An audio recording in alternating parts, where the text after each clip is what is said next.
So our one from last year is available on YouTube if you want to see it. It's all about developments in environmentally conscious experimental cinema, and we have a great international group of speakers on that, which you're welcome to go and check out after this.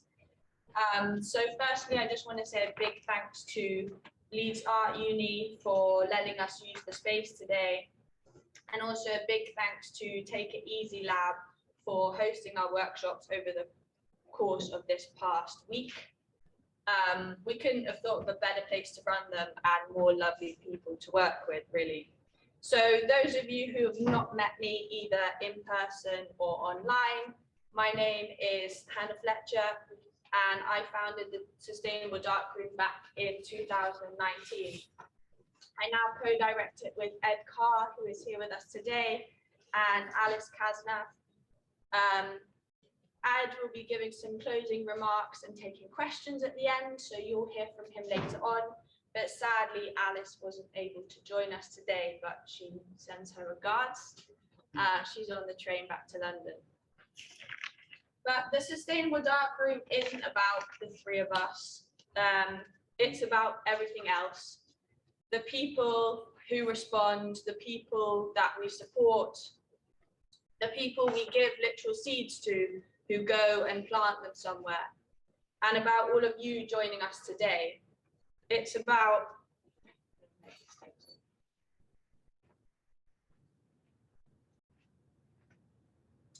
community actions and collective research, about learning and growing continually, moving and developing, forming and reforming. It's not about any one individual, but about everything in between, the water that flows, the gelatin that sticks, and the microbes that help degrade. So today we'd like to share with you some of our latest research, grown and developed over the course of the past year from September 2021 to September 2022, so this month. We've been nurturing and growing a photographic garden here in Leeds. Now, a photographic garden is a space for collaborative workings and learnings between photographic practices, plants, and earth. It's a chance to think about how gardens can collaborate with us and with photography in its widest sense, finding new connections and rediscovering ones which may have been there all along.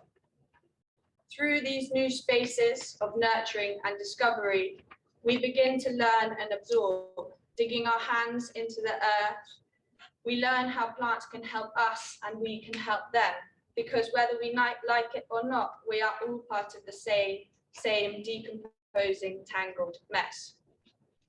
So for the past year, we've been working with a group of 12 artists from across the UK and one from a little further afield.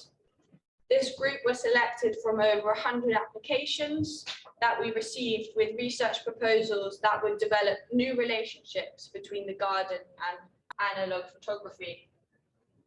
We received applications from pretty far and wide across Europe and America with ambitious ideas and plans for traveling to Leeds to work with us on the garden and develop research. But sustainability really being at the core of everything we do, we weren't really able to justify flights back and forth for a few plants in the north of England. So in addition to this, we also think it's important that the research developed would be relevant to both the individuals and the way they work, as well as thinking about its wider applications to audiences and systems. Working sustainably is about working with your environment, what the weather is like, what plants can grow, what industries are around you, what waste materials you produce. All these factors and more inform how you work and how you can build your own environmentally friendly photographic practice. So the idea of working with artists who might not be living or working in the same or similar environmental conditions to that of our facility and garden in Leeds didn't quite make sense. We chose a high proportion of artists based in the north of the UK, with a few from London and one from the Netherlands. The Netherlands actually has very similar weather and a climate to the UK, and this artist, who we'll hear from later, was also committed by travelling by bike and train to attend the residency. So this made it possible for us to accept her.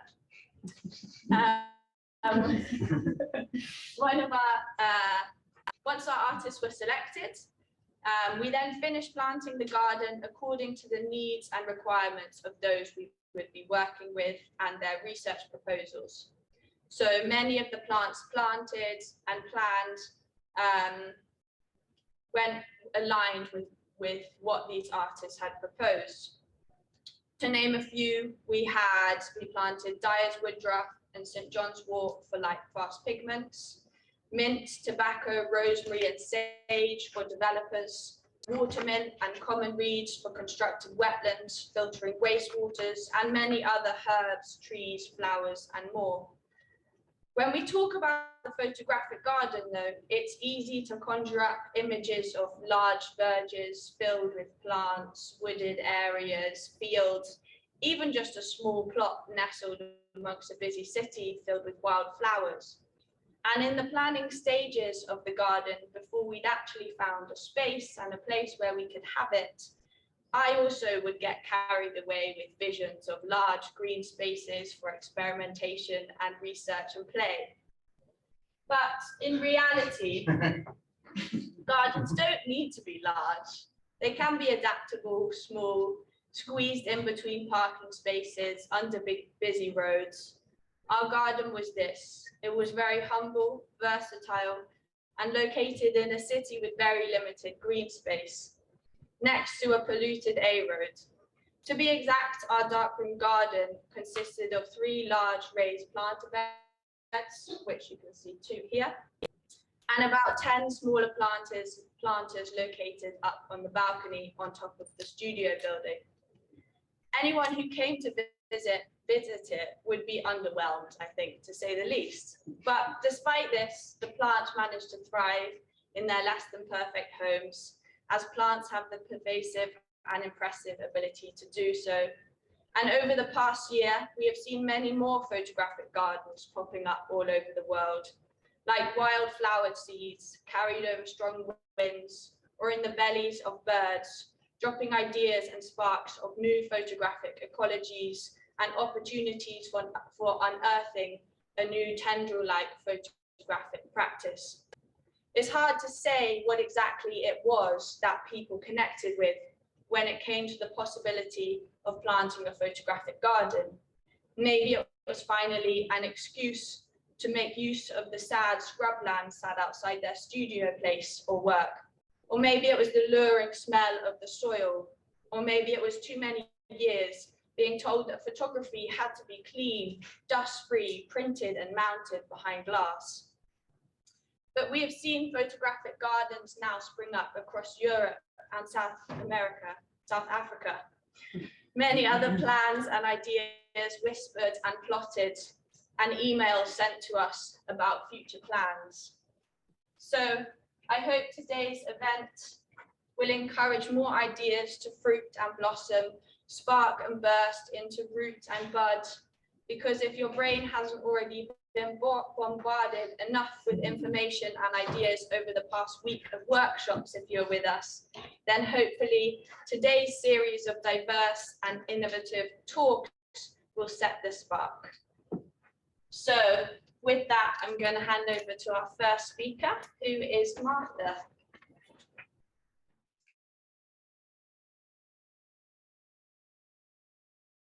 Well, so I'm sorry if people are really excited for that title. Also, I have quite a quiet voice, so if I am mumbling and you can't hear me at the back or online, do please gesture, because, yeah, I prefer you to hear it. So this talk is about the last year working and thinking with the sea and seaweed in response and alongside the Northern Sustainable Darkroom Garden project. I started from the bottom, so thinking about the mulch, compost and dirt, a garden's lower archive material. I currently live in North Yorkshire Coast, in the North Yorkshire Coast in Scarborough, and knowing seaweed acts as a good fertiliser, it seemed like a good place to start. More widely in my work, I'm interested in environmentally haunted spaces, pollution or thinking how you can represent eco-traumas such as draining of landscapes, hunting, pollution or over-farming, especially through the medium of moving image and archive. So I've lived by the sea for 2 years now, walking or being in the water most days. So seaweed has become part of the natural ecology of life there. And I also run a small community garden where we use seaweed as fertilizer to help the various plants grow. This talk is separated into 3 colors, which seaweed is categorized into: brown, green, and red. It's not going to be a scientific talk about varied species or their genetic makeup, but is speculatively questioning, more generally, the role of materiality within image making, and the role of the individual maker to think about the eco and social context of which they're working within, and the ecological archive and future of an object or thing. So I start with brown. In 1898, Georgiana Wise put together an archive of seaweed specimens collected mainly from the North Yorkshire coast. It was once a personal archive, but now it sits within the Scarborough Museums and Galleries on a shelf in this grey corporate box, surrounded by various items of taxidermy. A small paper tag titles the book with her name within a delicate border of vine leaves and plants. The album is then wrapped in a leather skin and features brown, green and red specimens of seaweed presented on dried blotting paper. Each specimen is stuck down with a likely gelatin or fish-based glue, the oily stains of which you can see seeping through the paper, making themselves visible alongside the seaweed they're holding down. The specimens are then contextualized via a small label. The seaweed is then contextualized by a small printed label or ink annotation, probably made from iron gal or aniline dye, with the odd smudge you can just see on there, indicating a clumsy slip of the human hand that compiled it. Some pages only have the paper corner left, a rip suggesting a removal of a specimen, perhaps to be replaced with a better example, or to give or swap with a fellow collector, a friend, or a lover. Such albums were particularly popular within 19th century middle to upper class female collecting circles, with one of the most well-known collectors being Margaret Gatty, who wrote extensively in diaries about having, quote, good seaweed days on her various exploits around the UK. They were largely gendered collections, as women were often excluded from scientific circles in the period.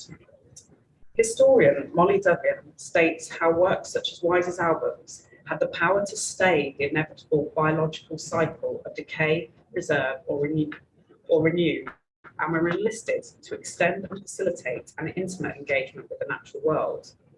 But it is a relationship that denies that tactile sensorial encounter of the shore edge and aims to preserve an inevitable decay. So you can just see this, but turning to a blank page in the album appears a ghostly outline of some seaweed, a visible shadow, frozen and static. The faint trace is a vegetable imprint left by the seaweed as a result of years of it being pressed and closed flat against the papery edge, an unplanned interaction. Duggins goes on to describe such books as imitating, preserving, and memorializing. Much like a photographic image, it is a memorial of an encounter, but it can only act as a reminder, an archive of a natural material, and not the object itself. But an archive nonetheless that reminds us not only of the various species that were available in this era, but also the social and largely gendered and class-based human histories that is often embedded in such organic and natural matter. As a material, seaweed has a long history of being used in photography, with iodine being employed in the production of daguerreotypes and calotypes, and these really recognisable images by Anna Atkins from her book, Photography of British Algae, using cyanotype. More widely, the shift to focus on materials reason we're all here today in current photography, is one that looks back at these analogue processes, but thinks more deeply about their material legacies, both digital and physical, rather than a nostalgic desire to replicate the aesthetic. And I guess we are interested in how these works and materials confront materiality inherent in photography and aid in discussions around the climate crisis, and in particular, my interest, the watery boundaries of a stained, vulnerable and decaying seascape. So, oarweed and forest kelp are both common kelp seaweeds found in the intertidal zone, and after poor weather, when wandering along the shore edge, you can often find it curled and wrapped on the beach in piles or massive heaps, akin to 35mm film, discarded memories of an organic life. But could this similarity in appearance equate to a similarity in material and act as a substitute for classic plastic or celluloid-based film? So there's been a growing thinking in this area of film as an organic subject due to its gelatin content, with artists such as Ed Carr and also Esther Earless and Joseph Arnelt, and 2019 film, A Venture into Vegan Filmmaking, which set out to make a vegan black and white 16mm negative film. So for my film, I dried out the specimens of seaweed, cutting them to the width of 8mm and then spliced them back together before running them through an 8mm projector. As it runs through the projector, the texture of the surface of the seaweed becomes magnified, and the refocusing of the frame gives it a breathable and organic quality, which I'm going to stop that because it's 10 minutes. No one needs to see it for that long. Which mimics the swelling of the sea in this film, where you can see the seaweed in all its kind of dirty glory, which is Ralph Steiner's 1931 film, Surf or Seaweed. Or as one friend suggested, it looked like pulsating virus in the 1971 film, The Andromeda Strain.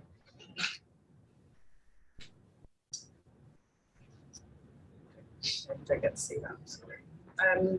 So I've further been experimenting with printing directly onto kelp, using a method that has similarity to chlorophyll printing, with the image being absorbed directly onto the surface. Here is an example, which is an animated loop of a herring gull carrying a polystyrene cup along Scarborough South Bay. It thinks about combining these ecological issues, such as marine litter, with complementary watery material, trying to create those more direct links between material and subject. Susan Stewart, in her book On Longing, comments how materiality forces the photograph's recognition as both indexable trace and photographic object, a duality that cannot be denied. The objects I make may be a physical object, but they will always have this embedded trace, the trace of seaweed's wider association and life, and the object's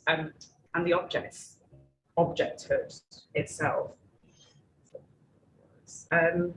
So when thinking about these materials, it's also, as Hannah said, important to be thinking with them. What was and is their context? So both Atkins in her Cyanotype and Wise in her specimens for her album would have been collecting seaweed at a time when the water would have been filled with various unpleasant substances, including detritus from the kind of large fishing industry, farm off spill, and sewage from towns, which would likely have been dumped directly in the sea. So in London at the time, there was a large transformation of the sewer system to prevent the city stinking up following the Great Stink of 1858. And waste was, in this example, dumped further out of the Thames and into the ocean. And that practice wasn't stopped until 1998 with the Urban Wastewater Treatment Directive, highlighting how seaweed, such as found in these examples, would have been existing in a heavily polluted water. So If we fast forward to today, in 2021, there was an amendment to the Environmental Bill, which would have placed a legal duty on water companies in England and Wales to improve their sewer systems and demonstrate progression to reduce the harm caused by untreated sewage. Despite the widespread environmental impact of such practices, shortly before the vote, the Conservative Environmental Secretary, George Eustace, recommended that his fellow MP should reject it, believing it to be, in one of the reasons, too costly. And as Eustace desired, it was rejected, and one of the people voting against it included the local Tory MP for Scarborough, Robert Goodwill.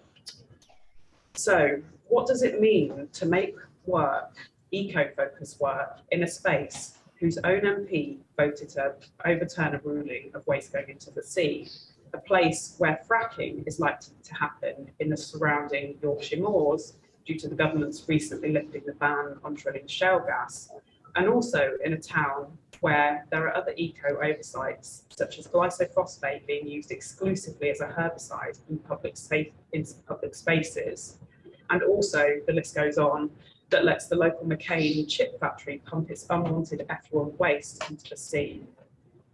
So this is an open question, because this is not exclusive to Scarborough, but I think we kind of need to interrogate our own environments and contexts of making, kind of beyond the studios or rooms that we're working within. Green. So nowadays, seaweed has almost become the hot species of the moment. And this is just, I just screenshotted this morning, and there's so many news reports. And it's becoming central to our search for greener and more eco-friendly plastic products with seaweed-based bioplastics that hope to replace kind of cling film, adhesives, and coatings. It's also further linked to discussions around carbon capture, with seagrass described as one of the best materials for capturing carbon, up to 35% more absorbent than rainforests, despite it only covering 0.2% of the sea floor. But there does need to be a slight, and things like this is a seaweed boat in Scarborough, which is farmed and then shipped out to various places, but they also have like a bar and they do live music based around seaweed. But these are popping up all around the coast. There's quite a lot of investment in Scotland. And this is why there needs to be a slight level of skepticism, because seaweed is also often found, or it is found, within animal feed and pharmaceuticals in the form of emulsifiers in pills, syrups, capsules, gels, suppositories, laxatives, and various ointments. But it's often largely abstracted beyond its origin and appearance, and even its name as well. It's called psychocolloids. And if you have any processed food with you, you can often find it listed on the back because it's used in kind of processed food. Yeah. So this abstraction from origin when talking about seaweed is interesting, as when we think more generally about the idea of being green, it is often spoken about in hybrid terms, such as the growth of hybrid electric cars, bikes, or hybrid heating systems, this mixture of green technology and a more classic fuel-based economy. Seaweed is also, in fact, a type of hybrid species, being neither plant or plant or animal, as they lack a vascular system, roots, stems, leaves, and enclosed reproductive structures like plants do. This hybridity means it is often taken on different identities in literary and popular culture. So in this image, it's been transformed into the idea of maritime fear and danger, or it's also been transformed into kind of literal monsters in this 1970s Godzilla cartoon. And in Doctor Who, it became the weed creature, which was an intelligent mobile form of parasitic seaweed that inhabited the North Sea near the coast of England. Despite these associations, it was and still is a species that is spoken about in terms of health and well-being. For example, patients during the 18th century in Brighton were treated to the Brighton cure, which was invented by Dr. Richard Russell and involved having your skin rubbed with fresh seaweed, and a similar thing was happening in France. So, and more broadly, in places like Scarborough, the spa waters were described as healing, and there were loads of posters describing it as kind of the tonic holiday. But it's obviously a tonic, as referenced earlier, that's riddled with kind of human-made pollution and waste. So one thing I've been playing with is projecting directly onto dried seaweed specimens. What I've been showing on them is films for underwater seaweed that I've taken from archive footage from the coastline of fishing and egg collecting, and contemporary stuff from news reports about pollution. And these have all been mixed together and layered on top of each other, the past, present and future. It's meant to act as a glut of imagery and ideas analogous to that which is often becomes wrapped around a species. So the images creep over the surface, flitting between colours and playing with the dried surface, illuminating its bumps and lines, making it appear almost like a dried and mottled skin. Val Plumwood, in her book Feminism and the Mastery of Nature, states how ultimately our survival depends on our preparedness to undertake in many areas and at many levels a project of profound cultural remaking and renewal that addresses these failures of ecological rationality. This task is urgent. My work then aims not to be palliative, revitalising or restorative, as the seaweed cures were often described as being, but instead frantic, embracing a monstrosity of spirit, and in the words of Plumwood, a sense of urgency to drive forward a mixture of narratives.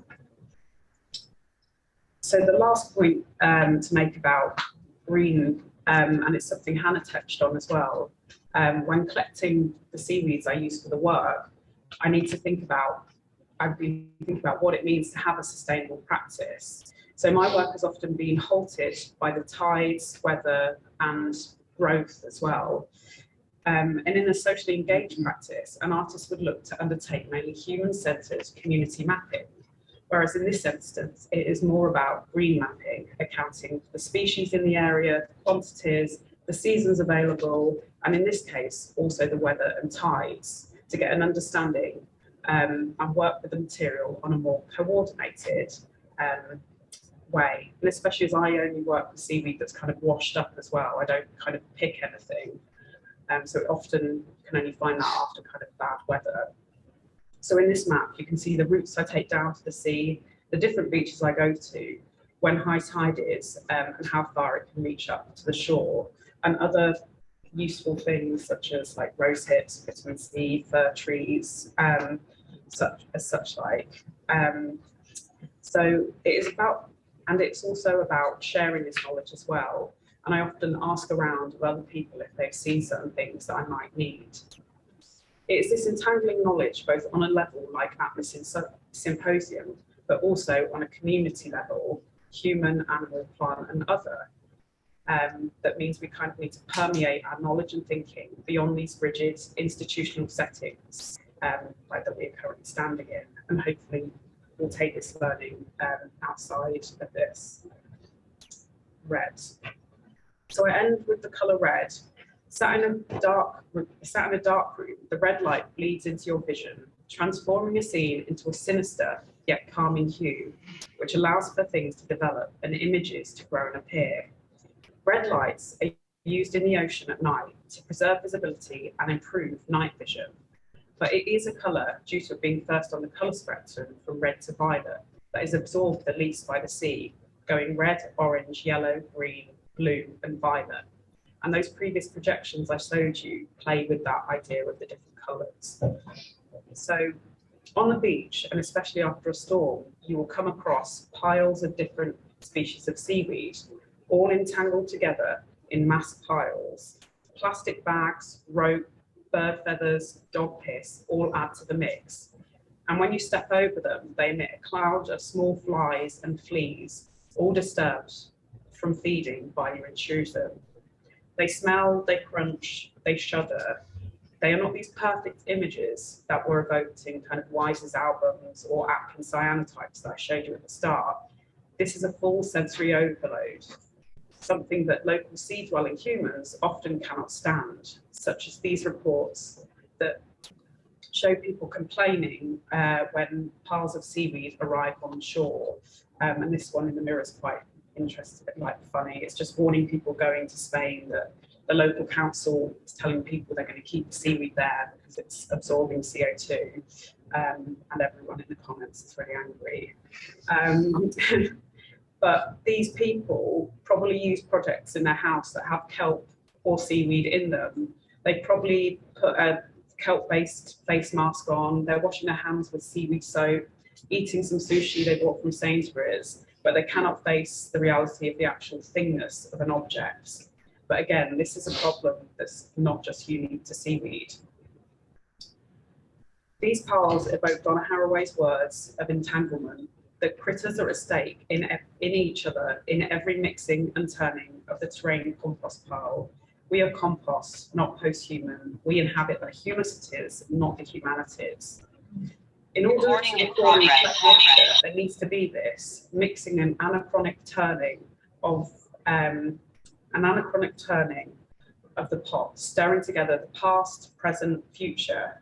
And like you would when making actual compost, it needs a good mixture of brown, green, and then the red hot heat in order to make something new, brackets old, from all that mulch. Haraway goes on to state, to survive, we need to relearn multiple forms of curiosity. Curiosity is an attunement to multi-species entanglement. So should we all wrap ourselves in seaweed then? Maybe not, but we should wrap ourselves in past narratives, usages, focusing on the material itself, and not always the corporate promises that it might solve all our problems. So my work curls and dies, as shown in, I guess it's already dead, but it just kind of rots.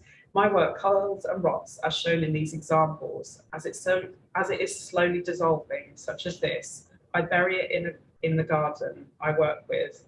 Its nutrients feeding back into the soil to support our tomatoes, sweet peas, and other stuff we're trying to grow.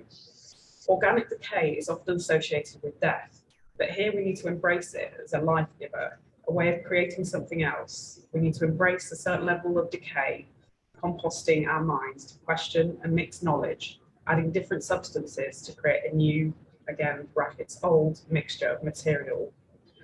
I end with two words from Haraway, matter matters. I've learned it's not, so over this last year, I've learned it's not perfect images of nature we need to show, but mix and abstract them, peeling away their layers and context in order to compost them and us with it. This presentation doesn't really give you any answers around seaweed or probably any facts about it either. It's just reflecting on the past year that I've spent kind of playing and working with it. And rather than being kind of an endpoint, it's a continuing stream which I plan to kind of grow and build on in the coming years.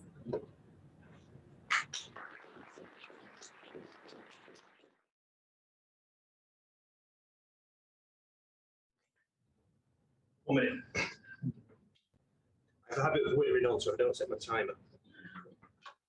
Hello everyone, I'm James. Before I start my talk, I just wanted to take a minute and thank Hannah and Ed and Alice for not just putting on this symposium, this residency and you know, the workshops we've been into this last week, but for all the support you've given me. And I want to say a big thank you to the other residents for your amazing work. I've genuinely found this last year of my life incredibly inspiring and eye-opening. Just want to say a big thanks. So, where do I start? After 30 years of working in a darkroom, I became allergic to photographic chemicals. It caused my hands to crack and bleed. And from that, as a starting point, I started to think, well, what are the effects when these chemicals are often washed down the sink? And that was my starting point of this proposal. Can you make a plant-based, locally sourced alternative to traditional photographic developers that are less harmful, more sustainable, and importantly, more accessible? For me, I started using a trial and error philosophy of the alchemists in their search to transmute lead into gold I started to use artistic experimentation to see whether we could magically transform these plants into this photographic developer. This presentation is based upon my notes, which are both research paper and artwork. I want to start by saying that I'm not a specialist, which I kind of mean by that is that I'm not a chemist, nor am I a botanist. I'm simply an artist that's always just loved analog photography. It's important to say, so you can understand the starting point for my research, but also I wanted to say that as well, because sometimes it feels like in order to engage in eco-friendly art practices, we need to be experts. And what I'm going to try and say to you is you don't. It's the learning as we progress that's really important, or has been for me.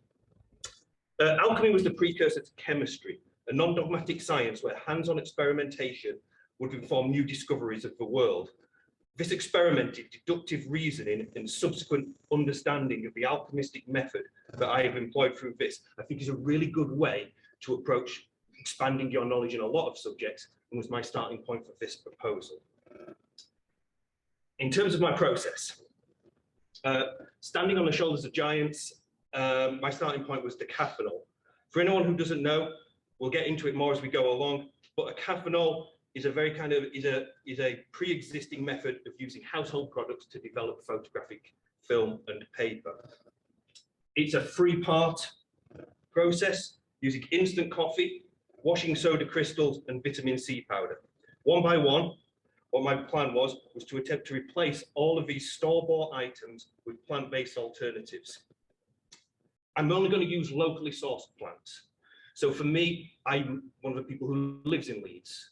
So the locally sourced plants to me in the north of England may be different from where you're based in different parts of the world. I'm going to create a paper developer. And I'm doing this for a few reasons. One, because primarily I see myself as an artist, and that's my primary concern, is I like the possibility and experimentation you get with paper.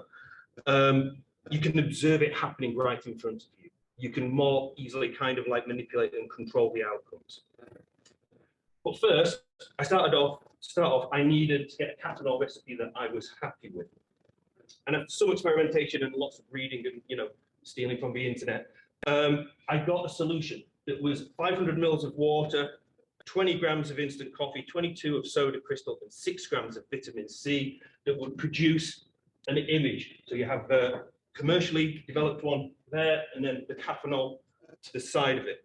The blacks aren't quite as good, but the result was good from my kind of perspective.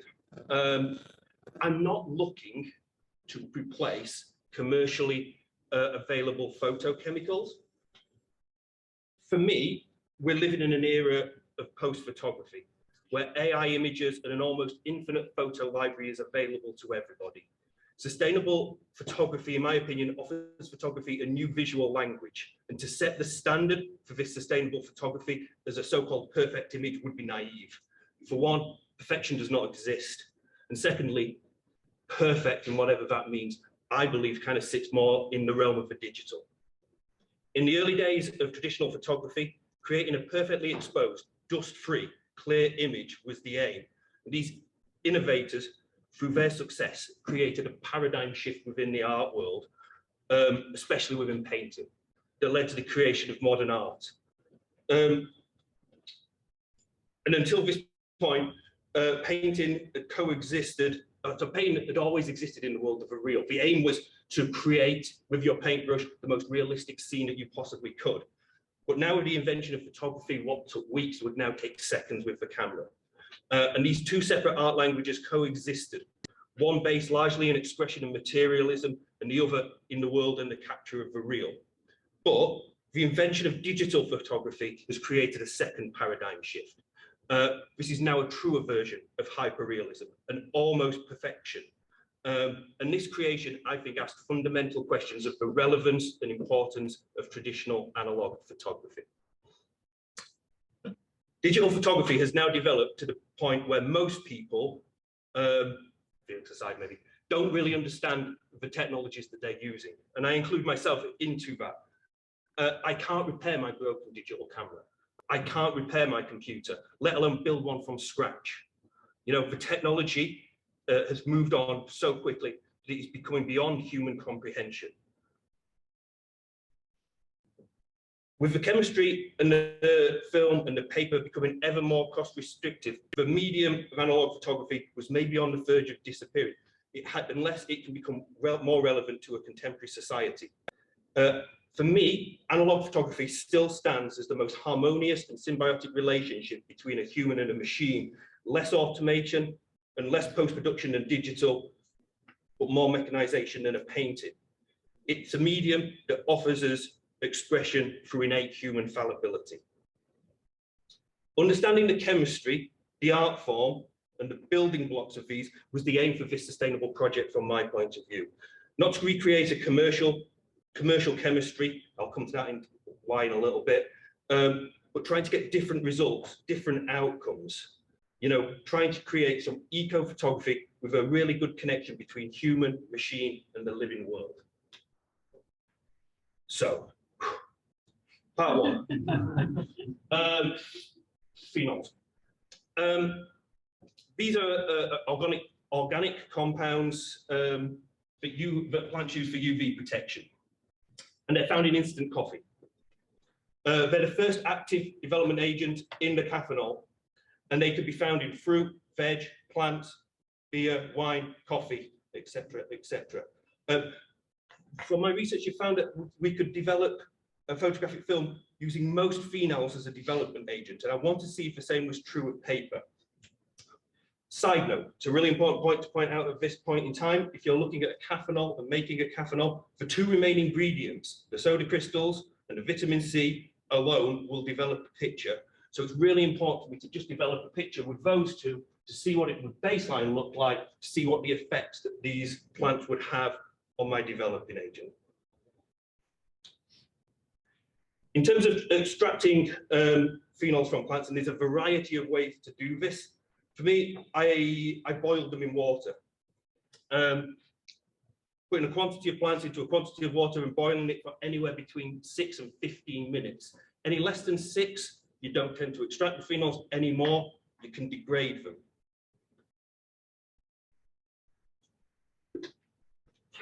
Different plants have different phenol content. And I use this chart over here, which is Food Watcher's 100 polyphenol chart as a starting point. And then really boringly created a spreadsheet, as is my want with most artwork, that would calculate the amount of vitamin C soda crystals and what volume of those 100 plants you would need in order to make a given quantity of photo developer. Important to note as I go on, this was just a starting point and was proved to be wrong, but the principle kind of will apply as we kind of go. So as kind of Hannah said at the beginning, as a collective, we planted a photographic garden in Leeds. We grew a number of plants that we could use for developers that would be high in phenol content. Mint, wild garlic, parsley, sage, tobacco. By the time it came to spring, and I went to gather, the mint and the nicotina plant, the tobacco had grown the best. So I started using these as my starting point. When working with a cathanol, you get some amazing kind of staining sometimes in the print, and I love that kind of effect. And when I extracted from the phenols from the mint, I was left with this beautiful coloured liquid and had really, really high hopes that we'd get some really interesting results. However, sadly, at least at the beginning, it was failing. So we've got my kind of cathanol here, and these are my first 2 attempts with mint extraction. You can just about maybe see the images kind of coming through just a little bit. So it came to my attention at that point that using that spreadsheet I'd created wasn't quite giving me the right volumes. And after a kind of conversation I had with Hannah, really kind of started to adjust the quantities I was using. And by the time I kind of got along, I was getting these kind of images. This beautiful staining colour was consistently kind of coming out. But the image is good, but it's still not great. So then I turned my attention to the tobacco plant. Again, beautiful coloured liquid, these amazing smells kind of coming out of the darkroom at that point. But my result was better, but still not great. So then I started experimenting with the quantities. My research had led me to believe that only 1.2 grams of this tobacco plant would be enough. But the experiments with the mint had kind of clearly shown me otherwise. So I started experimenting with like 3.2 grams, 8 grams, 12 grams. to see what kind of effect it would have. And again, if people are attempting to kind of do this as you kind of go, it's important to note that actually the more of this plant you use, the more of this liquid you will lose. And I think that's important to note, as you know, it will prove a big problem for me as I go along. But these were my images that I managed to kind of create. For me, by the time we got to attempt number 4 here at the end, I was producing results with the tobacco plant that I felt were very similar to the cathanol. So I felt happy I'd got to a point with that, so moved on. So when replacing soda crystals, you've got to, initially I kind of really didn't kind of know where to start. What the soda crystals are doing is really creating a high pH level out of your developer. Developers really need to be alkaline. So I started off by doing a lot of litmus paper tests. So I started to see what kind of pH levels we would get out of commercial developers, which is pH 13. Out of the cathanol, getting pH 9, of which the soda crystals were getting me about pH 11. So the other ingredients in the cathanol, the phenols and the vitamin C, are both acidic. So whatever solution I needed to find had to really compensate for those two. And potash had been used for generations to affect the acidity of soil. So that became my starting point. In November 2012, Storm Arwen blew this tree over in my garden.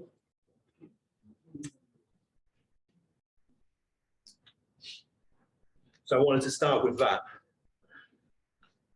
I really like the idea of using this tree that had stood in my garden for over 100 years and use its corpse, in essence, to make photographic chemicals. It felt like giving it a second life. It felt like alchemy in that respect. So I cut the wood down, I burnt it using the heat for my phenol extraction as I was going. I then took the ash, soaked it in water, and decided to see what kind of pH levels we would kind of get out of that at the other end. It was insanely frustrating. It seemed like no matter how long that I soaked water in ash, it would just not ever get anything more than pH 8. And I needed something way more, up to by about 11. The only way was to use increasingly more ash. So 50 grams, finally 100 grams in 200 milliliters of water got me to around about pH 10, 11, thereabout-ish. Just by the way, 100 grams of ash is a lot of ash. Just, it became almost kind of comical. And I would lose most of the water soaking into the ash. I would be left with very little kind of chemical at the end. But I was like, I've got this far, I'm gonna have to see where we go. So I started to experiment. This is the picture that I was hoping to create, and that was the picture that I got. It is there-ish. The pH wasn't enough, in short. So I had to kind of come up with alternative ways to try and get it any higher. And I finally got an overall solution to about pH 10 by using pond water. So like water that had been stood in my pond was a very slightly higher pH to start with, and I could kind of get that up. And from that, then I was able to get something that looked like that. I really liked this image, but I really feared that it wasn't good enough. If I were going to start to use this, I would fear that it wouldn't be good enough when I added it to the other plant-based ingredients. To get a better result, I needed an even higher pH level, so turned to even harder wood. Now, I got a friend who runs an oak furniture workshop, so I was really nice, and he was able to give me his offcuts. I was able to take those, burn those again, and then get something that looked like that. So that's created by wood ash, and then the other two ingredients from the cathanol was able to get that. So I was like, right, we've got something there, move on. Part 3, vitamin C. When researching fruits and plants that were high in vitamin C, there's a lot, but ones that grow local to me in the north of England, less so. Turn to rose hips. They became my savior. Fruit that grows along the roadsides became the solution.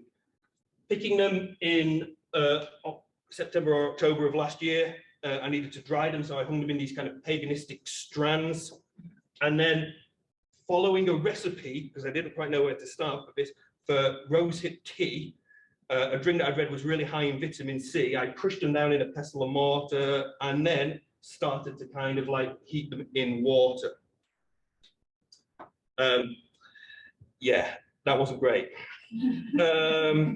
So this basically is extracted vitamin C, added to the coffee, added to the water sodas. In terms of when you extract the vitamin C, what I then started to read is it's really important not to boil the water, apparently. What you're much better doing is putting them in cold, heating them really quickly, letting them get to about 80 degrees and then taking it off at that point and just letting it sit for a few minutes. So that's what I kind of started to kind of think about. What I thought was frustrating about this was that actually this image is here, is developed just by using coffee and soda crystals. So the adding of the vitamin C had actually made it worse than if I hadn't used it at all.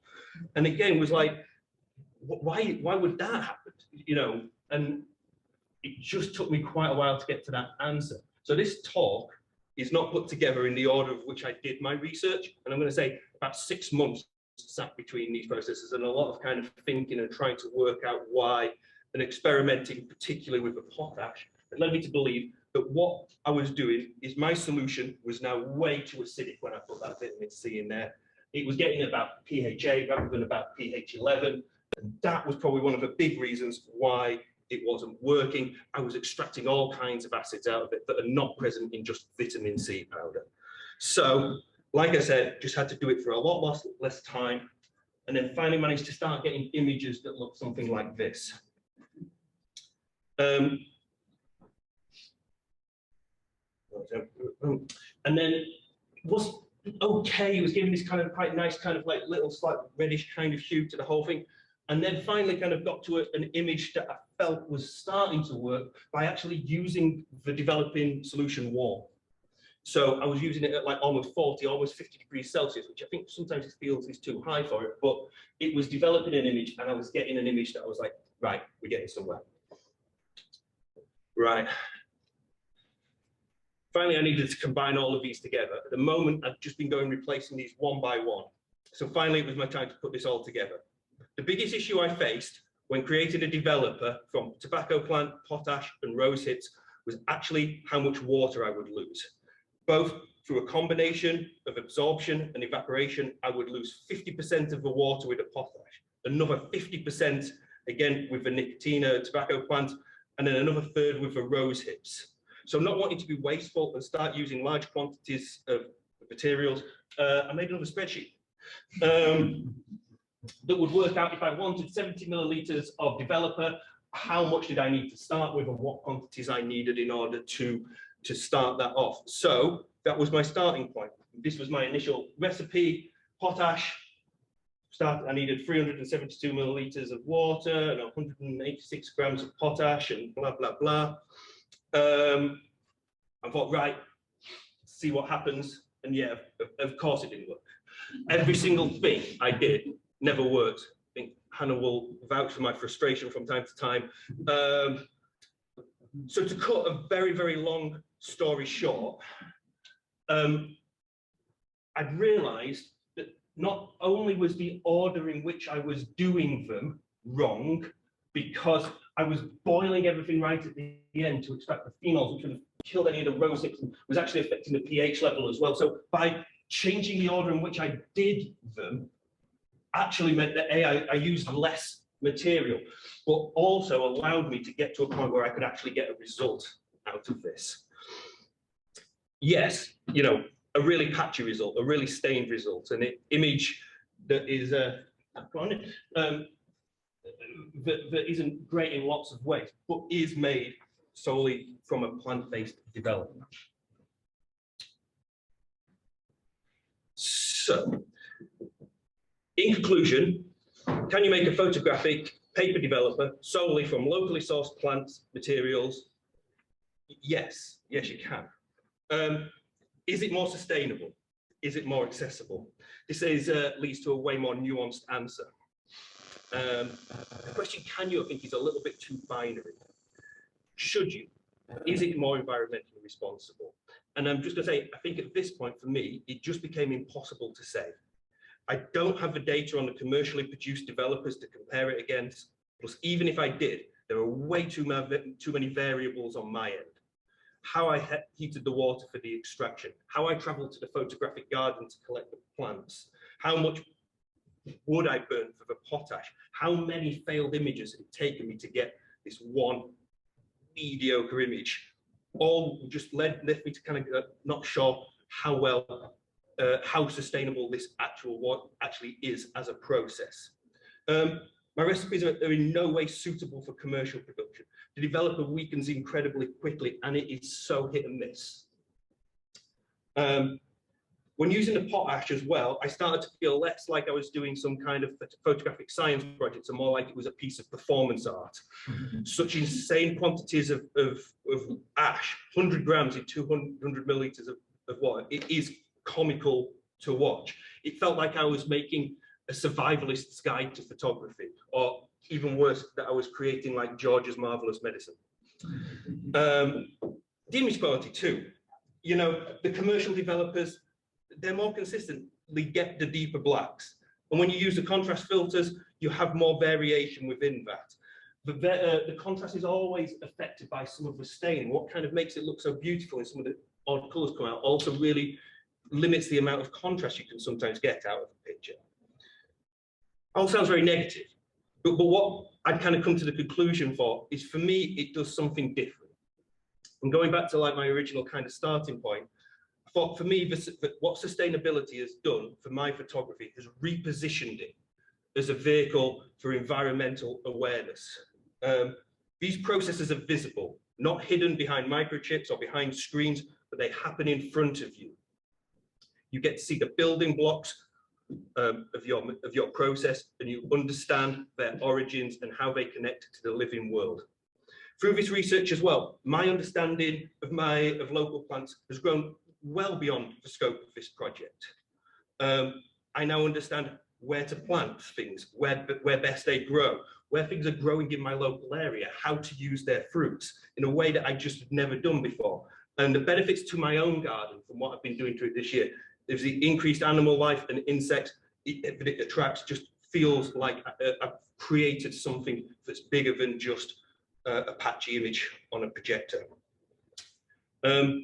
This medium is very much rooted in these Victorian processes and maybe on the verge of disappearing, can be transformed into a forward-thinking medium. It can use its seductive image-making processes where images appear as if from nowhere, like magic, like alchemy, and it can be used as an educational experience to engage a different type of person in ecology, in their local environment, through the medium of photography. It creates really unexpected images in its success, and then these are just a few of my failures. Each of these images is a joint effort, part me, part the plant. Their imperfections, as mine, up on the screen to be seen. Random colours will just appear one day and not the next. Temperatures affect the speed and the quality of the developing. The consistency and viscosity of the solutions affect the image, all culminating in this less perfect but more engaging image. And to me, that's why I originally fell in love with analog photography. I loved its grain. I loved its slightly altered colour representation. If you want a perfect image, use a digital camera. The process as well transformed the smells within my darkroom from these kind of pungent combination of chemicals now replaced to mint and coffee. And as someone who really believes that place dictates artwork, that the smells and the altered state of mind they create really have had an effect, I think, on the images that I've been making. I accept all of the failures, by the way. I really like them. They're all saved as valuable research, but actually I think of beautiful images within their own right. It feels a little bit like a new photographic language, not a chemical one or a digital one, but an environmental one. One last thing. So I just want to end by just kind of talking a little bit about this. So when I was experimenting with the potash, I think as it's become clear, I felt wholly irresponsible. I could use a very small amount of washing soda and create a really nice cathanol, or I could use a comically large amount of ash and create a mediocre photo developer. with the cost of living increase in the world and the looming energy crisis, no matter how much I thought about burning all of this quantity of wood, even using that then to heat my other process, I just felt unethical doing that. This wood could be used to heat people's homes, reduced energy costs. And it, with that realization that the last couple of months of my research kind of pivoted somewhat, and I started to look at the waste that we generate as much as I looked at kind of the photographic garden. I gave my remaining wood to my neighbours who had a wood burning stove to heat their home, and asked them to save the ash in return. Began to look at the other ingredients I was using. I drink a lot of coffee. So I just started to save my coffee grounds. I was wondering whether or not they could still extract phenols from them. For vitamin C, I started saving lemons and limes that I'd used in cooking, and I've got lots of friends who work in bars and could save me large quantities of these if I needed. I began to think about an ecosystem as not just an environmental one, but also a social one. An ecosystem where I could take scrap wood from my friend's workshop, use it to heat people's homes, take that waste, and then create it into something else. And for me, I love that idea of reducing consumption. It kind of creates this anti-capitalist, social, and environmentally responsible working practice. Initially, I had the opposite of the plant developers. Initially, I had loads of success. I created pretty two decent images straight away from the spent coffee, the wood ash from a friend's fire, and some old lemons. But the results would prove more frustrating as I went. All of these experiments were done in a very, very short amount of time, and I was not able to totally recapture what I'd made in those first two images: the brand of coffee, how it was used, how it was roasted, the lemons, were they soaked in vodka, would be sat in my fridge for 6 weeks. All seemed to affect this in so many variables that I couldn't get a consistent solution. But what's interesting is, even over this last few days, and this is still kind of be going around in my head, I did a workshop down at Take It Easy, where by actually two of the attendees there managed to kind of create a really beautiful image, a lot better than anything I'd ever made, by not using any lemons. And I was just going, I realized I'd become so wedded to this 3-part idea that I needed to somehow replace this cathanol process that I'd learned about in the past, and I was so wedded to that, I didn't realize that you could just do away with all of that and actually get a better photographic image.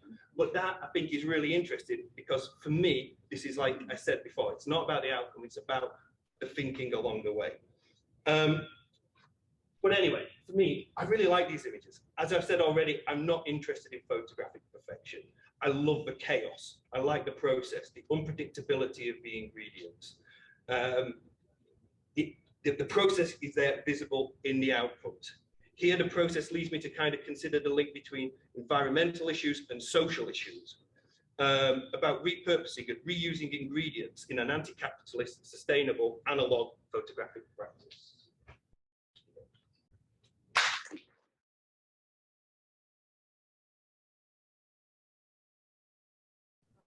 I'm Charlotte. I haven't got a very loud voice, so can you hear me okay? Trying to talk quite loud for the mic. camera. Yeah, will do. So I definitely, in this project, I have learned an absolutely incredible amount. A lot about myself, a lot about plants, a lot about developing film. And I'm just going to start from a very honest point of saying that I really am the imposter in this room. So I hadn't been in a dark room for over 15 years. I hadn't been working with photography at all in my work. I was really intrigued when I heard about this project, that there was a connection between plants or the garden and the dark room. I didn't know anything about that. And I used to enjoy photography and I used to enjoy working with film, but I didn't like the chemistry and the chemicals involved. So I thought, right, I'm kind of interested to know more about this. So this is an example of my work. I create installations, they're sculptural, they're experiences, they're spaces that you can step inside and observe nature. And I'm really interested in the relationships that we have with nature, the different relationships that we have, both positive and negative. And I talk about this a lot in my practice. So there are different relationships that we have with the natural world. And one of the most sort of harmful ones is the fact that we have forgotten, or largely forgotten, that we're part of nature, and how that kind of trickles into our society and the way that we behave. And this idea of reconnecting with nature, or feeling a part of connection, feeling a part of nature, really interests me.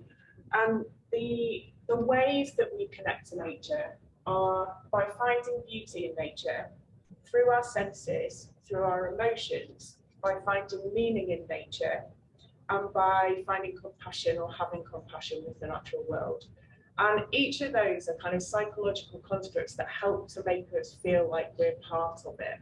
And they're vital for the way that we deal with what's happening with the environment, what's happening with the climate. It's stuff we know, but it's stuff that we kind of lose touch with. And I feel like it's a really important part of what I'm trying to instill in my work, is bringing people closer to nature.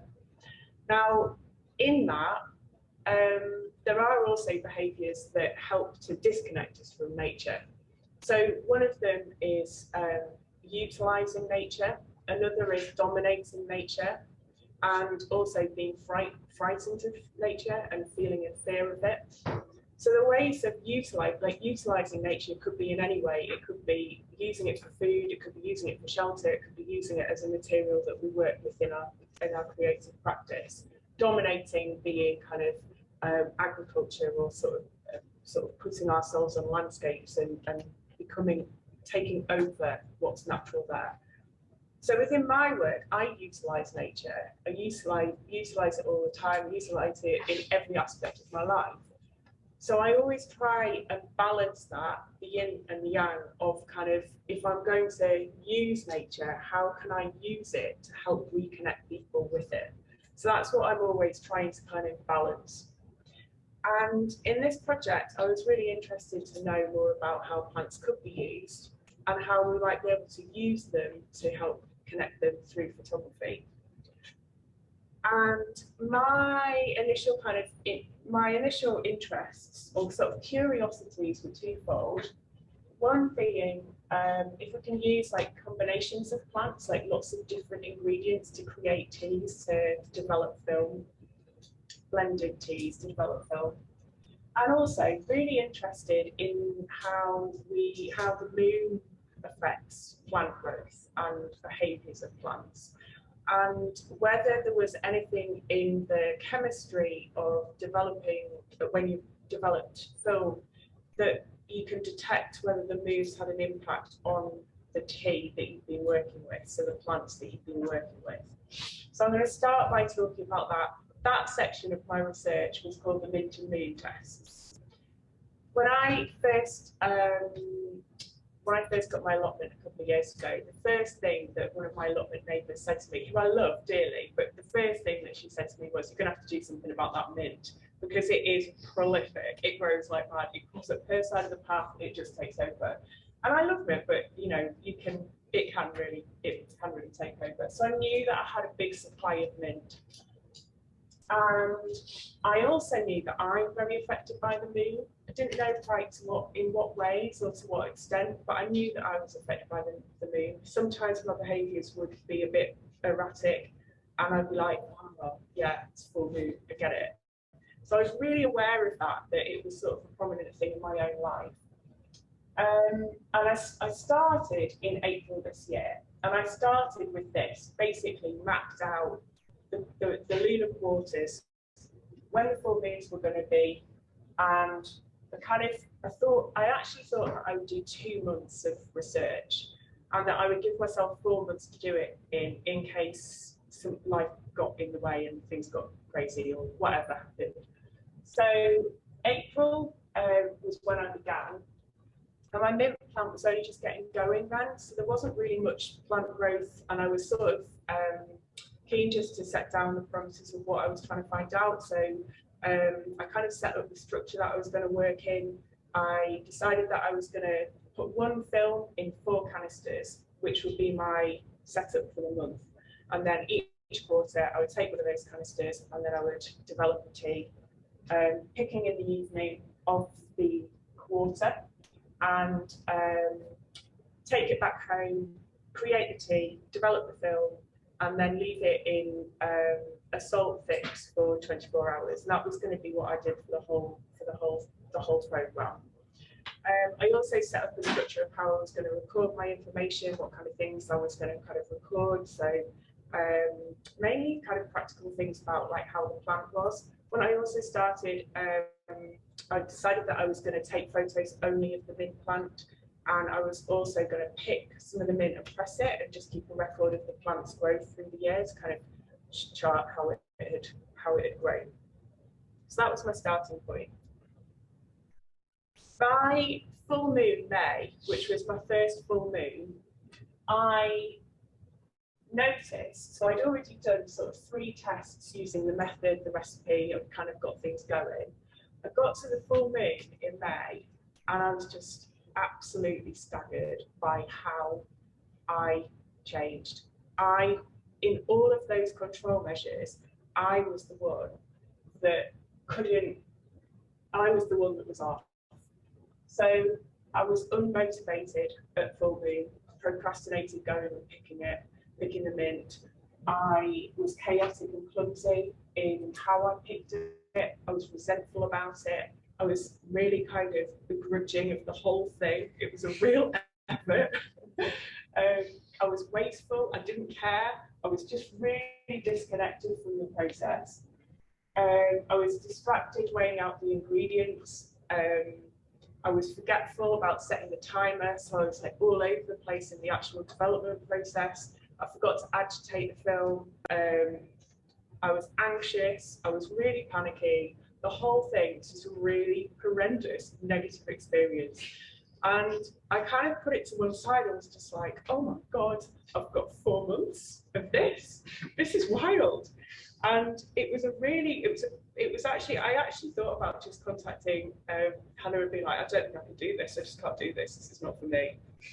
And I stepped away from it. Unfortunately, you know, like these weeks come around really quick. So I was really grateful for having set up the kind of the order and the method and know what I was doing in that respect. But I continued, and it was kind of a couple of weeks after, a week or so after, I went to my herbalist, and I was just like, I'm doing this project, and it's really heightened my awareness of how I behave at the moon. Now, I don't mind sharing that my menstrual cycle is synchronized with the moon, so there's a lot going on in that time, and I'm really aware of how my hormones change through the months. But it really kind of alarmed me that if this was going to be if there was going to be some kind of scientific kind of research done, I needed to be in control at that time too. So fortunately, my herbalist helped me to kind of level some of that out. I continued with the research all the way through to August. I think I missed 2. I think there were 2 weeks, one in June and one in July that I missed. I learned so much in the process of doing this, absolutely loads, about my plant, about my own behaviour. I learned a lot about developing film, and bearing in mind I hadn't been doing this, and I hadn't engaged with film photography for years. So there was a kind of a learning element from my own practice point of view going on. So I got to the end of the time, I got to August, and I kind of decided that I was probably going to continue until now, because I couldn't quite, at the time that I set all of this up, remember how long the mint would go on for. But I kind of I figured it would be still going until September. I actually made the call to stop doing the research in August at the full moon then, because we were in drought, and it was all just announced that was happening, and that I was really aware of how parched my plant was, and that it was just sort of in response to how much water I was using in the process that I decided to leave it there. And these you can't really see, but these are examples of the full moon film each month.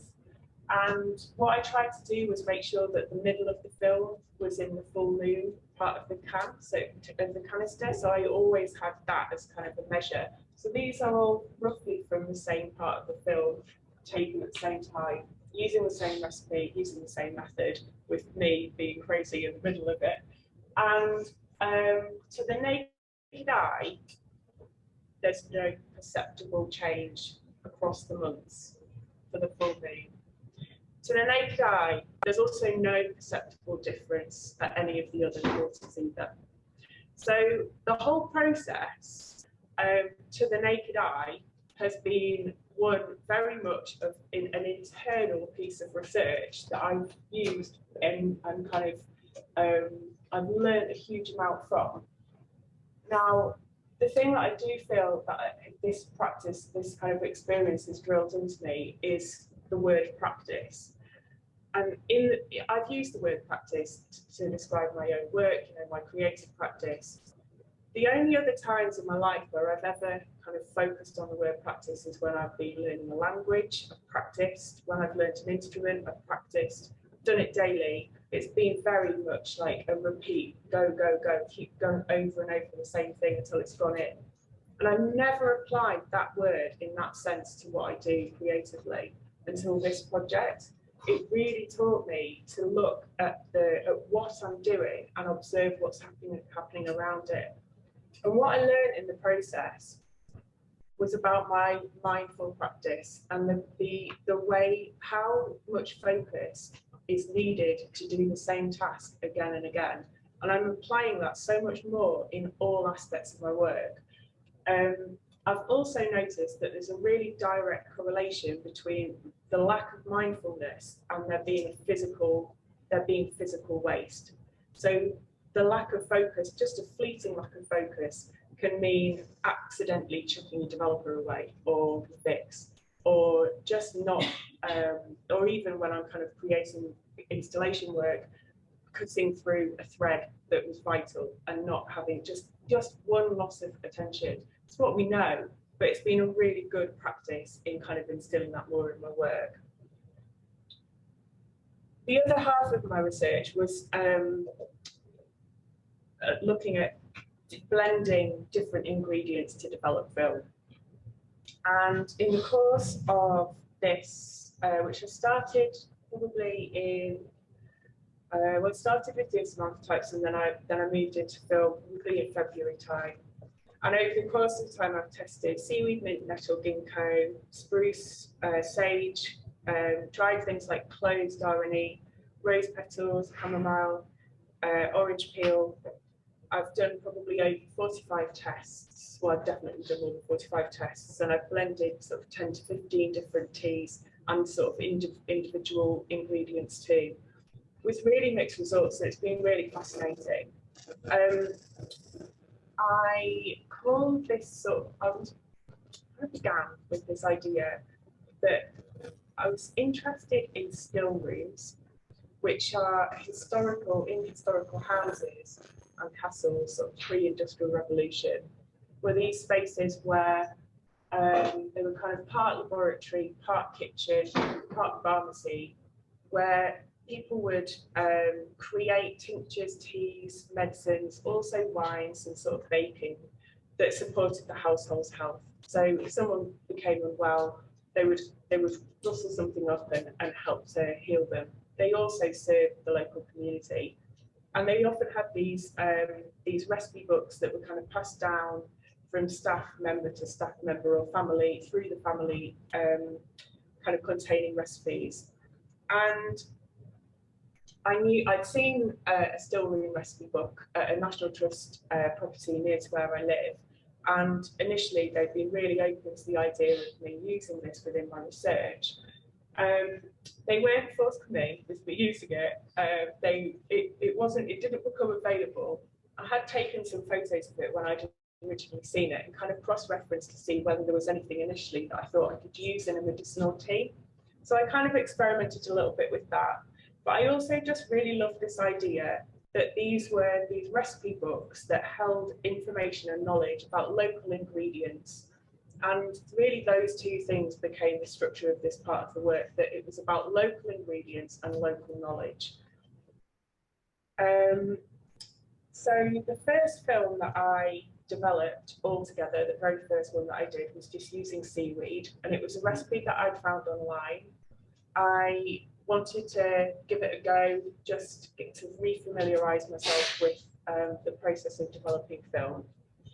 And I was at Cove Park in Scotland on a residency, and I walked down to Loch Long, which is a tidal loch. And this was in March, and it was the first time I'd seen the tide since the pandemic. I live in Manchester, so I hadn't been to the coast, hadn't been near the sea, and I was absolutely overwhelmed by it. I was just completely mesmerised, stared at it for ages. And I collected some seaweed from the shore, and I took it back to my studio. And that was on the 8th of March. That was 12 days after Russia invaded Ukraine. So that was what was dominating the news at the time. That was what was kind of really present. We were all very concerned about what was going on. The artists, you know, when we arrived, we were all kind of discussing it. It was all very uncertain.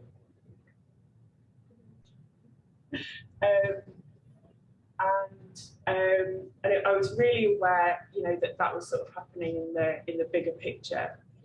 And about 2 miles up the road, up the loch, is a Royal Navy base called Coulport, which is where nuclear arms are stored. And there's also Faslane, which is on the other side of the hill, which are kind of known, which is known to have the Faslane Peace Camp, which has been very dominant over the last 40 years, campaigning against nuclear arms. And the local knowledge was that the camp was active. So there were people from the local community telling us that, you know, I haven't seen my husband for weeks because there's all sorts of crazy stuff going on. And there was just this real sense of like, what's going on, like what's happening, what's going on, what is going on with what is happening. And we were all concerned about that, and it really dominated the conversations amongst the artists and the general feel of the place. So going back to nature connection, this piece of seaweed that I collected from the shore and had this kind of immersive experience of enjoying the tide and just sort of taking it all in, and then later learning that this was the tide that was kind of possibly be taking Trident and what to do and all of this stuff, became really symbolic. And for the 24 hours, so I developed that film in the studio, and I put it through a 24-hour saltwater fix and opened it the next day, and it worked. And I was so pleased because it's the first film that I tried, and I was absolutely thrilled. But I feel like this piece of seaweed kind of connected me in with this much bigger thing that was kind of happening at the time. And that's the power of nature connection, is that this thing can, you know, it can be beautiful, you can have an experience that's beautiful at the time you collect it, or the thing itself could be beautiful. Our emotions are involved, our senses are involved, it has meaning. And it also creates compassion. It makes you, you know, makes you aware that this thing is kind of part of this bigger ecosystem. The first blended piece that I tried was also at Cove Park. This was so in that part of the world, Argyll and Bute are temperate rainforests, which are endangered. They're protected. They're incredibly beautiful. I didn't know anything about them when I went up there, and I was desperate to get inside and kind of explore them a little bit. And not far, a walk away from Cove Park, there was one of the rainforests sort of on the edge, on the kind of the edge of where they begin in that part of the world. And it was just absolutely gorgeous. It was just beautiful. The trees were just dripping with lichen. It was misty when I was there. There was dew on everything. It was just absolutely gorgeous and so quiet. It was incredible. So I took lots of lovely photos. Used film to get photos. Was really keen to use ingredients from the local landscape to develop the film somehow, but I didn't want to use anything from the rainforest itself because obviously they're protected spaces. So I was thinking, well, I don't really know what to do. And I was walking back down the hill towards my studio, and a lorry came past. So I stepped off the road and stepped onto the verge. And this lorry was taking felled trees. They fell a lot of trees for timber. And so I stepped off the road, and as these felled trees went past, I realised that the road had lots of Sitka spruce branches and bits all over the road. So I collected some of those up, thought, I wonder if they've got any chemicals in that I can use in a tea. And also, close to where the entrance of the rainforest started, there was this rhododendron, which is an invasive in Scotland, and underneath it, this huge, because it was quite protected, I'm guessing, this huge area of wild sage, which was in leaf. And there was enough to safely pick, and I knew that it was a wild sage, so I didn't want to kind of, overpick it. So I only picked a bit, took that back to my studio, and decided that I would make a blended tea using the two. And while I was kind of playing with this, I looked into a bit more about these two plants and what they are. And in the process of kind of exploring that a little bit, discovered obviously wild sage it has purifying and cleansing qualities, and it's a symbol of wisdom, but also vice and virtue. And Sitka spruce, to Indigenous people of Canada, it's believed to protect against evil thoughts and spirits. And I really liked that there were these two ingredients outside this endangered space, which had this little kind of conversation going on. That vice and virtue is, questionably the reason why these endangered spaces exist, and also that they're kind of purifying and keeping evil spirits away, and that there's sort of this protection going on with the plants. And I like that there was this little kind of story amongst them. I couldn't get this recipe to work. I tried 2 or 3 different times, couldn't get it to work. I was very frustrated, and was still working on that in May, around the time that I went to my herbalist about my moon situation. And when I went to my herbalist, she gave me this sort of insight into how in herbalism best to boil things or kind of prepare things to get the best out of the chemicals for the tea. And that bit of her knowledge I took away, and it helped set up the rest of all of my experiments. It was just this kind of little thing that I took away, experimented with, and then it added another control measure into my work. So I was really grateful for what she gave me. But I also picked this back up and continued working with it. And after that, learned that Sitka spruce is dedicated to Artemis in ancient Greece, who was the goddess of the moon. So I just felt like constantly this happened in this research. There were these little kind of connections that kept leading me one thing to the next thing, and then, oh, that's interesting. And the plants had their own kind of little story that was going on within my work.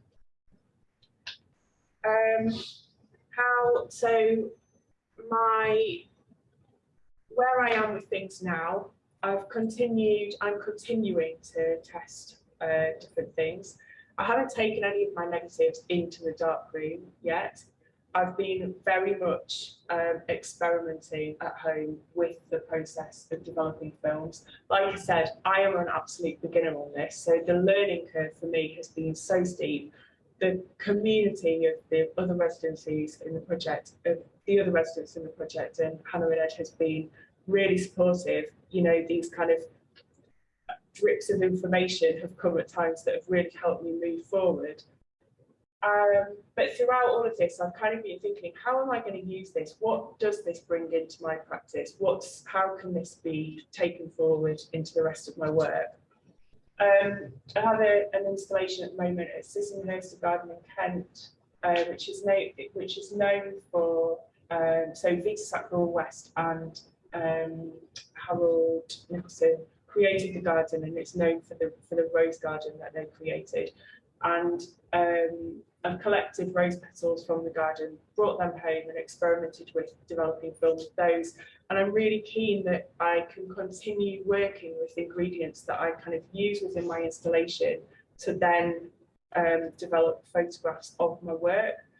because all of my kind of sculptural work is transient. It exists for a while and then it doesn't exist anymore. So the photography aspect helps to keep kind of photography images of it alive, which is how I think I'll probably use this going forward. And just continue to kind of try and understand plants and find ways of utilizing plants whilst keeping a kind of a connection and finding ways of helping to connect people with them.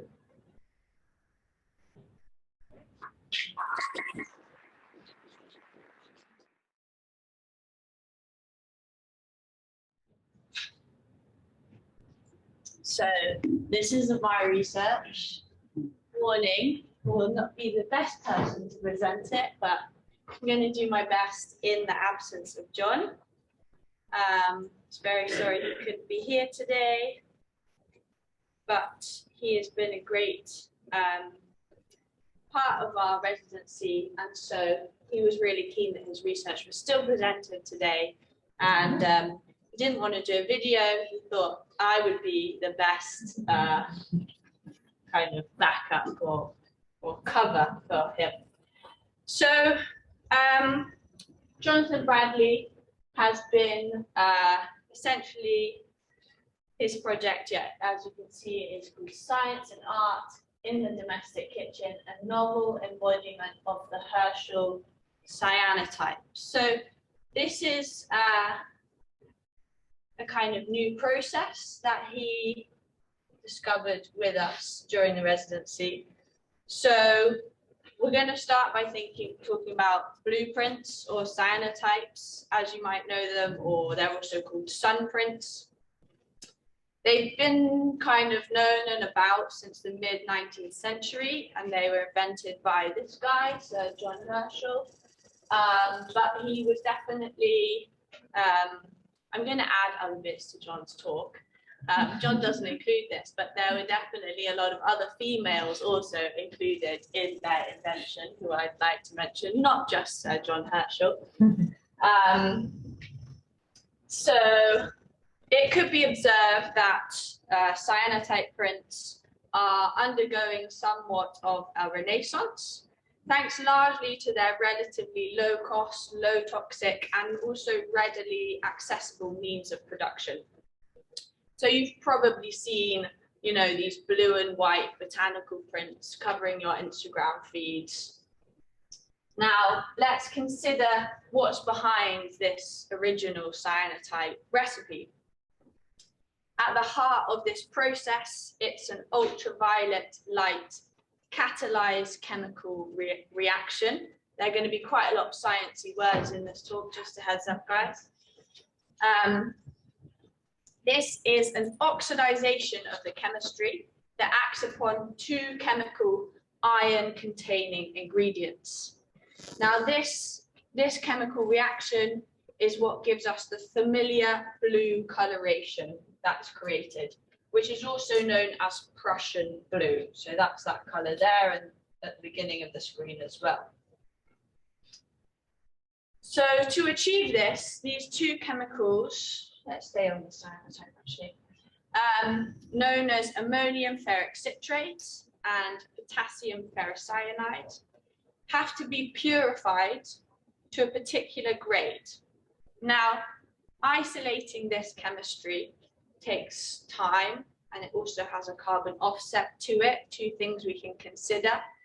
This in itself is at the heart of the research behind what John has been looking into for the duration of his residency with us. And this is how he came across what he has coined the Vertotype. So stepping back from this, what if we considered a situation of photographic printing that only used one of these two chemicals? As they're both iron-containing chemicals, John was thinking, could we still achieve imagery by using an alternative, naturally occurring iron source and just one of the two traditional cyanotype chemicals to join it to? The Vertotype refers to an alternative photographic image making process that is very similar to cyanotype. But John found that by mixing a nettle extract, because nettles are known to be high in their iron content, he could make, along with potassium ferrocyanide, one of our two cyanotype chemicals, together results in an original grey/green coloration after being exposed and washed in a similar fashion to a cyanotype would. And these are the two example resulting images. If anyone passed Screw Gallery or our window display hot composts in the last 3 weeks, it's not up anymore. We've got Matthew's work in there now, but the previous show was John's work, and we did have some real life examples of his Vertotypes up there. We also have one still in the gallery at Crew, if anyone wants to come and see it. I forgot to bring it today. I apologize, it's been a long week. So it's widely documented that common stinging nettles are iron rich. So this made sense to be the initial experimentation pathway. Nettles, dependent on the time of year, are relatively abundant, and John found that making the nettle extracts was relatively straightforward. He harvested local nettles from around him, blended them using cold or hot water. He experimented with both, and the resultant liquid was then filtered and stored in clean glass jars for him to use. From here, his initial path of experimentation was to establish if the green coloration that he was getting in his prints was the result of the natural color change of mixing the two liquids together, or whether it was due to a natural chemical reaction. So to test this, he did parallel tests, you can see here, by painting the relevant chemicals, including just the nettle concentrate, in strips on paper, both individually and mixed together. So we can see he has just the cyanotype chemistry alone, just the nettle on its own, and then the two mixed together. So these strips were then exposed to UV light and washed in a similar fashion to cyanotype. The same green-grey, these are then after washing, the same green-grey coloration remained after washing, showing that somehow the chemistry had bonded to the paper with this activation of the UV light, the same way that it would in a cyanotype. So at this point in his research, he decided it was important to attempt to maintain as much consistency in the research in his kind of environment. All of John's observations were made in a common domestic kitchen, no specifically technical equipment or laboratory setting was used. And also he wanted to note that a lot of his research was actually performed in the environment outside. So this very initial work that he did concluded that it was highly likely that this grey-green coloration was attributable to some sort of chemical reaction and not just some sort of colour additive pigment combination. It was also apparent that a distinct change occurred when the painted pigment was exposed to the sunlight. So this immediately led to the idea that perhaps this could be some sort of high energy, light-driven process, just like the cyanotype.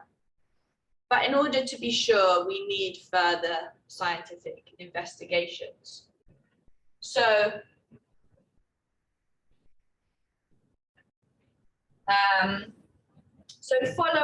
follow-up investigations were conducted.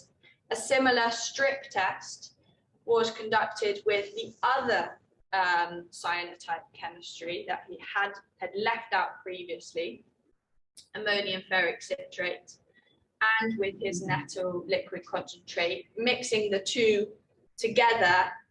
And as can be seen, there was no major color shift. They stayed, it didn't react in the sun in the same way that the other combination had. The next experiment was to determine how sensitive the process was. So hence a side-by-side strip test of Vertotype versus Cyanotype sensitizer was performed. This elucidated that the new nettle extract process was considerably less sensitive to light than a classic cyanotype. And to put this into context, normal cyanotypes can often be exposed in direct sunlight in a matter of 5 to 10 minutes, arguably much less or much more depending on your light. Whereas John found that with the Vertotypes, they needed a considerably longer exposure time, often over 2 hours, but we actually found that the one we exhibited, which was exposing in the hot compost gallery window space, used the whole 3 weeks that it was up, and still when we washed it gave a very nice exposure. So we could be exposing our Vertotypes for kind of 3 weeks if we want. But critically, John found this time was very variable, as I kind of highlighted there. Some of his earlier nettle extracts have been found to produce very strong images, as we kind of saw at the beginning of the presentation,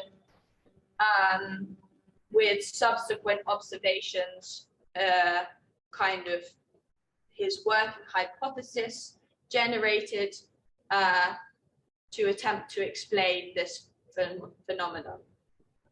I'm not quite sure what he meant there, but we'll move on.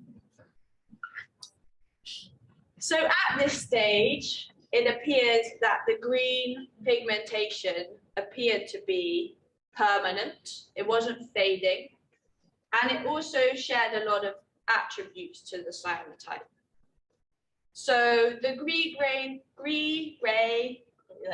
salt appeared to not be water soluble. Clearly, it couldn't be readily washed off. Again, very much like the cyanotype. Based on this kind of new process image rendering was tested by attempting to expose a sensitized paper then through a negative. So this is him, I think, washing it, and then the dried image there. The Vertotype does render images, but they are generally weaker than cyanotypes, is John's conclusion. A side-by-side comparison here of the same negative is seen, shows the general experimentation setup, shows, so one image shows a similar exposure, but done in an artificial UV lamp. So one of these is artificial UV lamp and the other one is sunlight.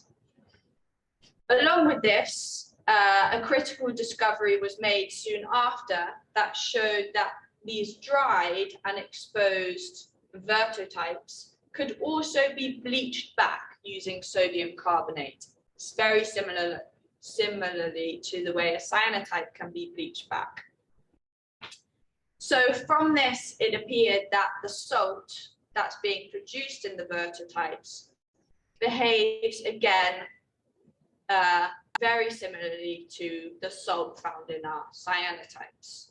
So we have lots of kind of direct links here to the way they're reacting. The bleaching rate, he observed, is absolutely dependent on 3 variables: the relative strength of the image, the contact time with the bleaching agent, and the concentration of the bleaching agent, which I would say is the same as cyanotype. the weaker the image,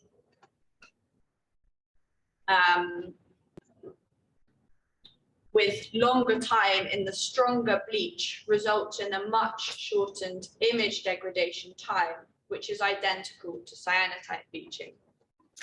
As cyanotypes are bleached by immersion in a solution, which is strong with a strong pH, it was generally considered that the Vertotype salt may have been a similar molecular constitution.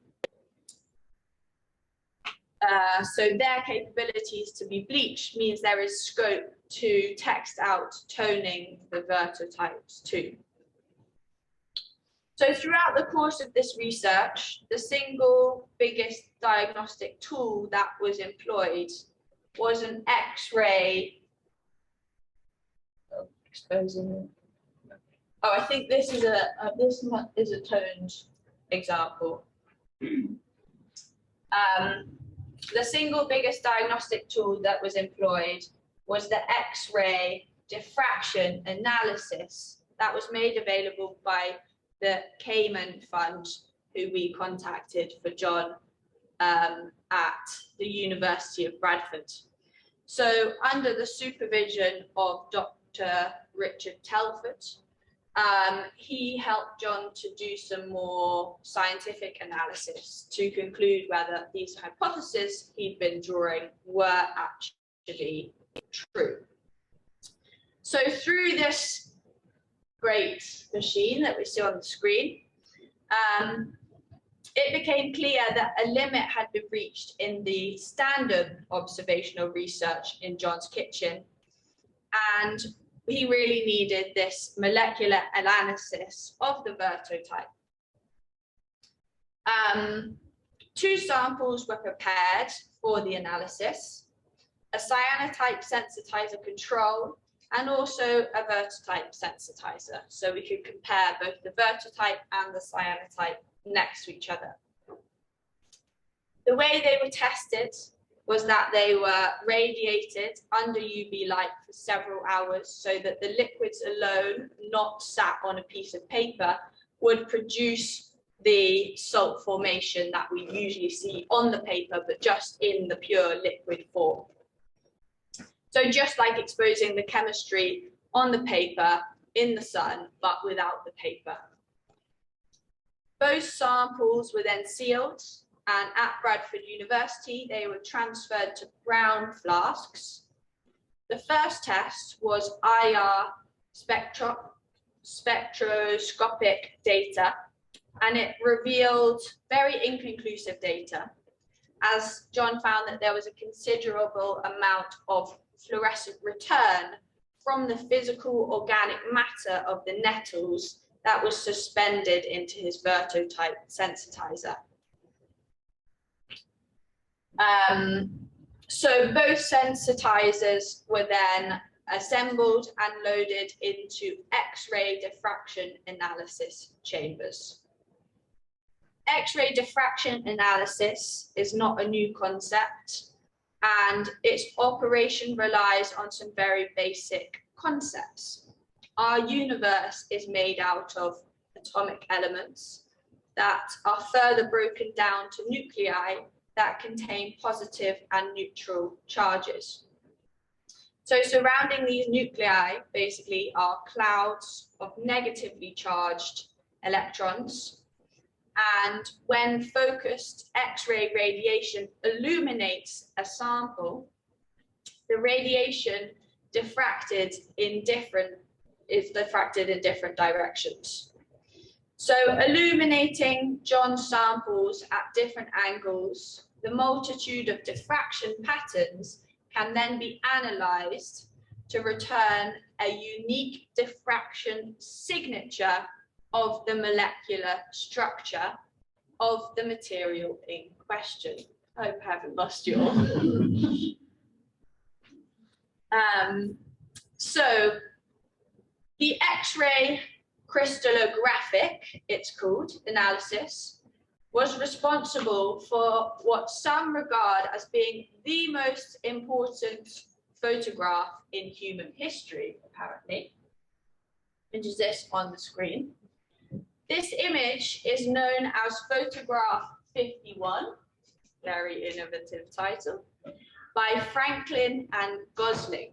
It shows the X-ray diffraction scatter pattern of a piece of DNA.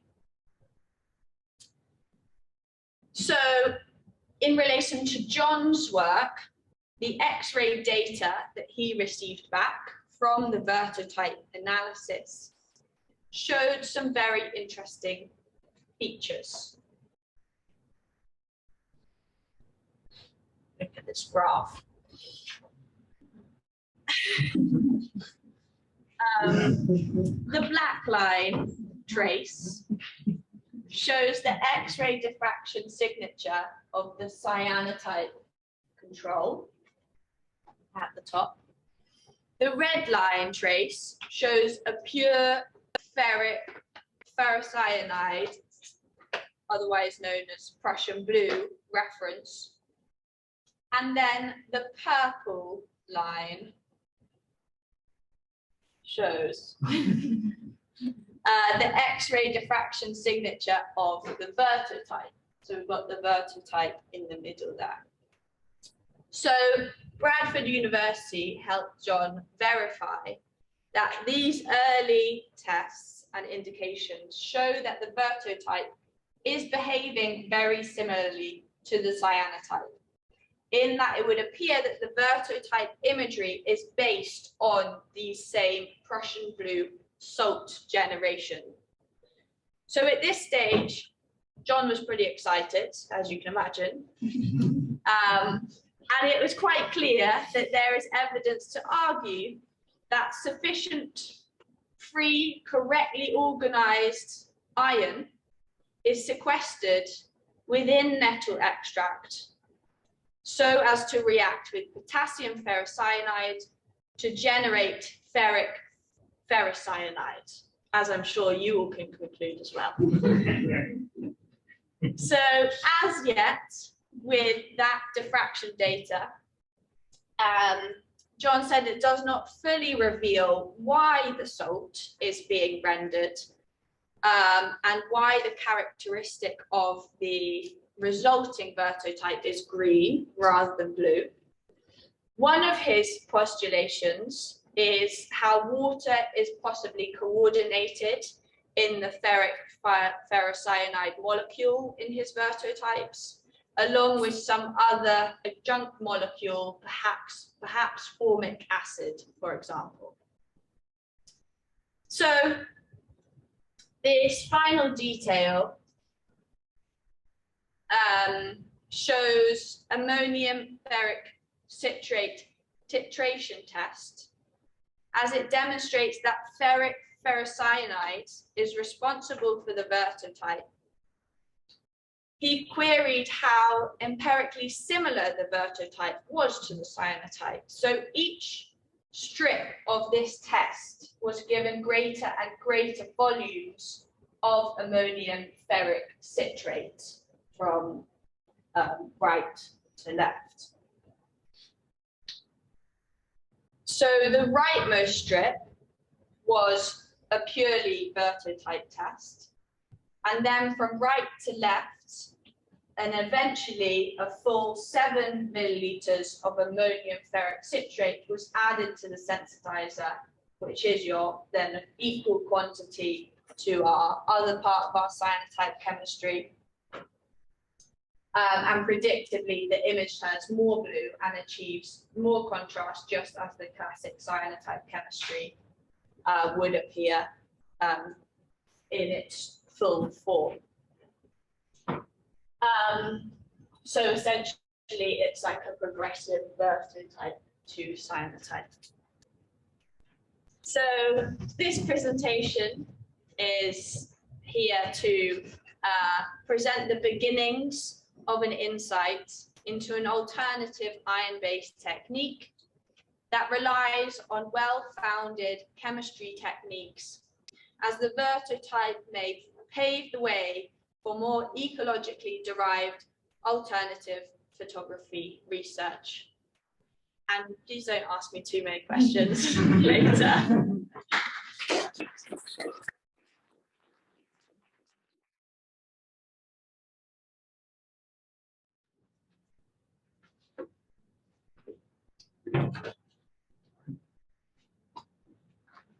So just to let you all know, the first part of my talk is scripted because there are some like technical terms that I don't want to get incorrect. And then If you would just speak louder to the mic. okay, so hi, my name is Matthew Beach. I'm an artist researcher and PhD candidate in the School of Geography at Queen Mary, University of London. My talk today is entitled Photographic Color Theory, Reflections and Analog Practice. Over the last year, I have been working with the Photographic Garden plants in order to test the suitability of plant-based dyes for photographic filters. Prelude, art practice. So my background is in photographic practice with an emphasis on photographic materiality, or thinking about wider conceptions of the photographic beyond normative image making. One aspect of my interest in the residency was a query made by a fellow graduate student some years ago, asking about my relationship to color. My response was that I typically didn't think much about it. It was a result of work that was process-driven. An example are these large-scale silk screens using gelatin mixed with silver nitrate. The resulting images are essentially permanently unfixed silver gelatin prints held in liminal stasis by the individual dot pattern. Another aspect came later when thinking about ways of making relations with particular places and landscapes and their multi-species inhabitants. Here is a CMYK photo etching made with plant-based extracts mixed with plate oil and a large sheet of wool that I hand-dyed with Dara helix or English ivy. A further hand-dyed piece with ivy and silkscreen over the top using livestock marking pigments.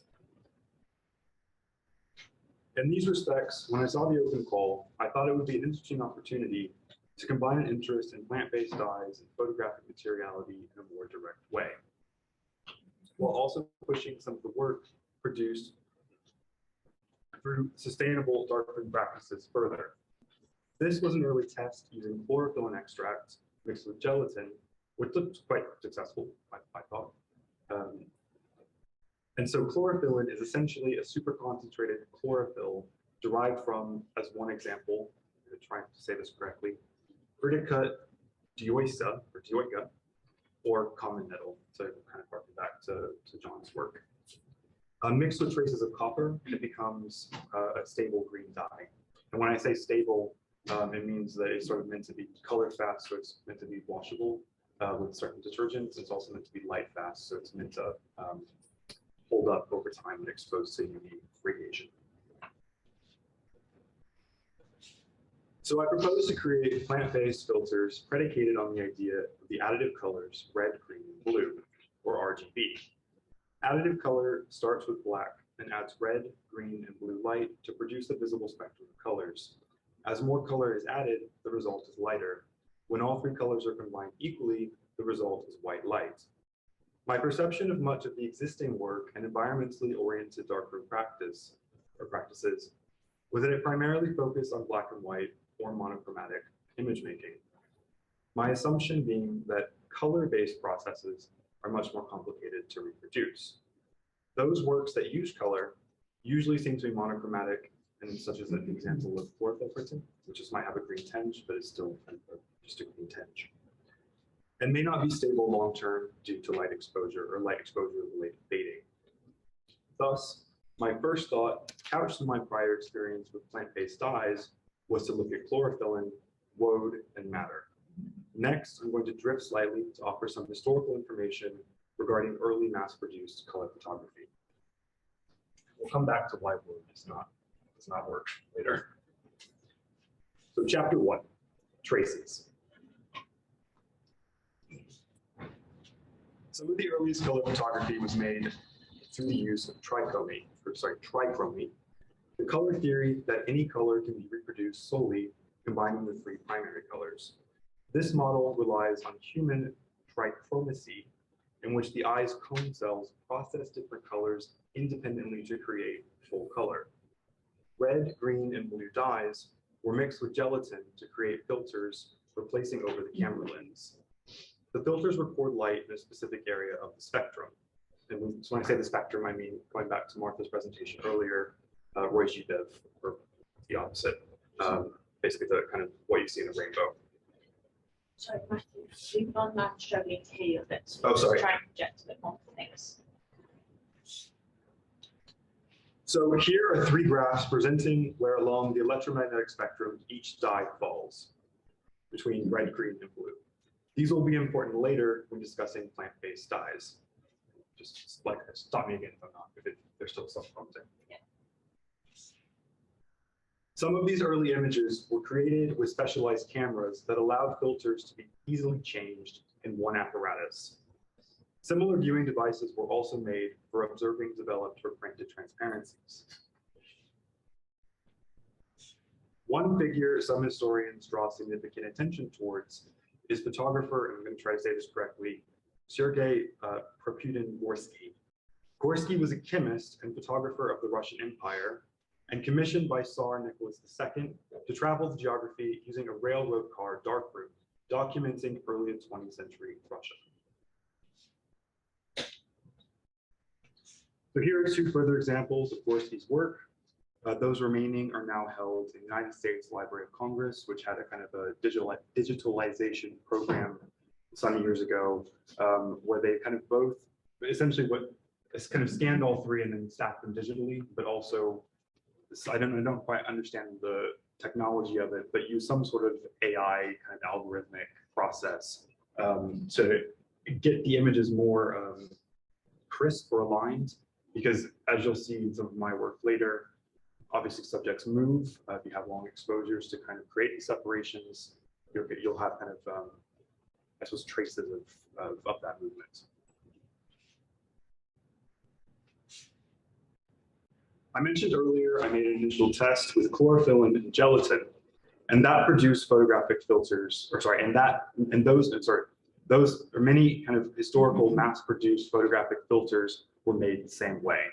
So quite often, sort of a dye with the 8% gelatin solution creates quite a rigid sort of workable filter. What I want to draw out here briefly is the chemical material relationship between dyes and gelatin and the scale to which testing was conducted. Chiefly, what matters most here is the mass production was not possible prior to the ability of chemists to synthesize dyes in the laboratory. In this respect, histories of dyeing and histories of photography are extremely intertwined. Pictured is the Herx Dye Works, which was established in 1863 near Frankfurt. Herx was one of the first major players to create a portfolio of synthetic or azo dyes.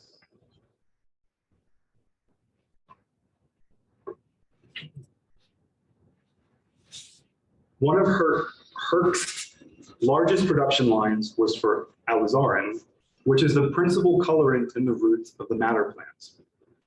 Alizarin was lab synthesized in 1868 by German chemists. While I'm not a chemist, I will offer briefly one set of steps as to how this functions. Dissolve in water the sulfates of aniline, of cumanine, and of toluidine.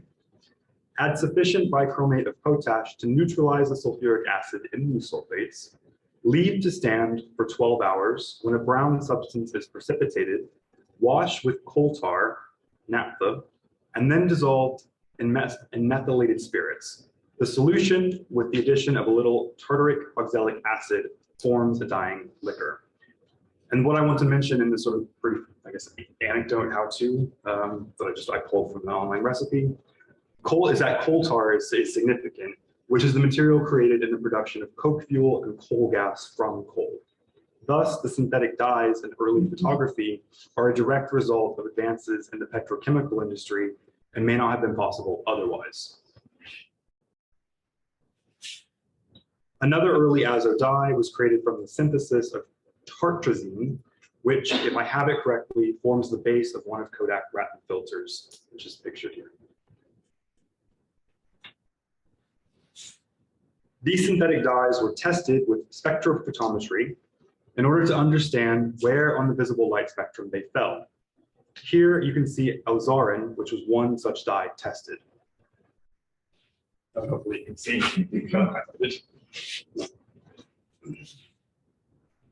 And this is just another slide showing early analysis. My point here is also to highlight how photography was historically directly tied up with physics in a way that seems to not be talked about in normative contemporary practices. And that ends the scripted portion. All right, chapter 2, the garden and the kitchen.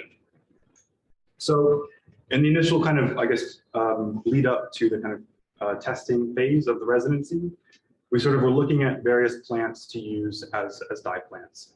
And the kind of, I guess, plan, or at least my plan, was we needed something that was going to be light fast, color fast, and something that we could get red, green, and blue out of, or derivatives that we could use to mix the dyes to create those colors.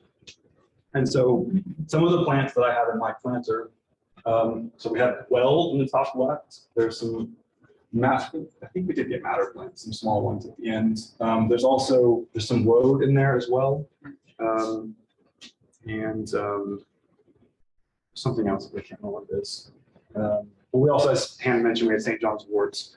And then we also had just sort of around the site, some Hedera helix as well. Now, what I have to kind of stress, and this is sort of like a, I don't know, behind the curtain, is that plants have to grow. So unless you have mature plants, it's not exactly that easy to sort of make dyes just from scratch. So these were supplemented from mass-produced. I will say locally sourced to me, where I live in South London, a company that has a dye garden, as I understand it, sort of just to offset basically with the availability of what we had. I'm getting confused. I think two computers up here. Now, blue. So back to woad. Woad and indigo are not soluble in water. Essentially, you need an extremely high pH in order for that to happen. And believe me, I tried. I mean, I tried oil extraction. I mixed it with gum arabic to bind it, and then tried to add more liquid. And the results, as I'll show you a bit later, are it just goes bitty. It's just not possible. And so what I sort of found instead, through the idea of just looking at kind of food, our natural food colorants, was blue spirulina powder.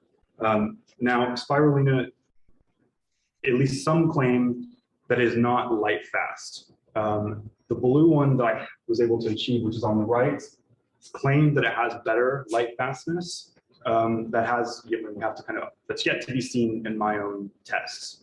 But what I will say is there's also this company on the left, I'm going to say, well, it's DDW, which is using this other particular kind of algae that is definitely is light fast. However, when I contacted that company, they wouldn't give me any samples because I'm not a food or beverage company. So that's one of the limitations of this kind of work. But anyway, we were able to get this kind of basic sample pack of the spirulina powder as a workable material. One of the plants that I was able to kind of make use of within the photographic garden was the weld. And so a kind of basic aspect of how I produced these various dyes. So I just want to make sure I can scroll so I can see what's coming up as well. And this is kind of follows on from general dyeing of fabric as well, or of different fibers, is I would essentially cut down a selection of material. I would then cover it with enough distilled water. I ended up using distilled over tap water because I would it was a way of sort of eliminating, I say chemical contaminants, but contaminants isn't necessarily the right phrase. Just sort of, it was another variable to be avoided because I had issues with things going bitty, as I keep saying. So what happens is essentially you simmer the plant material on low heat for about 40 minutes to sort of precipitate the dye into the water. And then you strain it through, I used a T-sieve, and then after that I used just like a coffee filter. And after that, basically leave it for any number, it could be from a day to like a week. And then what happens is sort of the kind of any sort of, it's like the word isn't impurities because that's like a loaded word, but sort of things that were not suitable for what I needed them to do would sort of kind of fall to the bottom. And then I basically used a pipette to sort of collect the material off the top, which I then replaced into another container. And so that result left me with a series of dyes. Here's some of them that I just had and just basically stored in the kitchen while I was using them. And we've got, if I remember this correctly, we've got madder, birch bark, might be chamomile in the center, then chlorophyllin, and then blue spirulina. And for those materials, for example, spirulina and chlorophyllin extract, which are powders to start with, my rough kind of guide for how I was doing this was for the chlorophyllin weighing out 5 grams of powder, mixing it with 180 milliliters of water, going to an extremely low heat, and then basically what was left was about 150 milliliters of liquid, which is what I put in these smaller jars. The same was done for spirulina, but for that I used 15 grams. And that sort of corresponds to kind of the strength of the dye when I go to actually making the filters themselves. Cool. So my early test, and to go back briefly now to gelatin, is because gelatin is, as some of you may know, or jelly is animal-based. So all of these historical kind of filters, and I think some filters still today, if they're what's the word? If they're not glass, if they're kind of over the lens, I don't know if the technical terms have to be mind, but are produced with just dyes in a gelatin base. And so one way to sort of get away from that was, as we were talking about earlier, seaweed jellies. And so I started embarking on doing various degrees of strengths of agar-agar to produce a translucent filter. And so what you're seeing here is just, I don't know what's the orientation that we're in. I think it's about a 25-minute walk that way. This was the site of the garden, and East Street Arts, where sort of some of us stayed during that period. And so what you're looking at here is a filter with weld that has been in the process of drying. So the darker portion has not yet dried, the lighter portion has. And this is with a 0.5% of agar solution. And something else to mention with the agar is that a lot of these dyes are quite heat sensitive. Again, you use the word bitty. If you heat things too far, they'll basically go lumpy. And so it was quite a trial and error process of making the agar, which if you've ever used it, you'll know you have to boil it in order to get it to gel before it'll set. And so you can't, so all of a sudden you've got a boiling hot liquid and a cold dye, and they just don't mix. Well, they do, well, they kind of do in a kind of lumpy way. So it was kind of like a matter of going, how to sort of get the agar-agar cool enough before I could mix the pigments in. And then roughly, I wish I had like a better kind of system for how this was done, but essentially I would, if my dyes were not opaque to the eye in these containers, and you can kind of see actually in the middle, this wall one's still quite translucent compared to the others. I would essentially just simmer it down until it was opaque, and then use that as its entirety. So this was with my 0.5% of agar solution, and you can see it does work, but the kind of aesthetic is almost like a plastic camera lens if you've ever used one of those, which is that's not a negative thing by any means. As James mentioned earlier, I'm not in the same way. I'm not trying to replicate what was done historically, but it provides a guideline for kind of something to work alongside. These are some more tests with chlorophyllin. Essentially, my process after kind of getting this gel was to pour it on these sheets of acetate, which I had left over from another project that didn't work with the photocopier that I was using. And then basically just leave them to dry, which can take anywhere from, let's say, 6 to 24 hours. It's faster if you have a fan. However, I'm going to skip ahead very briefly and come back. But again, heat really matters. So these were, I think, so this is spirulina with agar and weld with gelatin. If any of you are kind of gardeners or houseplant enthusiasts maybe, you might have heat mats or seedling mats. So I placed these on seedling mats, and essentially what you're seeing are the lines. Is the cursor? No.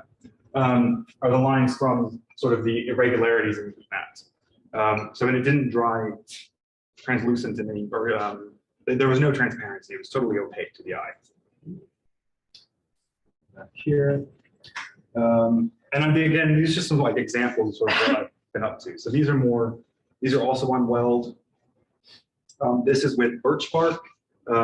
This one is an agar. And so again, you can see it is translucent, but it kind of has this cloudy effect. And then the plant material that was the most difficult to work with was madder, because madder I was working with pre-prepared chops or powderized root. And so in order to do that, you have to soak it overnight, and then you have to heat it for about 40 minutes to extract the dye. But again, it's heat sensitive. So if you go over, I believe it's 60 C, it'll destroy some of that alizarin in the madder itself. And so it's quite a finicky procedure. And then essentially it's the same thing of mixing it down, letting it separate, filtering it, taking bits off the top. But with madder, it's very difficult to get it to be opaque. You need quite a lot of the root powder. And so in order to do that, I use all of the solution that I've made each time in order to finally get an opaque filter. These are two examples. These are both with agar, so chlorophyllin, which work the best with the agar, and then madder root on the bottom. And again, you can kind of get a sense of what's the word? The lack of opacity in the filter itself, which means you're having more variation along the visible light spectrum coming through. That one. And then last, I also tried with fruit pectin, which is also very difficult to work with, or at least I found it difficult. So this is 5% fruit pectin with weld in the middle and chlorophyllin on the edges. So that being said, to eliminate variables, because I did want to sort of get imagery achieved, I did end up using gelatin for my tests because I wanted to make I wanted to at least see if it was possible. So these are final filters with madder, chlorophyllin, and blue spirulina, and 8% gelatin. And with those, and I'm sorry to get a bit sciencey on you, unless you like that, in which case then you're welcome.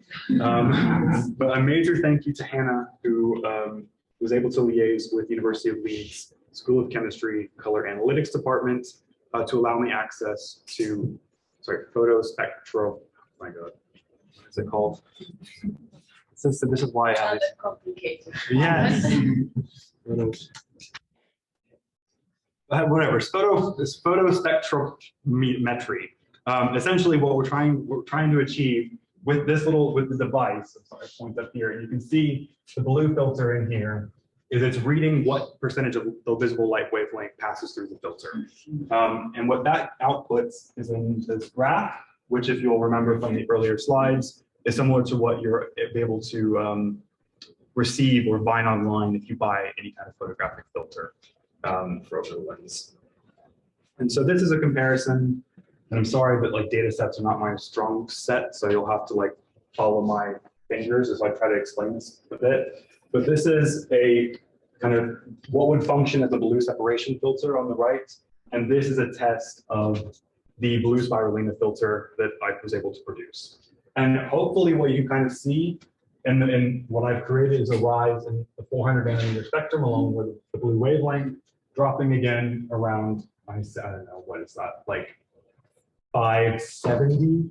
And this, I think, is somewhat equitable to what we're seeing in the Edmond filter. And again, we have the matter on the left and the chlorophyll on the right. I should note, however, that the matter one was the first iteration of the filter, which was this less opaque one. Sorry, I'm waving here, as you can see. This less opaque one. And so it's actually sitting in the department currently on waiting to get the test results back. But that was what this is what is at the department currently. But anyway, you can see again they are a bit similar. At least I think the green one is quite good, and the red one is getting there. But it's like, I mean, you can just sort of see where the drop is just not quite the same. And you can see it in practice. Okay, chapter 3, sprouts. I'm aware of time. So now on to some results. So the goal of this was to try to get black and white color separations. This is a roll of Ilford HP5 plus 400 that I photographed through RGB with the filters that I made. Something to note is that compensating for the exposure is quite difficult with these filters. At least I found it to be difficult, especially trying to like hold something, do the metering. So it's a bit fappy because I didn't actually construct like an apparatus to fit around the lens. So you can see these. I would say these are probably quite overexposed based on the negatives that I have. But you can sort of see this is one result that at least the water is blue and the foliage is green. That's something. And then we have another one. And again, and the last one I'm quite happy with. I just think it's quite an interesting image. So you can really, and what I really wanted to kind of draw out is sort of this process of sort of kind of being able to apply, I guess, these traces of the different spectrum kind of within the actual image. So it does kind of have this vibe, I think. And again, like I didn't sort of obviously did not clean the scan up. And I should say these are composed digitally. There is a process of translating additive color to subtractive printing, but it's not something that I was able to achieve in the scope of this residency. But again, so you can see like what would have been on the green negative versus the red negative. Next, I tried the same thing, but with pinhole camera and medium format slide film. So again, red, green, and blue. And this I think was quite successful. So this is one example. And essentially what I've done is I've brought them into Photoshop after scanning them. If you're familiar with blending modes, essentially it's like a screen. There's a setting for screen, and so that sort of overlays them in such a way that allows the colors to function. Alternatively, you could separate them out into like, you could put the channels of the image for red, green, and blue, and then compose it that way, but this is quite quick. And then one other one. And these aren't like conceptual images by any means, but they're sort of practical for various applications, locations, scenes, etc. And so I'm quite pleased with how these have come out, really. I do think so. Exposure seems to kind of really come into play as far as what, like the amount of pigment that's dominant in the image. Something else to kind of, I think, play with later on is working out how many, like, the exposure compensation for the filters, and then somehow dividing that by 3 to do a multiple exposure on a piece of slide film, so it's stacked in an image. Because if I stack the slide film, just say in front of a window, it's quite opaque because it's just so dense with the kind of actual material on the image. So that was sort of where I got to with the actual the kind of experimentation. And so now I'm sort of returning, kind of trying to input some of what I've learned back into my own practice, which is sort of interested in looking at how can we kind of take some of this photographic materiality and kind of subvert some of these historical narratives, or think about other ways of being with plants, or sort of other ways of seeing. And the way that one thing that I was really interested in, particularly with the madder plant, is that historically madder was used to dye the British redcoats for the British Empire. It was used to dye lots of other things as well, but there were dye houses specifically I think in the Midlands, that all they did was export fabric for military gear globally, but also for the British Empire. So what you're looking at with these images is I've gone to the National Army Museum in London, where you can actually see British redcoats on display, and I photographed them through the matter filter as a kind of, I guess, quite physical intervention into image making, and sort of talking about, I guess, trying to evoke those histories, that violence, and just thinking about how to kind of be otherwise with the plant. So then with that, I've also worked with dyeing with matter as well. Sorry, something I should have mentioned with matter further. You need to add chalk when you work with matter. It deepens the color and it helps dissolve the pigment more easily. So I've dyed some linen, and with that, I'm going to skip over that for time. We have an exhibition, as mentioned previously, opened at Compost now. I know we installed it yesterday, so I don't have proper install shots yet. So forgive if there's crooked imagery in there. It's not intentional. But basically trying to sort of evoke some of these histories of extraction, colonialism, and thinking about how we can sort of rework those relationships with the matter plants, at least that as one kind of filtration. And so I've made two pieces that sort of kind of try to evoke these histories, kind of talking about matter in the context of matter, photography and dye making as being on a continuum with sort of, I guess, large kind of global politics and global histories. And sort of the kind of a case study being the matter photographs.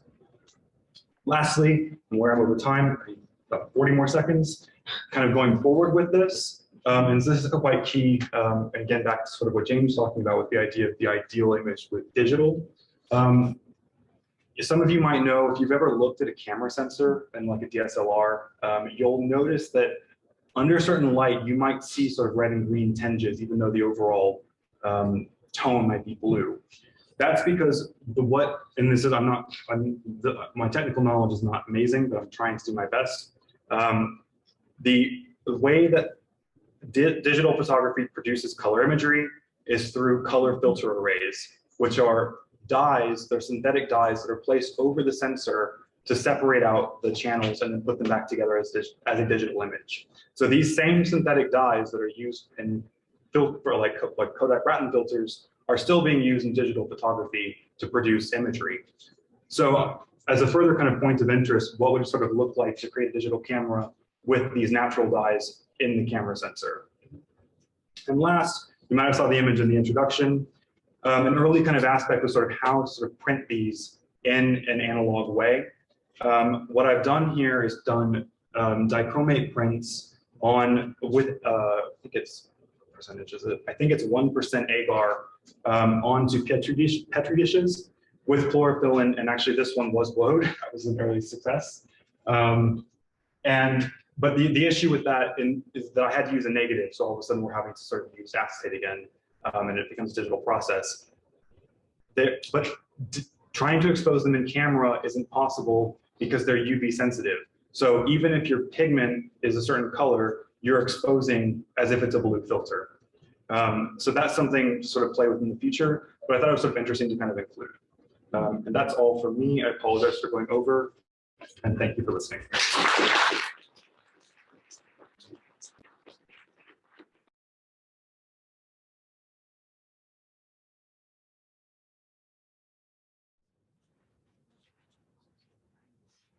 Hi, I'm Marjorie, and I am an artist and photographer and lecturer at Sunderland University in the north of England. And I've also been working as a kind of, I think the word for it, well, I've been an access artist on the Photographic Garden project.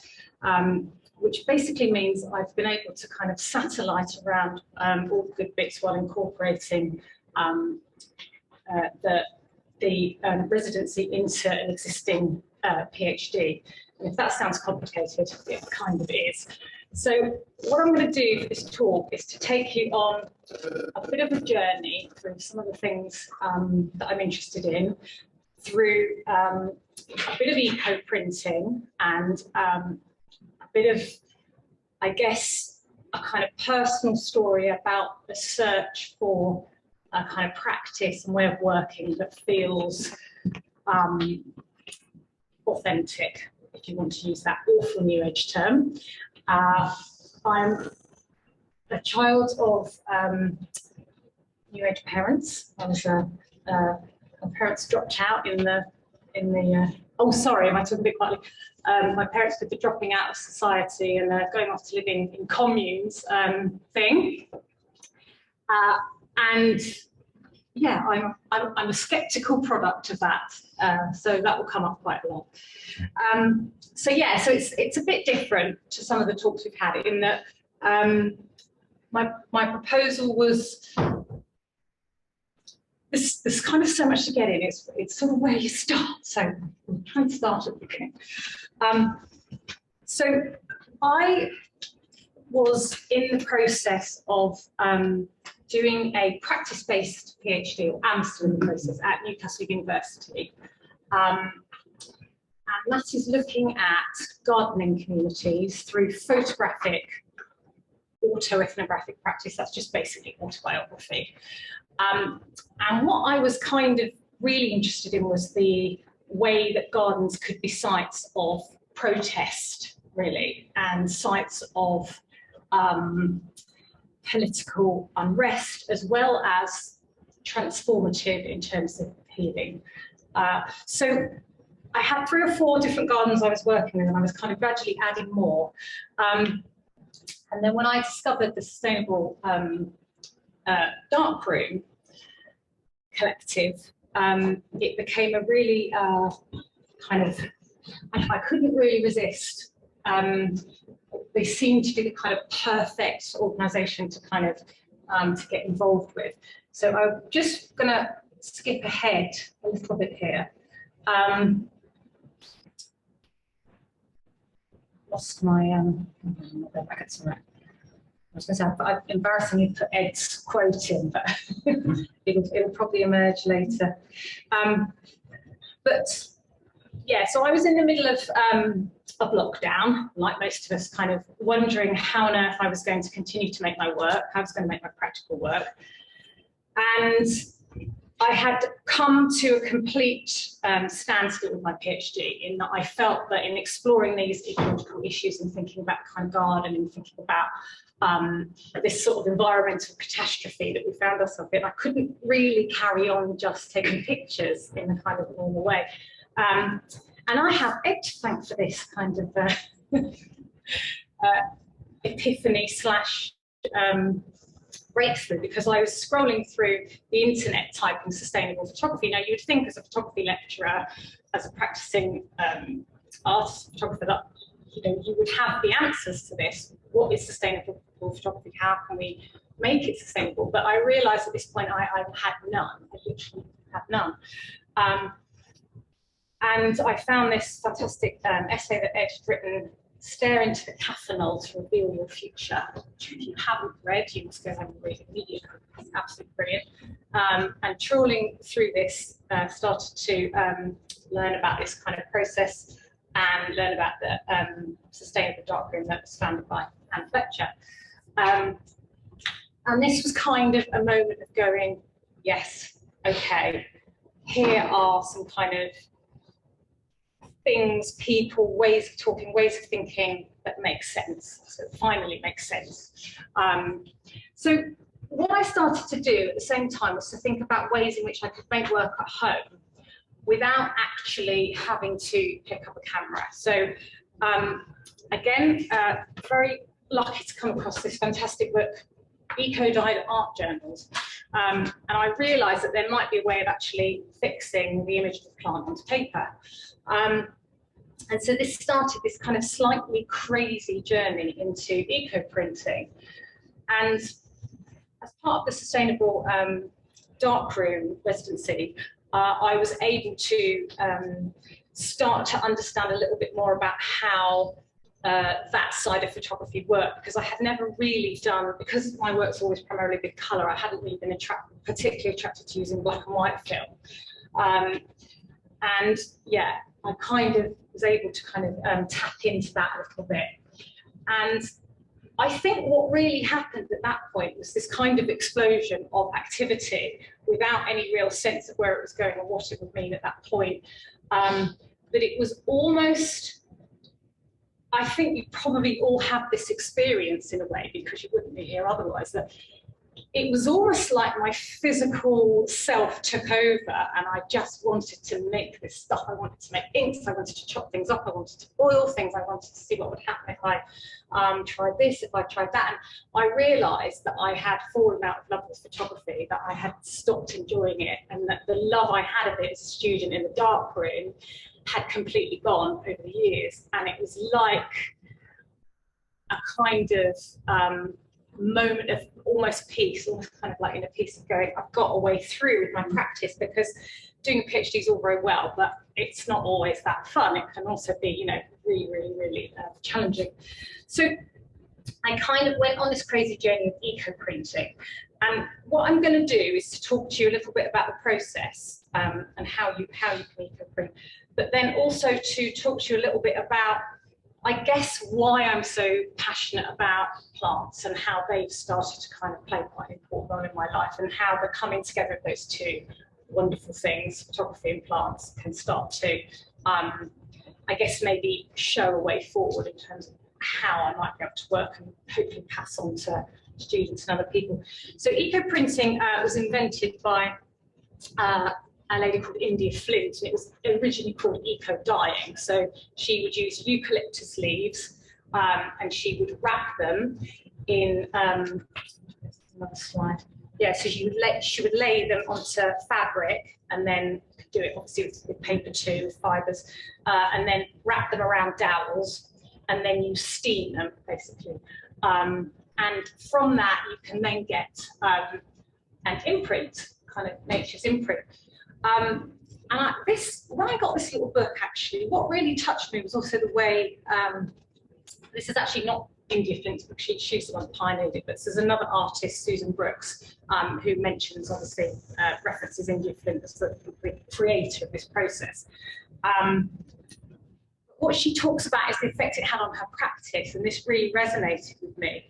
And she said the practice brought other delights, hours spent outdoors, walking and gathering plants and fallen golden leaves in the crisp fall air, the hot summer sun cooking a jar of solar-dyed fabrics on my deck, walking with my grandchildren along the railroad tracks in search of railroad spikes and metal. And she says that it had also invited her to slow down and had given her the gift of time in her practice. And that really resonated with me, because this idea of photography is something that's the decisive moment, that's instant, that's fast, that's something we can capture and keep and share immediately, is almost the kind of antithesis of this way of working, which is just about giving yourself time and the pleasure in that. She goes on to talk about the way that eco-printing was kind of compared to the view of nature that the Chinese have about it having these 5 elements, so earth, water, fire, wood and metal. And she says the earth provides plant life and fibres for paper and cloth. We boil or steam these materials with water and fire, and wood and metals act as mordants and tannins for adhering the plant's colours onto the fibre. So I guess she kind of touches on this way that it has almost become a kind of spiritual practice for her. And I think that for me, one of the things about being in a creative space where things are working is that there is that connection to something bigger, or to a sort of sense of purpose. And I think that comes, I think someone, I'm not going to be able to remember who said it, but somebody described the position of the artist as a humble one. You know, and I feel like sitting here today, it's been so amazing to see these incredible talks. You know, it's just what people have been able to do, and the way that Hannah and Ed have instigated that. But in a way, when you're making the work and it's working, which it often isn't, and we all know about the frustrations when it doesn't go right, but when you start to get into that zone and things start to happen, you feel like things are kind of going the right way, I suppose, is the only way to put it, or progressing in some kind of way that's bigger than you. So one of the things I started to do was also to think about the the 4 R's, the mantra. I am a disciple of the Adam Hanna Sustainable Darkroom, as you can tell, a Northern Sustainable Darkroom. But in all seriousness, actually, this manifesto that they had written was incredibly helpful to me, because I really didn't have a sense of where to go. You know, I had my Mia, and I had my Rolleiflex, and I had my digital camera, and I had my scanner, and I had all this equipment, and yet I felt like I can't take a picture. I don't want to take a picture that's going to contribute to this kind of current ecological crisis in some way. I did manage to get over that eventually, so I have started taking pictures again. But what I started to do that was quite good was reuse. So I found lots of sea prints that I had already, and I started putting those, eco-printing over the top of those. So I would put plants over the top and then put them between the bundles and roll those up. So some of these were the garden sites that I had been working in. So this is Wallington, which is a National Trust garden in Northumberland, where I volunteered for a while and just been part of the project. And I started to get this kind of sense, I guess, that the plants were in some way collaborating with me, that they were kind of speaking to me through the work. I remember saying to my mum, "Oh my God, it's like the New Age is back. It's a nightmare." And I was, you know, the late night internet search. Be wary, guys. So I'm late night internet searching, and I type in plant spirits. It's like a kind of filter secret, you know. And then I get to Watkins bookshop, and there's this reading, this new book called Touched by Nature.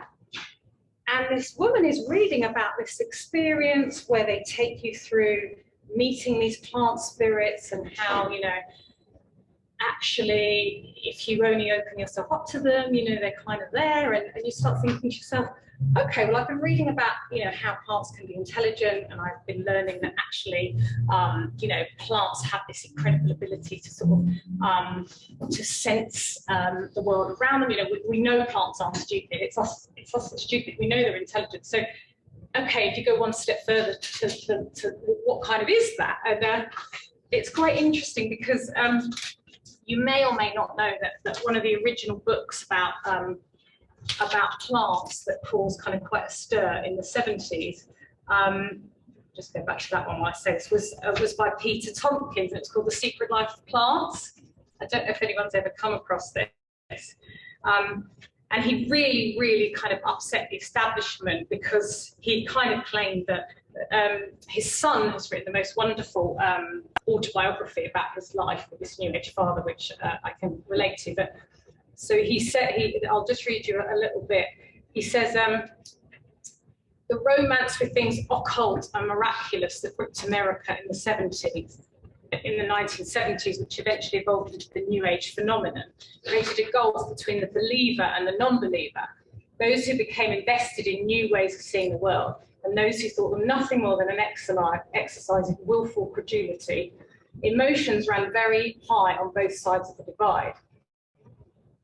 No one was more adept at my father than stirring up indignant opposition in the tenets of scientific orthodoxy. When he told the news media that apples experienced the equivalent of an orgasm when eaten with a loving, respectful attitude, or that invisible human-like nature spirits swarmed within the greenery of a well-tended garden, and worse, when these pronouncements were greeted with enthusiasm by journalists and readers alike, botany professors around the world felt their throats constrict and their scalps grow hot with rage. So this kind of idea that, you know, plants, you know, maybe we're missing something. It's quite interesting, because we've kind of come back to that now, I think, a bit, in terms of things like books like Intelligent Green, which you may have come across, and kind of new thinkings about that. So I guess this kind of, for me, this tension between, you know, the kind of, the sensible practicing artist, you know, the academic, you know, the kind of, the self that wants to be kind of part of mainstream society and not be considered to be a crazy quack, and the self that has a sense that there is more to it, you know, I guess that kind of what drives me through this work. I grew up in a series of squats and communes in South London. I was actually born above a darkroom. So I worked a few years ago on a project called Growing Up in the New Age, exploring all of this stuff. and met a photographer called Dave Walkling, and this is one of his pictures. And he had this darkroom in there. So this was a really kind of interesting journey. Oh, there's it. So it's fine, it pops up there. And where I'm kind of going with this is that I guess what I wanted to say about this, for me, about the sustainable darkroom, and particularly the photographic garden, is when you start to find a connection with things. And I guess for me, it was really from the instant of sort of finding them. Not even, you know, not even in a sort of like, oh, I've met you way, but more in a, I've read your manifesto way. And that sounds kind of a bit scary because like, well, communism and all that. But actually, a manifesto is like a really useful thing. And I would like to suggest that this is a kind of countercultural movement in a way. I think the thing about countercultures is, oh, it's got really small, something I've looked into a lot, is that you can't be doing it, it's a byproduct, it's not the thing itself. So you can only be that if you don't know you're doing it. There's the 4 R's. So let me just quickly find a slide to look at while we do that one. I know we have to go back to this one a second. Right. I know it's horrible reading stuff while you're also, oh, I tell you what, hang on, so I'll just quickly, so this was the one that really got me. This is the manifesto that they've written. Didn't think you'd be looking at this today, did you? Thinking through sustainable relations between human, non-humans in inanimate bodies, valuing our natural resources, supporting, doing and facilitating research, they're doing all of this, empowering individual makers, collaborating and sharing with other communities. I can't find the bit about being kind, it seems to have slid off, but there's a lovely bit at the bottom about being kind. I thought that was really nice. And according to this wonderful book, which I cannot recommend enough, how long have I got left? 10 minutes. Okay, great. Counterculture Through the Ages, From Abraham to Acid House. If you want a bit of bedtime reading that will stir you up, I can't recommend that one enough. So this is how he defines counterculture. Nearly universal features of countercultures, breakthroughs and radical innovations in art, science, spirituality, philosophy and living, diversity, authentic open communication and profound interpersonal contact, generosity in the sharing of tools, persecution by mainstream cultures. You should see some of the emails Ed's had that he was telling about, people that didn't like the sustainable darkroom at the beginning, straight photographers, exile or dropping out. That's maybe a bit extreme, but I mean, I'm saying this slightly in jest, but I also do think that, you know, we are part of something that maybe you will look back on and go, actually, yeah, that's the moment, because I've sat in meetings and suggested we, you know, might want to think about Photographic Garden or something like that, and people have literally looked at me like I'm completely crazy. So it is interesting that actually, you know, this kind of new way of thinking or new way of doing things, I think, does have a precedent and its kind of roots in something. I may not know it. Now I've told you that again. We're counterculturalists, but actually you know, the thing for me that is so powerful about what we do is the sharing, you know, because at the end of the day, not everyone can afford to go to university, not everyone can afford to get their knowledge, you know, from the ivory towers of academia, and why should they, you know? I shouldn't say this, we'll be out of the job, but I think the point is really that way of the kind of democratic sharing of tools, for me, is something going forward that's going to be hugely important. And so I've been doing lots of workshops myself for my sins as part of this. So let me skip through some of that. We've mentioned the PhD in autobiography. We've mentioned growing up in the new age, so I'm going to go past that bit. So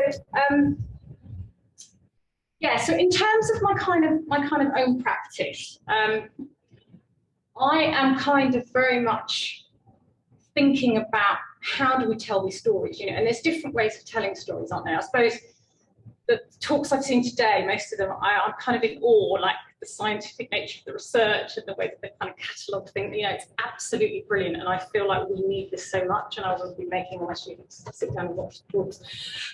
But that's kind of not, I guess, not the way I work. So for me, it's more like, you know, following a rabbit down a rabbit hole, onto a well-used, overused metaphor.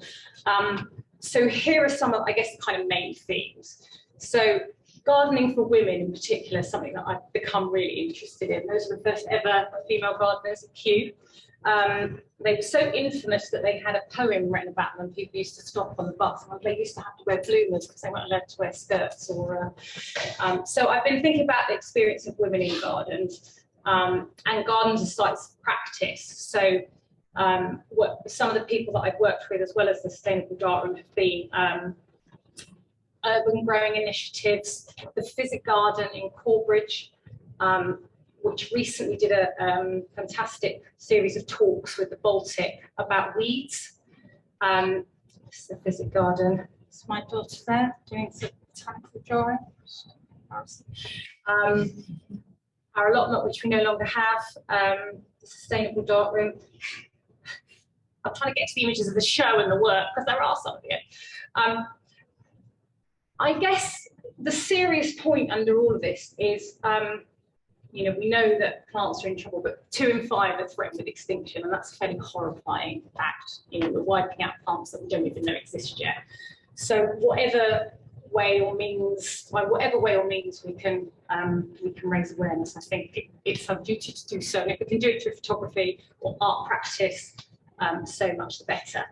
And I think this way of working allows for this collaboration with both the plants and the materials. But I think someone said they've got to know the plants in the local area, Matthew, so much better than they ever would have done.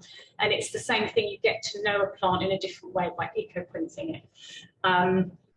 I've kind of dipped my toe into the world of radical botany, and yeah, that's interesting. But the main kind of, I guess, essence of that is this idea that we've spent so long looking at plants as symbols that we can no longer see them.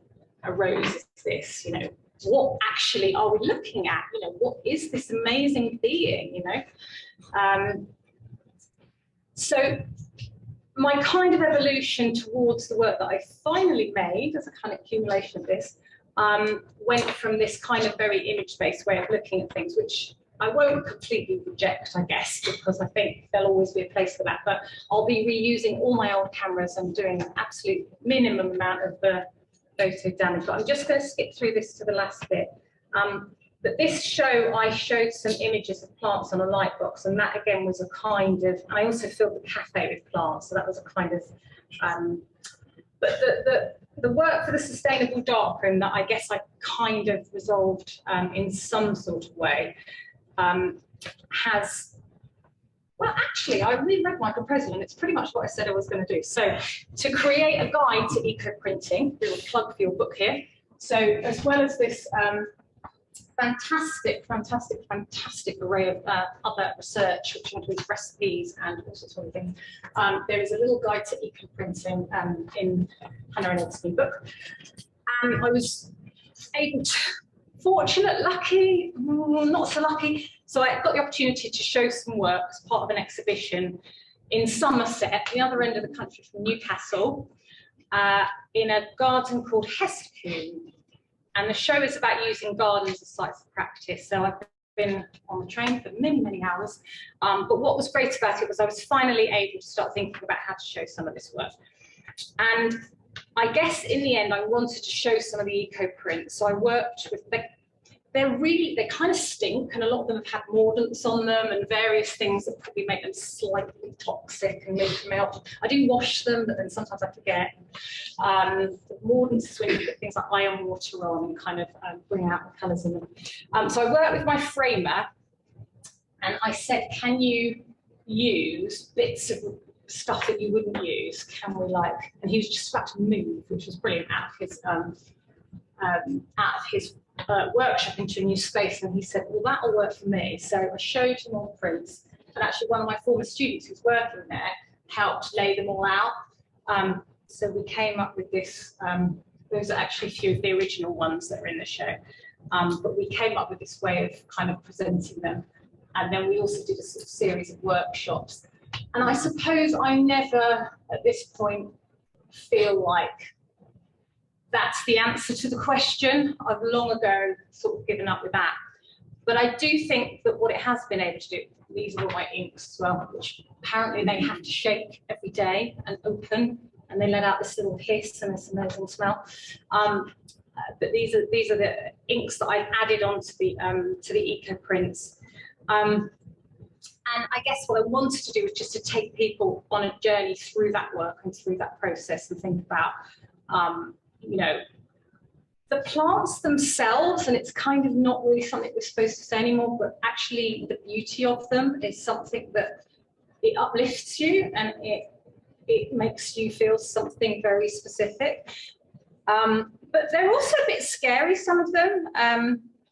Just to finish, I'll mention a little bit about the plant spirits. Well, one day I was kind of working on this, trying to do a big one, this huge print, and of course, if you fold them up like that and put your plants in there like that, you get a mirror image. And when I opened it up, this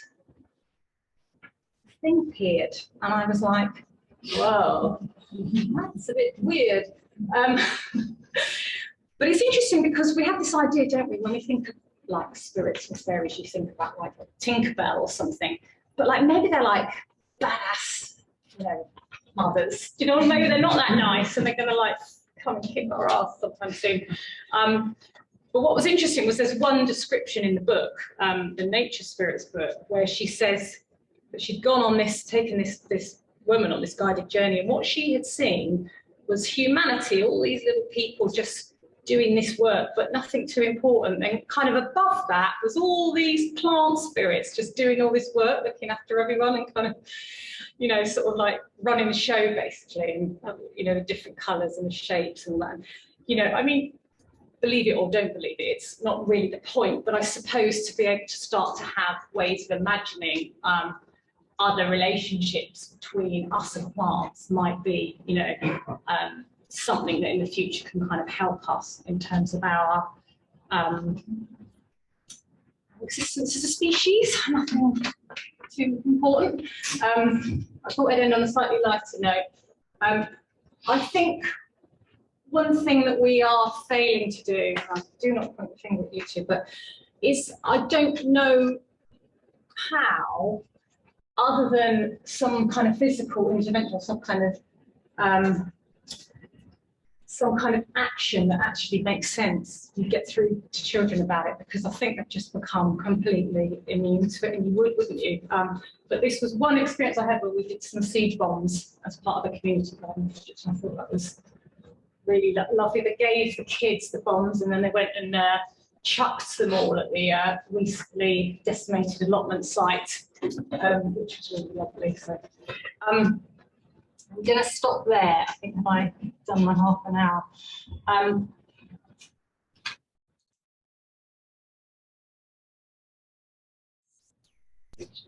Going on. So my research was called Constructed Wetlands, Deconstructed Borders. And I think since I've started the photographic practice, I was quite concerned with waste and discarded materials and these like huge amount of waters that we basically use in the darkroom and which go in and go out. But I think that I kind of shifted from this solution-oriented mind towards relational practice that means understanding relationships between different organisms, materials, and our bodies while we are meeting in the darkroom. I have just graduated from MA Ecology Futures in the Netherlands, investigating ecological thinking within the photographic practice and with the question how the wetland processes inform processes in the darkroom and in our bodies. Thinking that we too are permeable bodies, we digest and remediate and transform through our insights. I brought little thesis zines so you can go through later on if you like, to know a little bit more about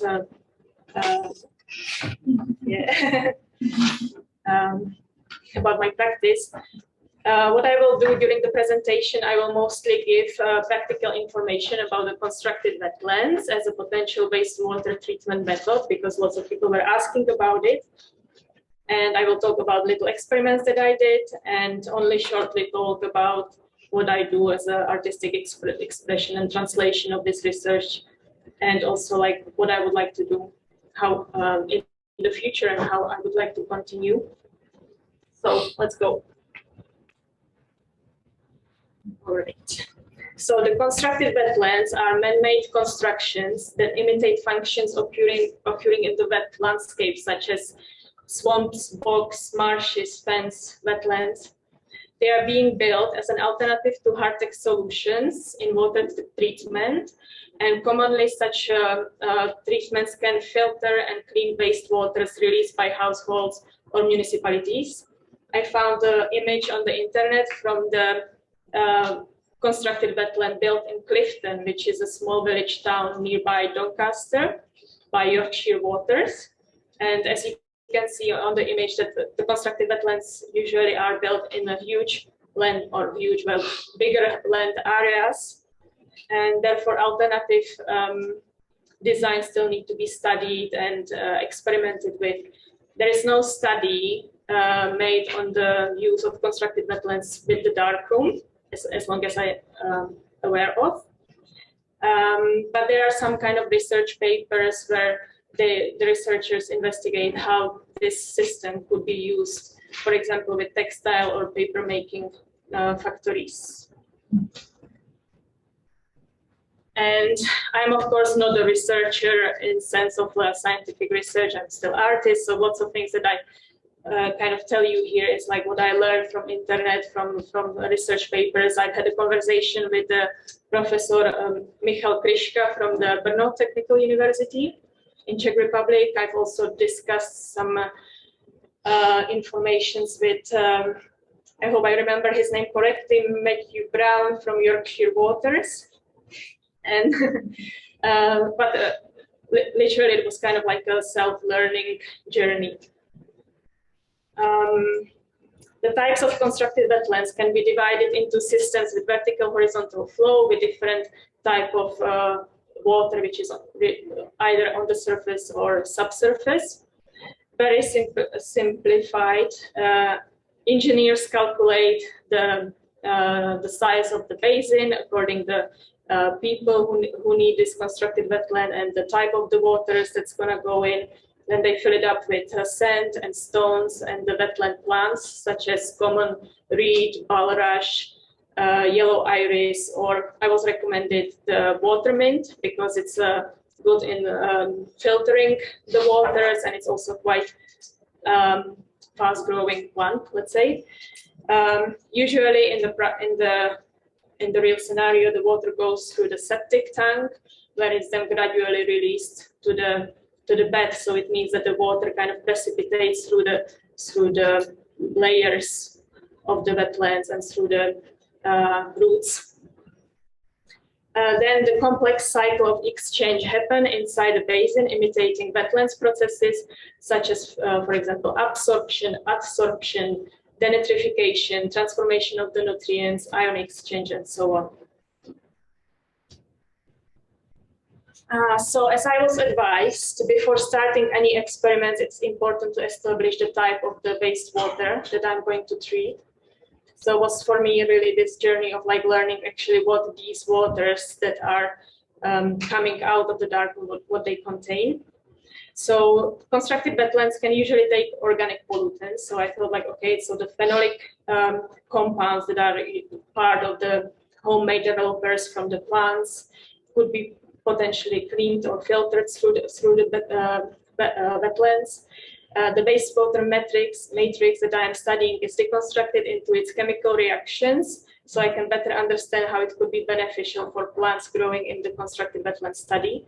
And on the image, you can see some kind of a matrix of the cyanotype wash water. which then contains the water, the iron, maybe vinegar, or a 3% hydrogen peroxide, or maybe if you use toners made from plants, then again it's some kind of a polyphenols, phenols. Tanyis, I'm not a chemist, but you kind of get the idea.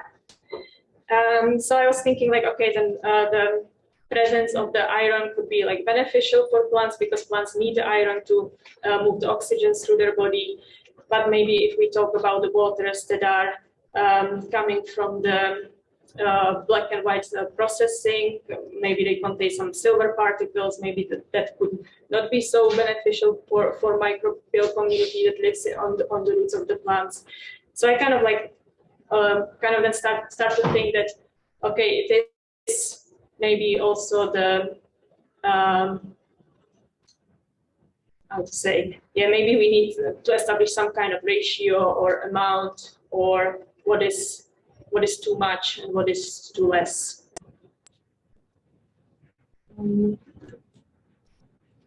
So on this slide, you can see the 1 month of the photochemical decomposition of the cyanotype wash water, turning from Prussian blue through shades of green to orange. And when I talk about the cyanotype wash water, I mean that water where you clean the drains. And here, the same water in a month becoming a kind of an incubator for mosquitoes. So kind of like realizing this multi-species relationship there, and maybe this water is actually prosperous for some species, and also thinking like, okay, it's rich on iron, and mosquitoes love our blood, which is also rich on iron. Here is the water that I've collected from the experiment that I was doing with kombucha scobies. I was doing either the cyanotype on kombuchas, but this particular one is when I was doing experiments with the salt prints, kind of treating the kombucha SCOBY with silver nitrate to create the image. The left water is then this kind of a very dark patch where I placed the copper pipe and seen how the hair-like crystals are attracted on the copper, because sometimes we also use the copper in a fixer because the copper can attract the silver metal through different, I think it's called redox reaction, but wish that John would be here. Displacement. Yeah. Displacement reaction. Yes, wish that John would write this part of the presentation. So generally, constructed wetlands are being tested on removal of nitrogen and phosphorus rather than some kind of a metallic compounds. And that's what I'm also kind of interested, not really in remediation of fixer or like reclaiming the silver, because I think that we have some other methods on it, but more waters that that come from the washing the prints or from the developers, if they are neutralized, if they are not left alkaline, or if they are not left evaporated, and so on.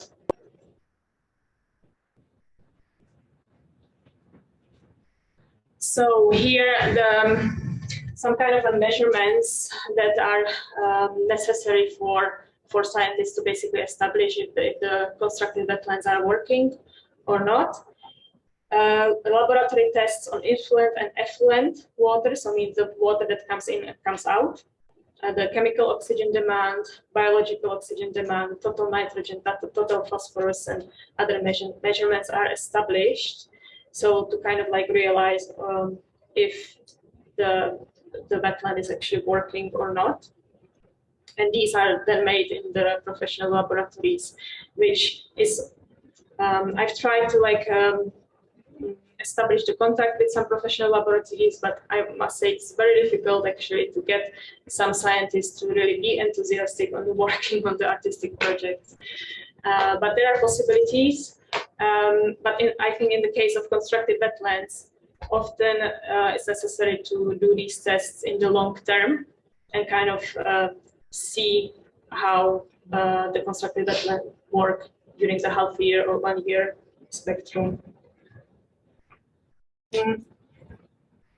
Well, my attempts with the constructed wetlands started with these plastic bottles filled up with different substrates of sand and basalt stone and water mint plant.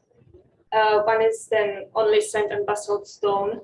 Another one I've included some mycelium, some crushed carbon filter, and human hair, because I thought that, like, okay, this is also some kind of a part of the nutrients that maybe plants need, and maybe they can like grow better on the hair and then maybe work. I don't know. I was just like speculating about it. However, this experiment was done in the winter, so the plants were not really in their active stage of growing. And in 2 weeks' time, I left to Leeds to research the project here. And by the time I came back, they were not watered properly and eventually died. So maybe here, like speculating about my about my practice of not flying. Maybe if I would have flied and spent shorter time on traveling and more time on taking care of my plants, maybe that could be like scaled down or something. I don't know. It's good to question what you do. Well, when I arrived to Leeds, I was building the first prototype from the discarded toilet, which I kind of thought it's very symbolic as I see the toilet as being this kind of multi-species meeting point where we kind of meet through our dirty waters and the guts. And it's also symbolic in a way because bathrooms are these places where we are clean or dirty, and it kind of like blends together. Plants play an important role in wetlands, but it's also necessary to say that it's also these microbial communities that work on the surface of the sand or on the surface of the plant roots that are actually working through these exchange cycles. And human bodies are also full of these microbial communities that are mainly in our guts, but also on our skin. So I kind of like find it interesting to think through wetlands as not only like wetlands in the landscapes, but that wetlands in our bodies and wetlands in the darkroom as making these processes happen. What was kind of difficult on this experiment that I've done in Leeds, that by the time I left back to Netherlands, there were not so many people using the darkroom and being able to actually take care of this prototype, although there is a huge thank for Ed, who was making his best to water the plants. But I made this kind of mistake that I didn't include any pump or any mechanism that would water the wetland automatically. So it was like put on people, this pressure, and eventually the plants also died. So when I was doing, it was also dying in sustainable practice, I guess. Well, this experiment I've done at school for my graduation. I've decided to put the peristaltic pump, also because peristalsis is the process that our guts are working on through like pressing and releasing the food. It goes through our body.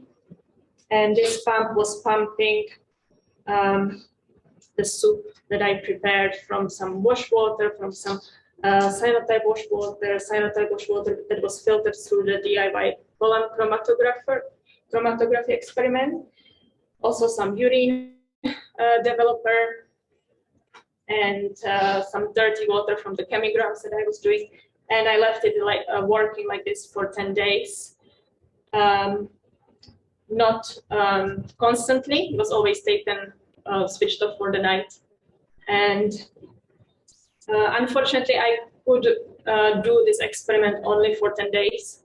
So although the plants survived this time, I don't think that it's really, yeah, it's hard to establish any conclusion because I don't have the access to the professional lab that would test the waters on the influent and effluent. But also it was very short time.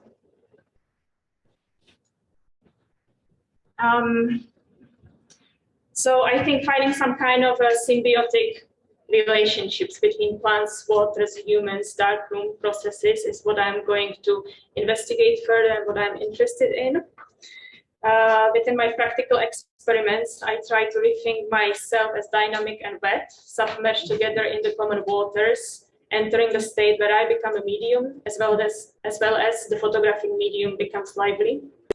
On the left is a sketch from my childhood memory, as I was imagining that our body works, and my mom was baking a lot, so I was thinking that there is this hand that is kind of making a dough inside, and some chemigram experiments that I kind of do as invitation into the digestive world of our wetlands.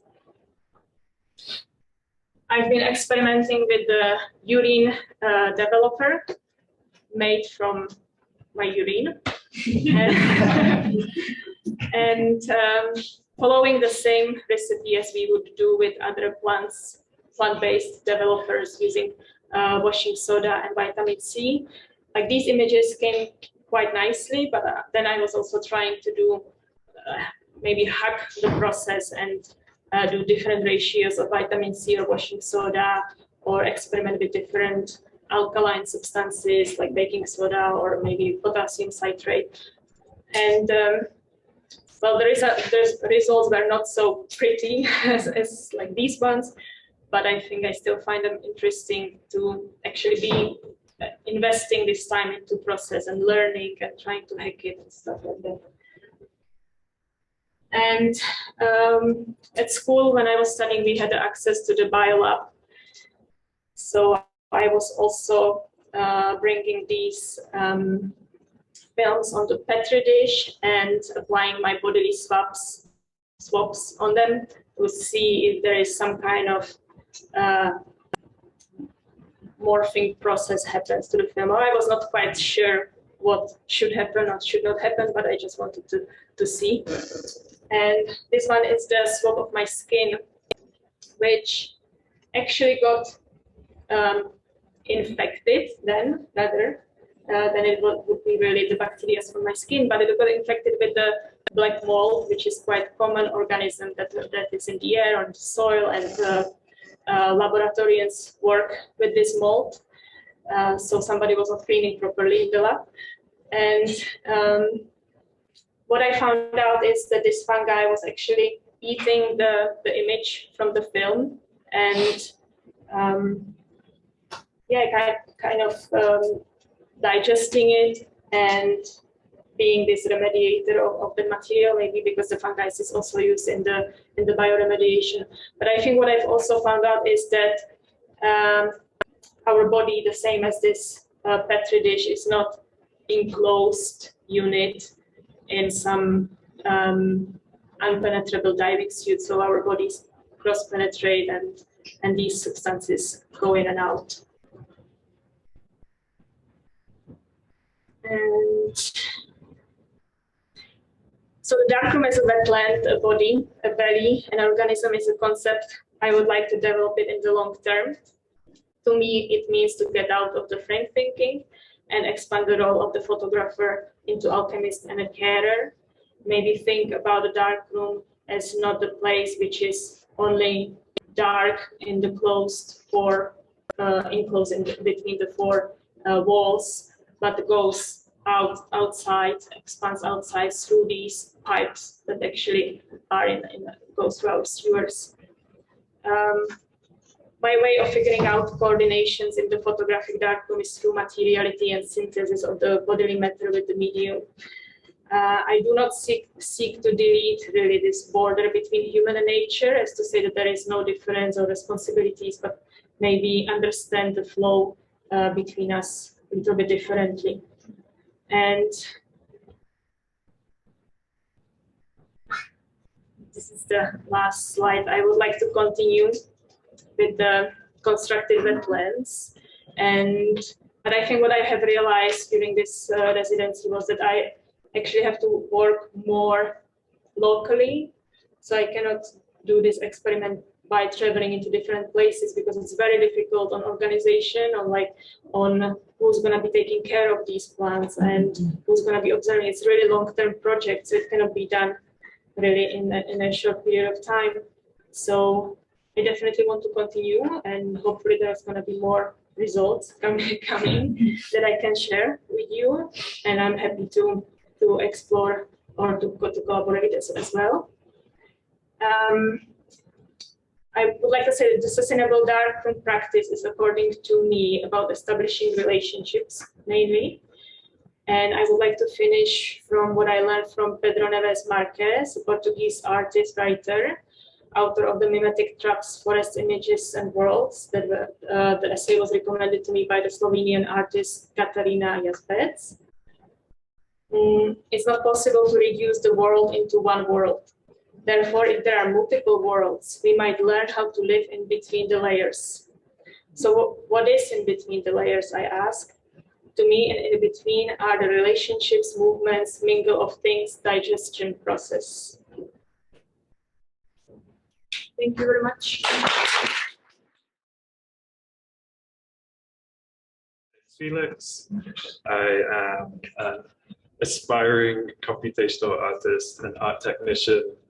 I work with computers to make tools to make art, and in doing so, hope to reflect on the technology that we use to view and understand the world and how that technology affects our imagination and our understanding, particularly in relation to the environment.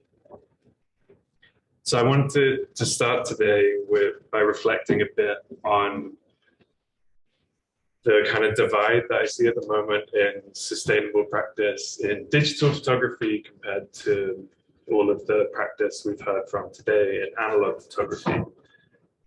Considering I'm kind of the only person in this group working predominantly with digital technology.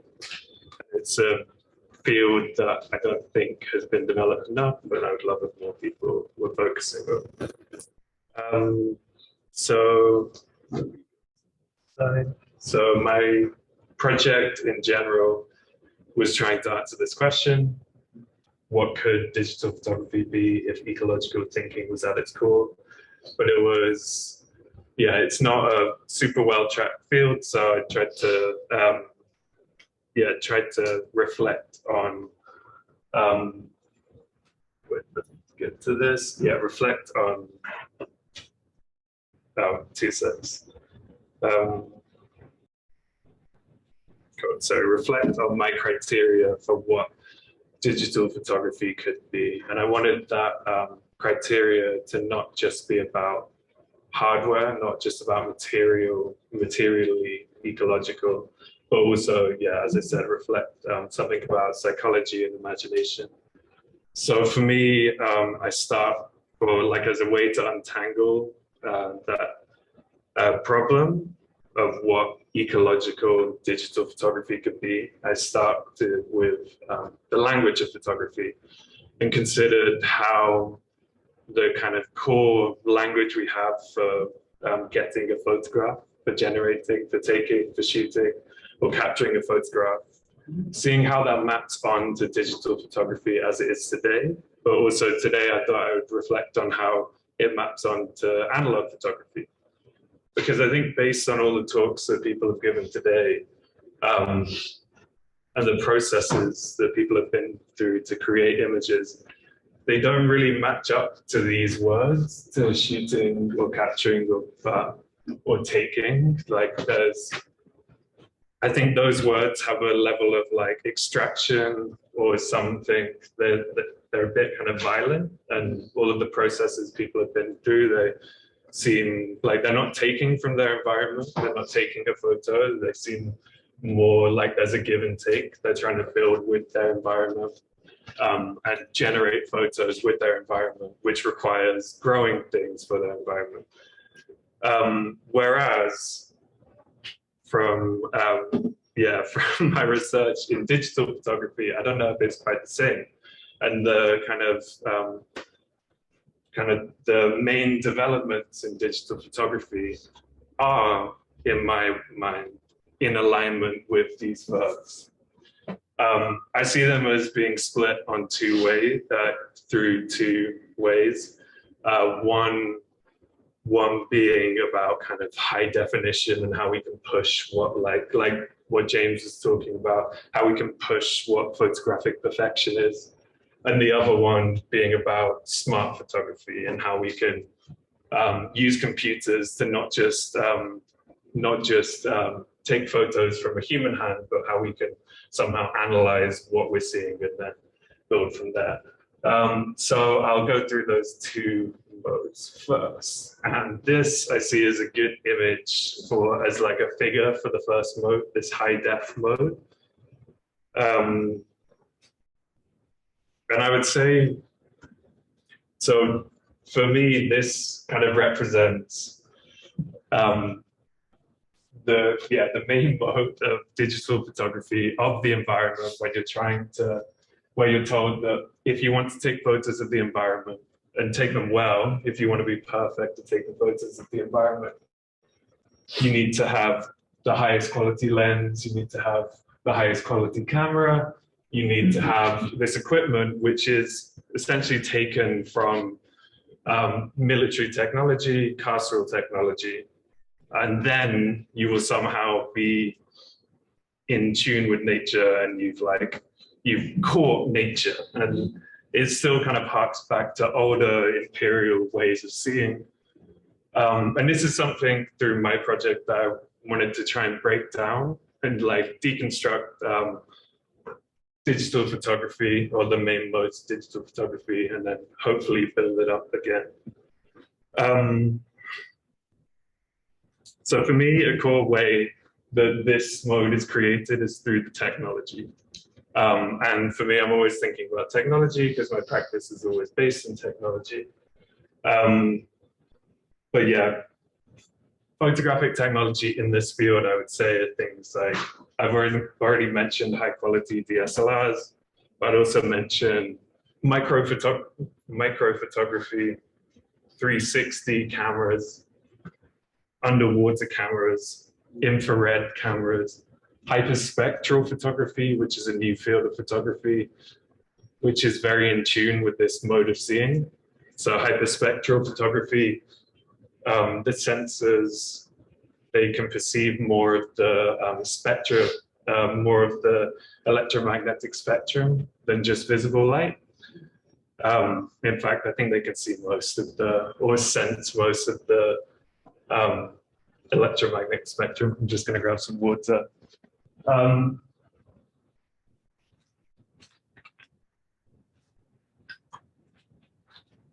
with hyperspectral photography, this is now getting used for not just like optics, imperial optics, but it's getting used for extraction. So it's a technology used in mining because certain chemicals, lithium being a big one, emits a level of the electromagnetic spectrum from under the ground that can be sensed by hyperspectral cameras. So these cameras will put on planes or helicopters, I'm not too sure, and used to map an area for where to mine. So that's just for me like a reminder of how photographic technology is still connected to this material extraction. And it's something that I want to like, through my practice and through this project, try and break down. So that's one side. And the other side is smart photography, which is getting used now in all manner of capitalist ventures. So for example, techno-agriculture, we're told that you can improve the yield of your farm if you have cameras that are tracking, that can track like the well-being of your livestock, things like that. But also we have photography like security cameras, which are also using AI now and it's quite clear that like it's just casserole technology just being pushed into consumer products and promoted as like kind of new developments and good new developments. But obviously, it's not the kind of developments we really want in photography.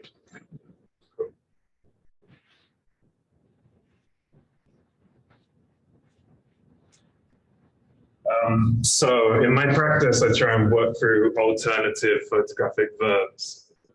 And this is inspired by a few other photographic thinkers, namely Ariella Azoulay, Wendy Ewald, and Susan Meiselas, who had a great project on how photography is a collaborative process, how there's always a relationship with who is being photographed and the photographer.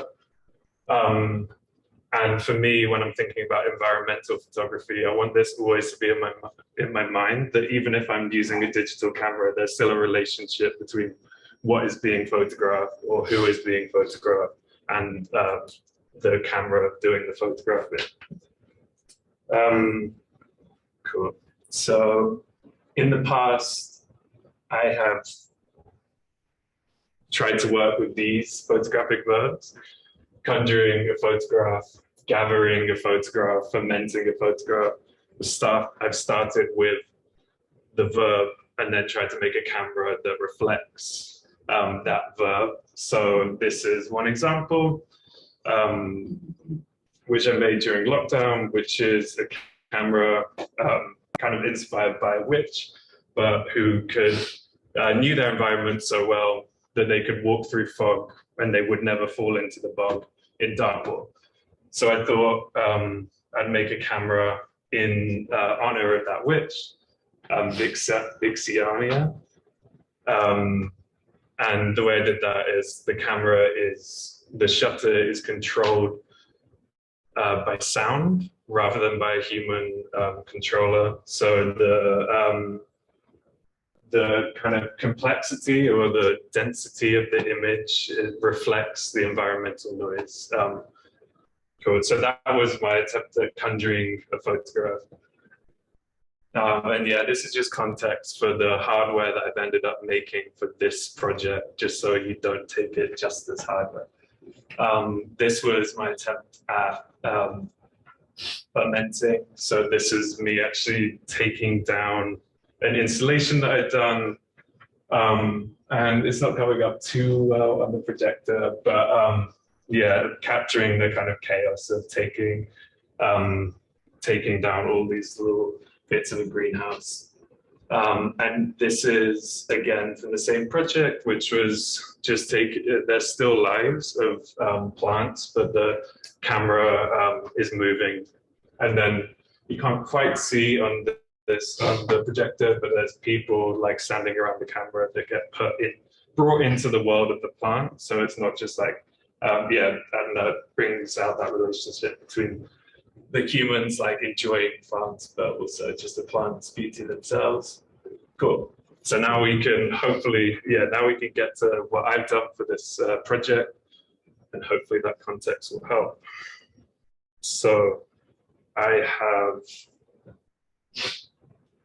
made a digital camera following my version of what ecological practice is in digital photography. It's this cute camera here. Looks a bit like Bamzuki if you've ever watched it. So my aims for this camera was that I would be able to continue the processes that I was just talking about, to work with these other verbs, but also I had the material aim of making it as sustainable as I can, or at least try like experimenting with what material sustainability is with digital photography. Let me just catch up with this. So yeah, here's another picture of the camera and the photograph taken recently. So I'm still using the same processes as before. I've not kind of used the cameras to create a new piece yet. Kind of got to the hardware and testing phase. But I'll take you through a bit of the hardware, my thinking through it. now. So yeah, the main considerations I had, and I've actually realized during listening to other people's talks that there was one that isn't up here. But the main considerations I had was for the camera to be low power, for it to prioritize reusing physical parts, for it to be programmable so I could do the type of processes I'm talking about, and also to be affordable, because I don't think there's any point me developing cameras if no one can use them. And this follows low-tech labs kind of guidelines for low-tech practice. And the one that I forgot to put up there is, I guess, fun. Like, I wanted it to be a camera that I could actually enjoy making photographs with, and not just like a stressful thing. But that was, yeah, Marjolaine kind of reminded me of that when she talked about the fun she had in the darkroom, and I wanted to have that with this camera. I also have been following like analog photographic technique for this camera in that I've split the kind of image sensor and the developer. So in my head, I'm thinking like you have the camera that's like capturing the light, and then you have a darkroom where you kind of get to have fun and try and layer things up. So this camera works by, this will take individual images, connect, or if it has a Wi-Fi connection, it will connect to this tiny computer, which is my darkroom. And then it will send it to this computer, which does the processing. So it processes things like this. Also, just to say that all the computation is done on these two devices. There's no Photoshop at any point, and that's like £10 device, 10 to 15. Like, there's a chip shortage, so things are getting a bit more expensive, and that's again like a 15 to 20 pound device. Cool.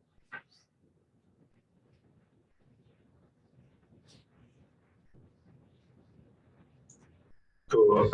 So how did I do with my aims? Low power, I think it's gone pretty well. So I'll take you through the hardware a little bit. So low power, in terms of digital photography, I had to like work through different possible devices to get to this device. So I started with my ultimate aim, which was to take old digital cameras, reverse engineer the firmware and use them, because then I don't have to buy any hardware. That was really hard. I'm still trying that, but that's going to be like multiple years. So instead of that, I moved to a device called an ESP32, which is a microcontroller. So my previous devices have run on single board computers that run a full operating system, so they're higher power. Like yeah, there's more going on, and so they draw more charge. Whereas an ESP32, because it's a microcontroller, it just runs one script at a time.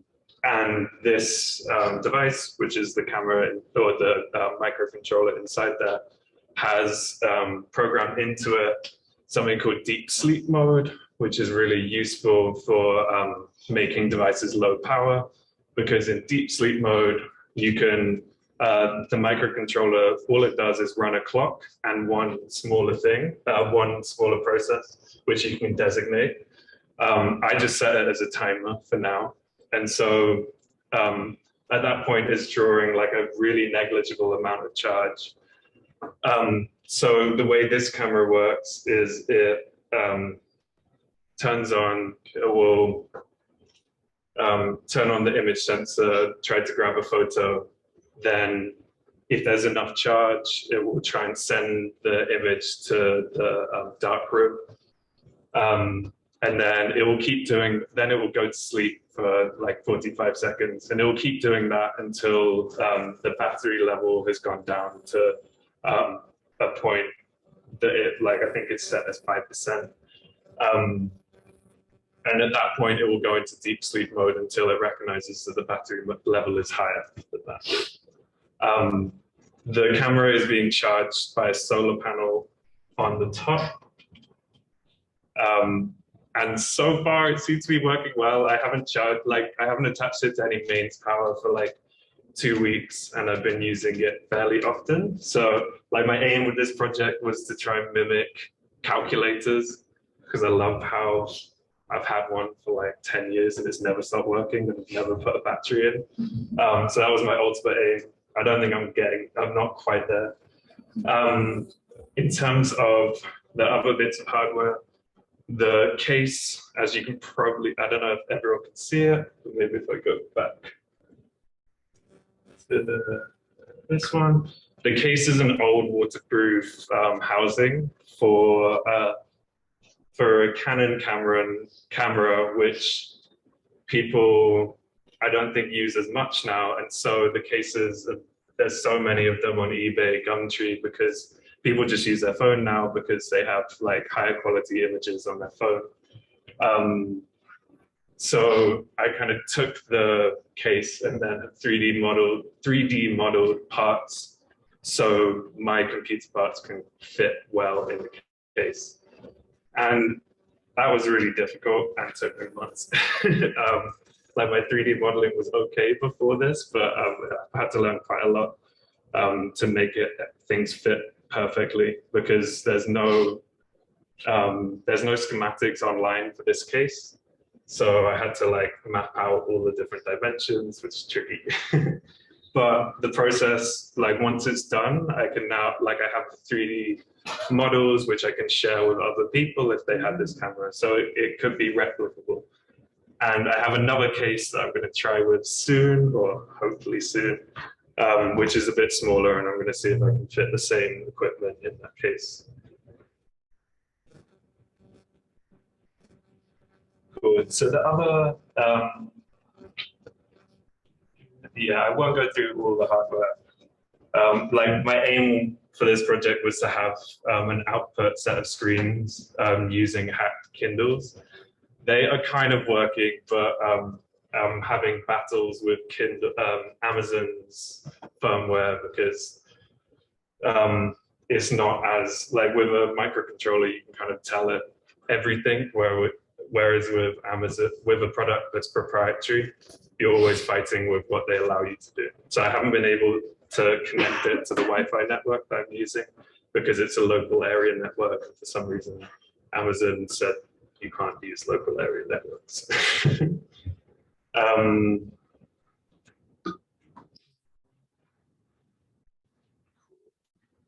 Cool. So I'll go through a bit of the software as well. And my aim with the software was to have the constraints that were created by trying to make the camera sustainable, try and engender some kind of aesthetic rather than just have them as worse than typical digital images. And with this, I'm inspired by kind of old school computer graphics, where the constraints of the pixels created styles of art that people still enjoy and still have like nostalgia for. So that was one aim. And so some of the constraints are things like the image size that I can create. So the camera can, I can't remember the exact dimensions, but the ESP cam, it can create like something like a 3K 3000 pixels width image, but it draws so much charge when it does that it was messing up the microcontroller, and so I had to keep reducing the image size until the microcontroller said that it was okay, which is quite fun. I quite enjoyed the camera is so sensitive, but it's not like just this huge thing that I can make these incredibly huge images. I've got to go softly with it. And then similar with the darkroom side of things, to make it work on a device this size, I had to go slowly and run through, when I'm doing the image processing, run through like 12 pixels by 12 pixels, because if I tried to process the whole image at once, the the device runs out of RAM and then it gives up as well. Cool.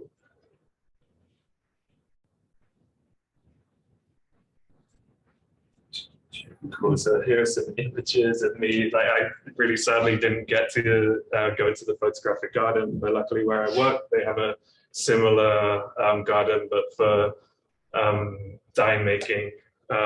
So I guess was using the kind of equivalent.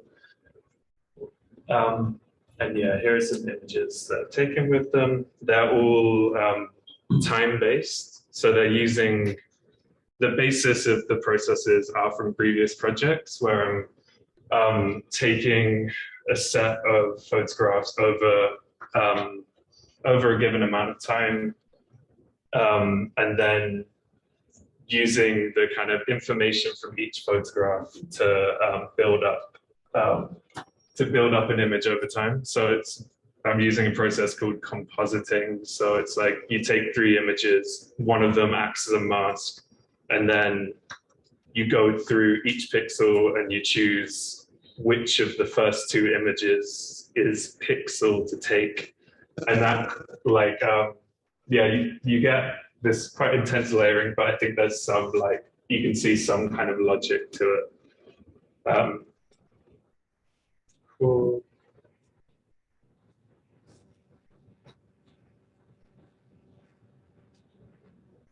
Yeah, so I maybe reflect a little bit on difficulties I had during the process and what could be improved next time.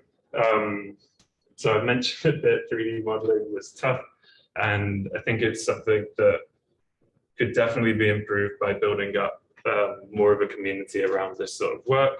I think there is this going on in hacker spaces, maker spaces around the country, but less so specifically around photography.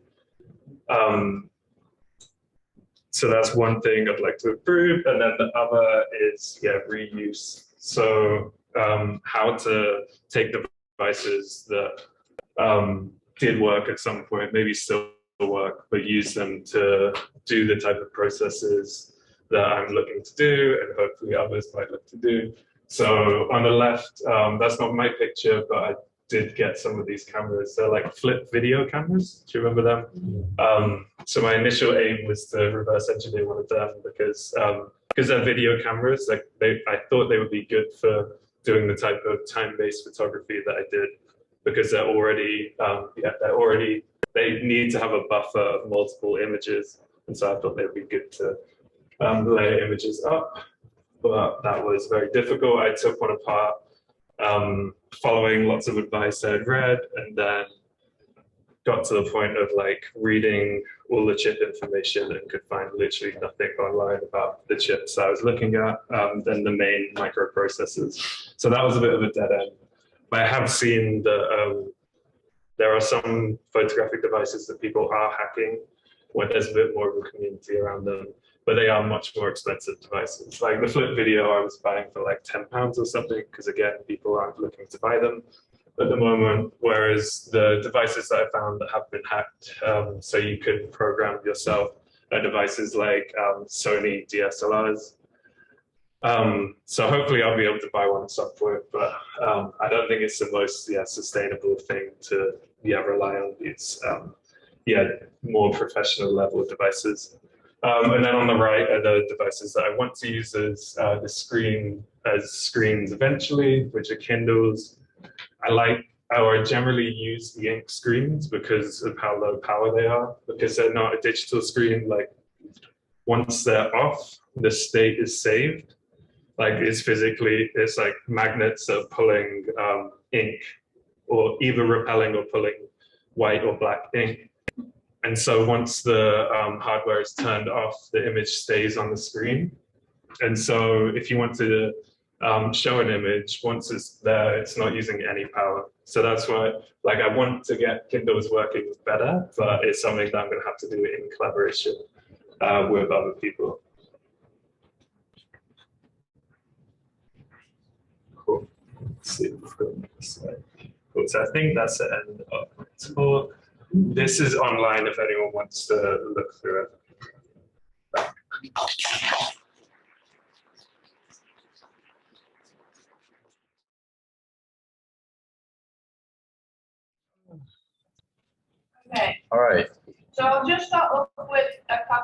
questions that we have in the Zoom, and then we can take a couple from here, and we'll maybe flip between. So first up, we've got one from Lizzie King asking Martha, was the seaweed coated in anything, or was it done just with light? It was, yeah, nothing, it wasn't coated in anything, it was just, yeah, like a chlorophyll print was just done with light.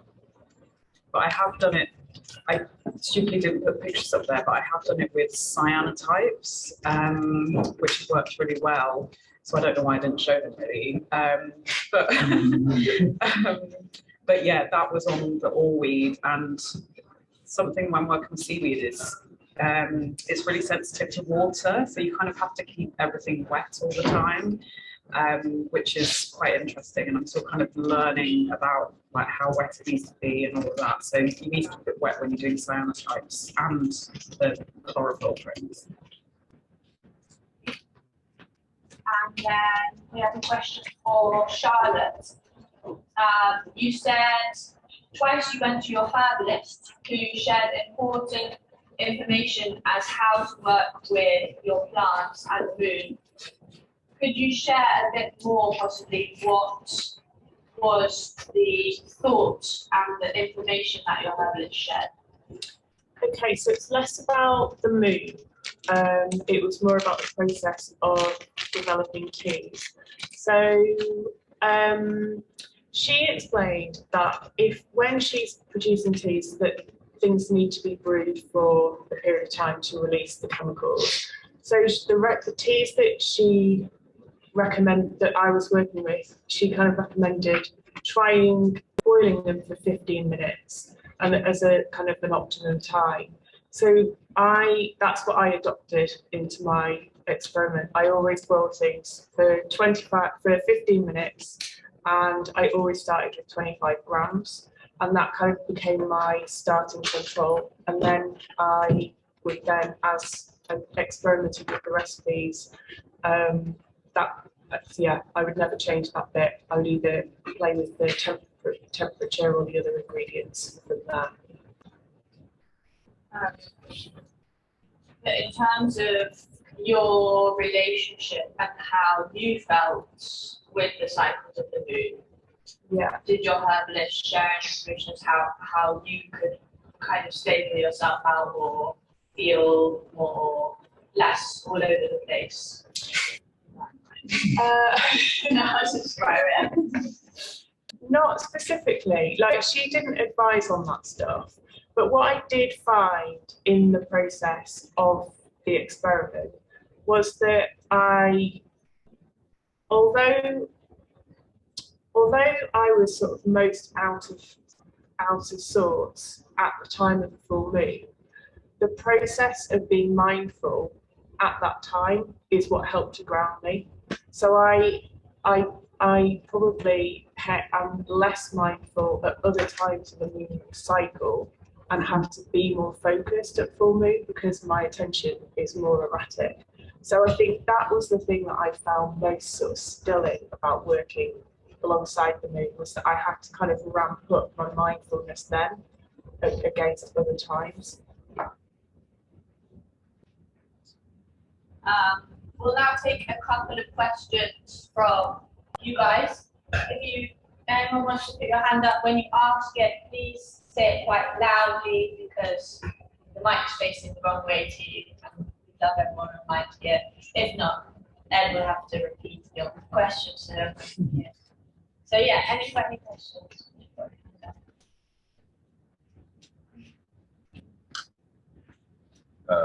Yeah.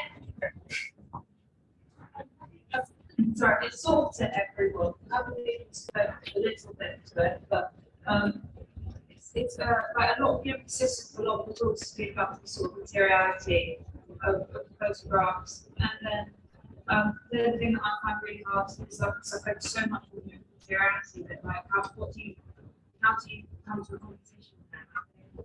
You know what I mean? Like take those and then bring it together into like the actual content of the photos. Because I think sometimes I focus too much on reality, and then I'm like, oh, I actually need to take photos of something, and then it just seemed a bit jarring. And I'm just like, I wonder if you could speak to how you sort of come to a resolution about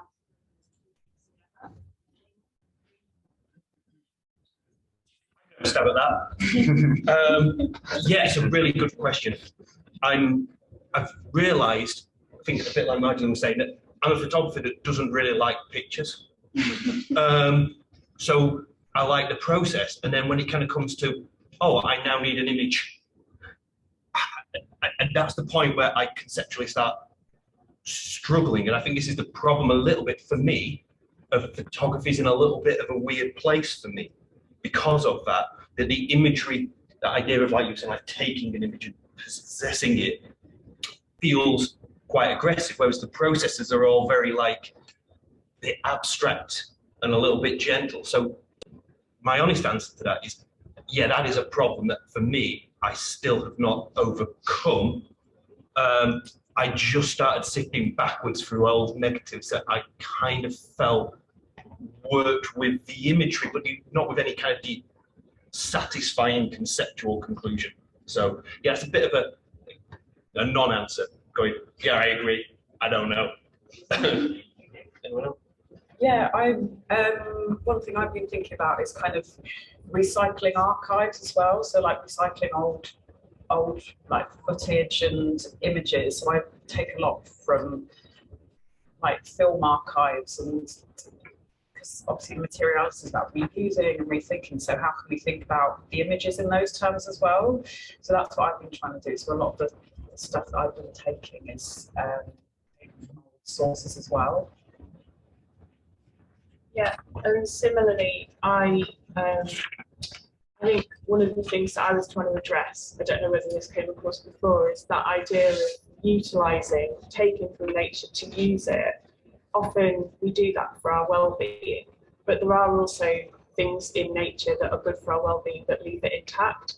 So I tried to take photographs of things that would have good contrast in the image so that I can see the definition on the negatives, but are also shapes that like they soothe us, they help bring our blood pressure down, they've got kind of restorative effects on us. So there's sort of a well-being element to it. And I tried to take things, namely, although looking back over negatives, I didn't always achieve this, things that were already cut so they weren't connected by root.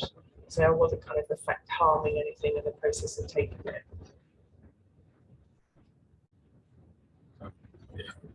So yeah, I have to think about this quite a lot because I'm writing scripts to take the photographs. So I'm like kind of writing the steps to take a photograph.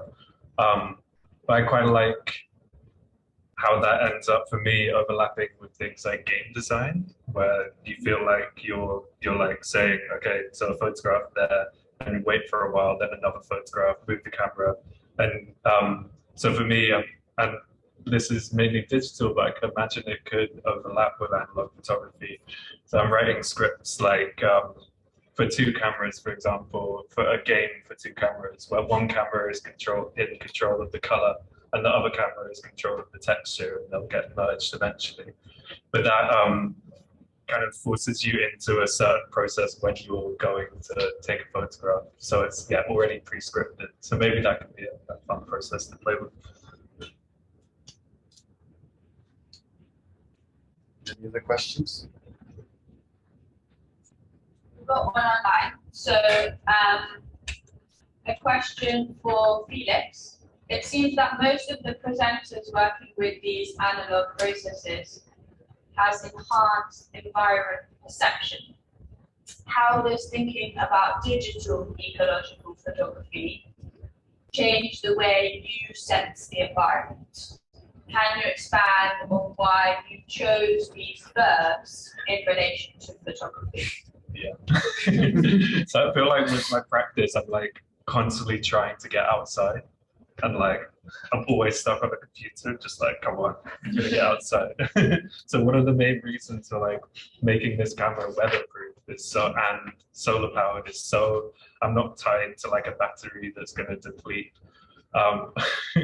So it definitely inhibits my embeddedness within the environment that I want to photograph. And hopefully this is something I'm going to improve by a project like this.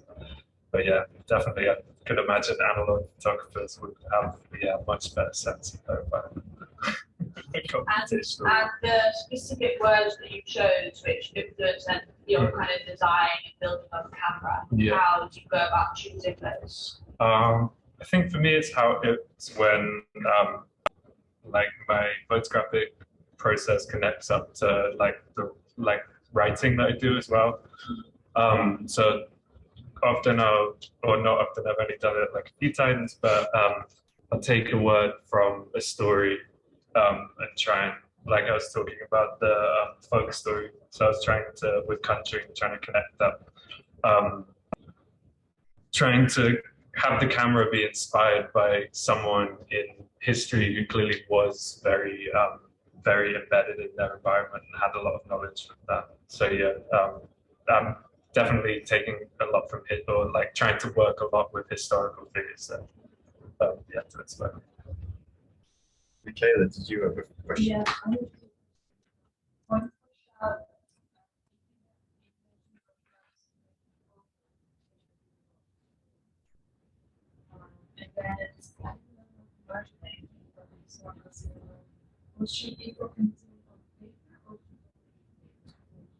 Just on right, the question was whether she was eco-printing on photographic paper, but she's just using different types of regular paper. Yeah. So. What was your question? Plans to make photos. Yeah. So the question was, will I print the images of the negatives that I've developed? Yes, I will.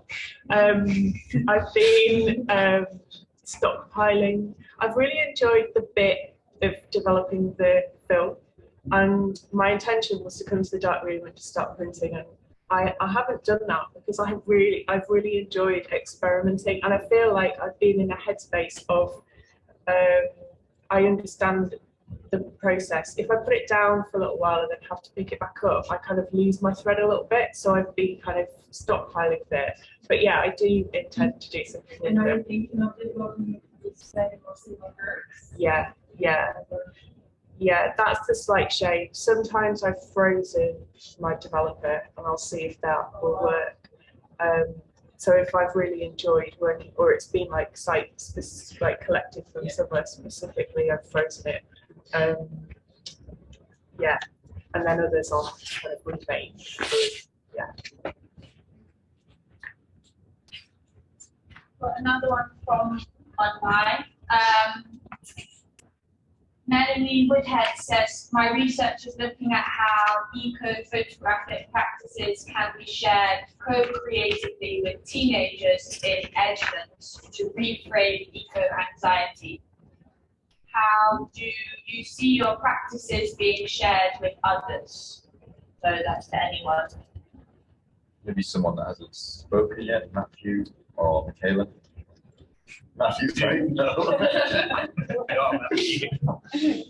Okay, so that's actually a question that I had for Marjolaine, because she mentioned working with children and sort of how do you change children's perceptions. And that's something that I'm thinking about within my work, sort of broader pedagogy education, because it's like I kind of have a similar experience, not in the same way of Marjolaine growing up, but I grew up with parents who have very different kind of ideological perspectives than I do. And I was exposed at quite an older age to different ways of being in the world, which kind of allowed me to sort of grasp onto those things and sort of live differently. However, growing up, it was like the kind of any sort of input to other ways of being was sort of drowned out by my parents' own kind of ideologies or sort of ways of existing. So it's like a question that's something I'm thinking about, is sort of where the volume of these different voices and perspectives, how it can sort of be sustained. And I don't know if I have a good answer for how to kind of share these practices with the public, other than sort of one, trying to be as much as open source as sort of, or open access as possible. And two, and this is something that I've been working or kind of talking with my own peer groups and colleagues with, I think in some of these these kind of circles that are quite anti-capitalist or sort of anti-industry, while I can totally support that and I'm in the same frame of mind, it's unfortunate that there's so much kind of power, the power imbalance and sort of lack of, quite frankly, funding to sort of get these practices on a larger scale. And so I'm quite interested in trying to, in some ways, not I don't know if the word is collaborate, but try to sort of interject into those spaces to get these voices sort of out there, which is quite frankly incredibly difficult. I mean, Michaela mentioned trying to work with scientists. They don't want to hear from us. I mean, at least in my experience, it is so difficult to try to convince somebody to take you seriously.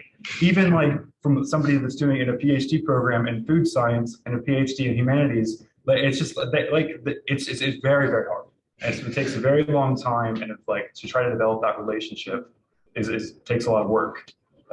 So those are kind of my initial thoughts, but I don't have a solid answer as to kind of the best way to do that, or it was kind of good practice. Those are practices I'm looking at. Cool, thank you. That was a very full answer. Do you want to add anything, Michaela? Or? Yeah, I was just thinking about this whole week when we were actually going through a set of workshops that were prepared in the Take It Easy. So I think for me, it's definitely a way of sharing my work and the process that I'm busy with. And yeah, I don't know, I feel like my practice develops through different stages of being more activistic and workshops through maybe more research based, which I kind of think that maybe got a little bit crippled by the schools that I was doing, although I really appreciated all the knowledge that I got there. But I think definitely now when I graduated, it's going to be probably different stage of sharing my work and the photography with others. So Maybe you want to share a bit for our online audiences how you kind of designed the workshop that you led earlier in the week and how you intertwined the practice or the kind of practical process that you were teaching with the research you've been doing.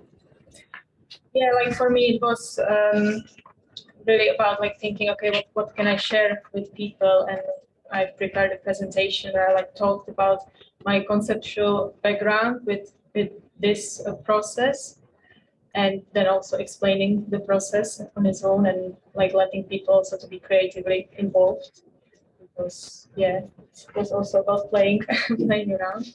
Would you say what the process was? Oh yeah, the chemigram process. The chemigram. The one that I've showed in the presentation with the kind of evoking this digestive universe of wetlands and bodies. Yeah, I think sustainable darkroom practice and the organization is fundamentally a learning organization. And it's through a type of learning called experiential learning, if you want to just search on Wikipedia and read all about that. So essentially learning through experience instead of through, didactic talks, unless you're listening to one of my talks. But yeah, so Michaela's very adept at that with her workshop, and everybody here with their workshops this week. We had a question, someone put their hand up at the back.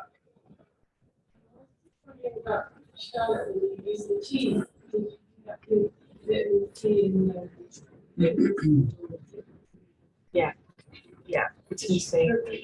Yeah. I mean, actually, do you want me to repeat it? Yes, When we were developing the teas, the kind of correct understanding question, we're using vitamin C and the soda crystals. Yeah. I didn't experiment beyond that either. No, I mean, that's the fundamentals of any homemade developer, except James is fully homemade developer. Quite a trial. Is there any other questions in the audience? Yes. I was interested about the work that both Martha and Matthew were doing in terms of thinking about making sensitive emotions or celluloid. Do you think that there's anything that might come out of the research that you've done here, where we could start to think about developing alternative emulsions for film and filmmaking, or to kind of develop emulsion for silver. Do you mean sorry, just to clarify, do you mean the base or like the emulsion and, so so the gelatin and the actual plastics? Yeah. That it's printed yeah, on? so both. There's Sorry, two sides to it, yeah. So I guess Matthew with the gelatin aspects, and then maybe Martha with the base. I suppose thinking about plant-based alternatives Yeah. as well. Yeah. Okay. I think for me, like something that I've been thinking about coming out of this is like the scale of it, because I had to use quite a lot of commercially made madder root powder to make the dye, and I don't know how that would I think I probably used about 200 grams, and I don't actually know how that corresponds to how like the actual amount of plants. And I know that madder plants can be, or at least I've read that madder plants can be quite, say maybe pervasive, and they did used to have madder fields across the UK, as some people may know, but I don't. So it's like, how kind of like, I think it's possible, but it's sort of like to what scale and to kind of how much imagery, and sort of, yeah, and without sort of over industrializing it. And then also something I was thinking about, actually, just as Martha was talking about seaweed, sort of working with the agar, I realized sort of in my work with the agar, like I'm taking that completely for granted. I'm like, oh, this is a great alternative, but also I'm not thinking about the politics embedded in the seaweed that's produced from either. So I guess my answer is yes, but with caveats. Yeah, I haven't really looked at the emulsion side, but if I leave the seaweed kind of accidentally in water on my side, it does go all kind of gelatinous. So I think something I'd be interested in is working out how I can kind of extract that from it, like from the raw source. But I guess in terms of like the base, the kind of seaweed is like transparent to a certain degree. So I've been wondering whether I can use that as like a transparency, especially in like cyanotypes and things like that, where you use like plastic, or not always, but like plastic transparencies to print images. So that's kind of something I'm playing with, and also like slides. People have been trying to find like plant alternatives to that. So you can use that. But again, it's about like scale, and like the bits I'm collecting are the really kind of bleached by the sun, gone off bits of seaweed and things like that. They're the ones that work the best. So it's a lot of time and energy, but I guess that's what you've got to put in if you want to find the alternatives. It is that like slowness and yeah, human energy. There's a film producer that you probably may be aware of called, not to promote them because they have nothing to do with us, but Film Washi, who co-film on Japanese washi paper, and you can shoot it through a camera and get a print, but you will have the texture of the paper. So there are potentially paper alternatives to celluloid, like plastic, not celluloid, but plastic acetate film bases, but nothing in the terms of like bioplastics or anything like that. Yeah, someone's following up with that same question online, asking if you think it might be possible to make acetates with agar that you could then put through like a normal home printer. I put a lot of stuff through my printer, not in like a weird way, not like a fetish or anything. But yeah, printer, I mean, you can put so much stuff through a printer, you just have to attach it to something else. And that's from what that's called, but essentially it's just like sellotaping it to something else. So yes, potentially, but I'm not sure about creating. I guess you could coat a single piece of plastic acetate with agar, print onto it, and then just strip it off for it. But then again, like Matthew said, you're doing all this very like labor intensive stuff, and you are extracting to some extent. So does anyone else want to? No.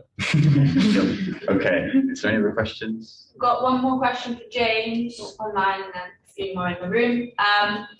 Were exposure times from your enlarger a lot longer than normal printing? And how long were the exposures in your anti-capitalist developer? That's what I wanted to be noticed. No, the exposure time from the enlarger, that's a really easy question to answer. No, it was just a standard development, so what, 15 seconds for most of those prints. So it was just, that was really easy. In terms of, again, the exposure time from the enlarger onto the paper was always the same. The amount of time the paper then had to sit in the developer, if that's the question that we're asking, like how long do those pictures take to develop? That's the thing that where I kept trying to solve one problem and created another, because I found using the developer warm created sometimes created much quicker development time. So I would get your picture fully come out in about 2 minutes, but then it would drop by like 5 degrees and it would take like 10 minutes. So, and then there was a lot of playing around with that.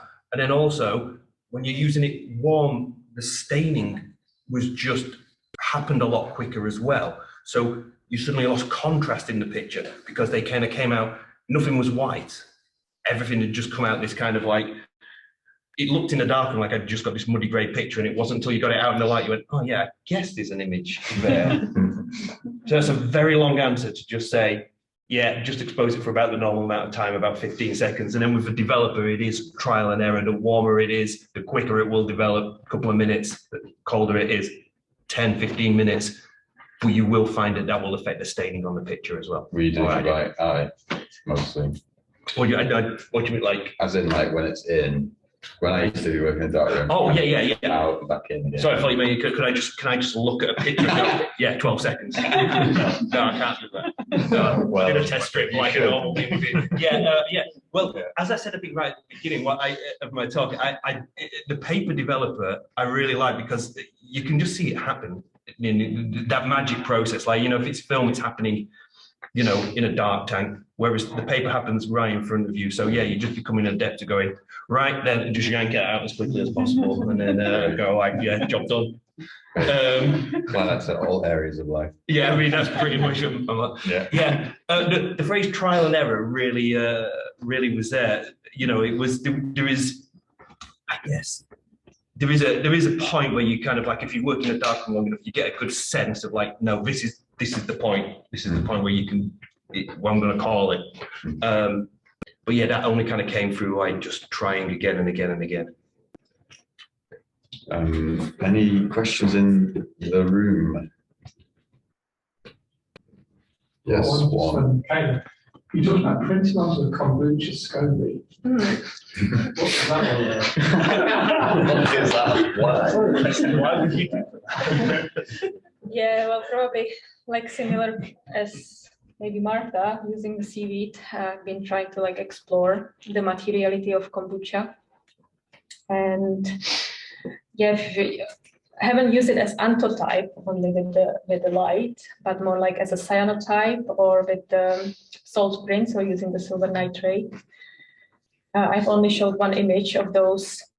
Well, what kind of happens is that with the silver nitrate, I've got the image that is beautiful, but then at the end, it's kind of like going inside of the flesh of that kombucha. So I'm kind of maybe making these kombucha monsters or something. In fact, it brought me to this residency in a way, because first I was exploring how to remediate these kombucha bodies in the with the oat plant, because oat plants also have remediated properties. So I've been like exploring this first, and then I came to the dirty waters of the darkroom. Hannah also, for anyone who's here or online, has done a lot of printing on SCOBYs. So visit her Instagram @Fletcher or the Sustainable Darkroom, and you'll be able to see lots of wonderful images of Cyanotype. Mostly, is it exclusively Cyanotype on kombucha? I've done one liquid light, like some gelatin, but I didn't really like the feel it had, also because the SCOBY already is incredibly absorbent to chemistry, and so it just felt really contradictory using something which was like a gelatin, which was binding your silver, when actually the SCOBY doesn't need it because it would have just absorbed the chemistry without the gelatin there. So it felt like I was putting this layer on a material which I knew was kind of didn't need it. But I do want to experiment with other emulsions. Cool. If there's no more questions, is there any more? Okay, of course. Yeah. Yeah, I just wanted to ask you guys if the residency was an opportunity for you to think about making projects together, like, and was like the opposite. If you guys also had a chance to exchange your experiences, like for example between seaweed and scobies, like how it reacts and that kind of thing. Yes, like during this year, we were meeting mainly online on Discord. So for many of us, it's actually meeting first time. Like we met you, Felix, Marjolaine, Shambo. With Marta, we spent quite a long time in Darkroom, right? Yeah. In a photographic garden. In a photographic garden. Yeah. Talking about seaweeds and kombuchas, and yeah, I think for many of us, this residency offered like possible collaborations in the future. I hope we're gonna stay friends, guys. Oh, well, thank you, Michaela. Does anyone else want to add anything? Oh, one question. I'm sure many people in this room are aware, like the cost of film is going up all the time, like doubling in 6 months, like it's crazy right now. And I just wonder, like, actually, what is the sustainability of like using film at all? Like, what do people think in terms of the future of it?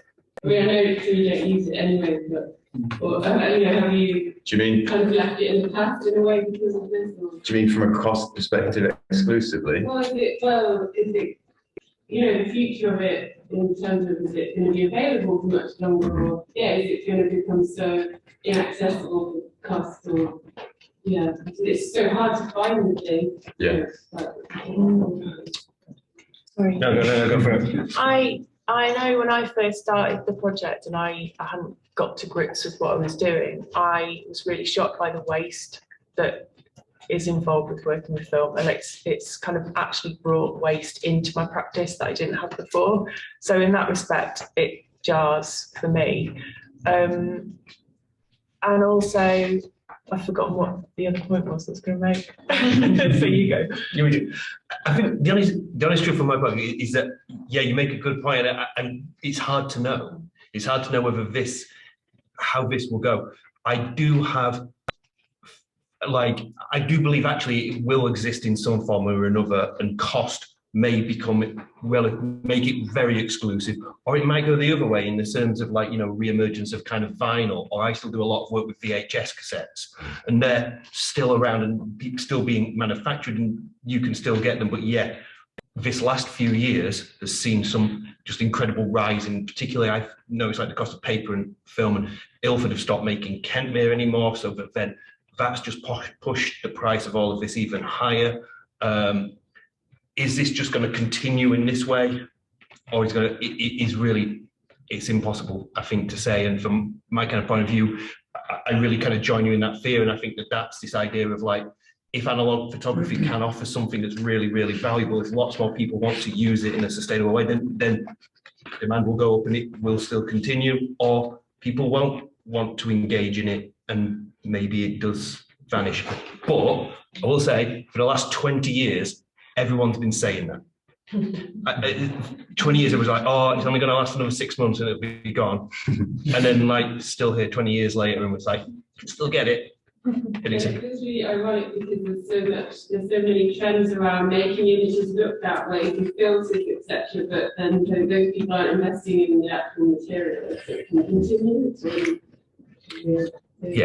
I think the other thing I've just remembered what I was going to say is also that that film when you're working with film, you're more careful about the images that you take, whereas when you're working digitally, it's easy to assume it's more sustainable, but actually the impact of storage and data and the size of stuff, and also then how you use it becomes, because it's easy to kind of fling things onto social media that are actually very data hungry, and therefore you're kind of cluttering up storage space that has an environmental impact, whereas when you're working in a more limited way with film, there's some interesting mathematics to be done around that, I think. I totally agree. I don't know whether there's the data out to support, and if it's a lot of it may well be anecdotal, but there is that idea of this kind of a next realm of kind of sustainability is going to be what's happening with all of these digital images that we all have. They're sitting on servers that need air conditioning. How are they being kind of heated? These are cool, sorry. And this idea as well of like, they'll almost last forever. At what point, you know, do they delete? They just don't. So they're just like clogging servers up all over the world. Yeah, I was just going to say servers are quickly like chasing air travel as one of the biggest polluters. But I was also thinking about what you were saying earlier about how you kind of had to change the medium that you're using based on the cost and what's available, and maybe part of a sustainable practice is always being responsive and not like fixing yourself to one particular medium. Like for me, I've been wanting to work with some old like video game devices, and I was like, oh, I want to get an old Game Boy, but they're massively collectible now, and they're like £100 for like an old Game Boy, but Nintendo DSs are like £10, £20 because people don't want them for some reason. So now I'm going that way, and maybe that's just part of building sustainability. Well, we're running out of time, but that was fantastic. Thank you so much. I have some closing remarks, but they feel somewhat redundant now. So I don't know if you want me to do it. I don't know. Yeah. Do we have time? Be a nice finishing. Yeah. Okay, sure. 15 minutes for you. I will read out closing remarks from this position. Should we disappear and let you do your closing remarks? No, I don't really have any slides, but also it's weird for me to just sit here when it's quite dramatic. So you guys can all respond as dramatically as possible while I quickly try and read this out before we get kicked out. So hello. So firstly, I'd like to thank everybody for coming, as is the fashion. So to the volunteers, especially that helped out today, thank you guys. Some of you at the back as well. For Leeds Arts Uni for hosting, thank you so much. And of course, our wonderful speakers, some of which have left, but most of which are still here, and your contributions to our organisation for what, in realistic terms, in terms of the labour and the money we gave you, probably worked out at below minimum wage. So thank you so much. Just kidding, we paid them loads. But anyway, so yeah, thank you so much. And I'm going to now do a somewhat dramatic speech from a chair. So here we go. I am hungry. I am hungry for food. I am hungry for photography. I am hungry for the clatter of forks, the click of the shutter. I am hungry for chomping jaws and swirling dev tanks. I am hungry for bellies full and photographs fresh. But I'm also hungry for an earth that does not burn, an ocean that does not die, a soil that does not exhaust, and a politics that does not lie, falling at the first of hurdles. I am hungry for change, except for now, as I've just eaten a pathetic Tesco meal deal. So I ask myself, with stomach full yet mind restless, where are we now? And where are we going? 3 years down the road of photographic reformation, can we allow ourselves a pat on the back, crooked from hunching over countless Zoom calls extolling the virtues of sustainable darkroom practice? Self-congratulations all round, I say, as the world continues its somber death spiral. Swat away the insecurities like our dwindling insect population. Are we just a niche? Are we really making a difference? Does anyone really care? Yes. A sustainable future for photography does matter. You Leica-loving naysayers be damned. For collective change demands collective action, no matter how niche nor small. If it takes 25% of a population to believe something before it becomes an accepted norm, then the other 75% of photographers be warned. For with every pluck of a nettle to be turned into antitype, or the simmer of pine needles transformed into developer, sounds the horn of the sustainable darkroom horde. We are coming.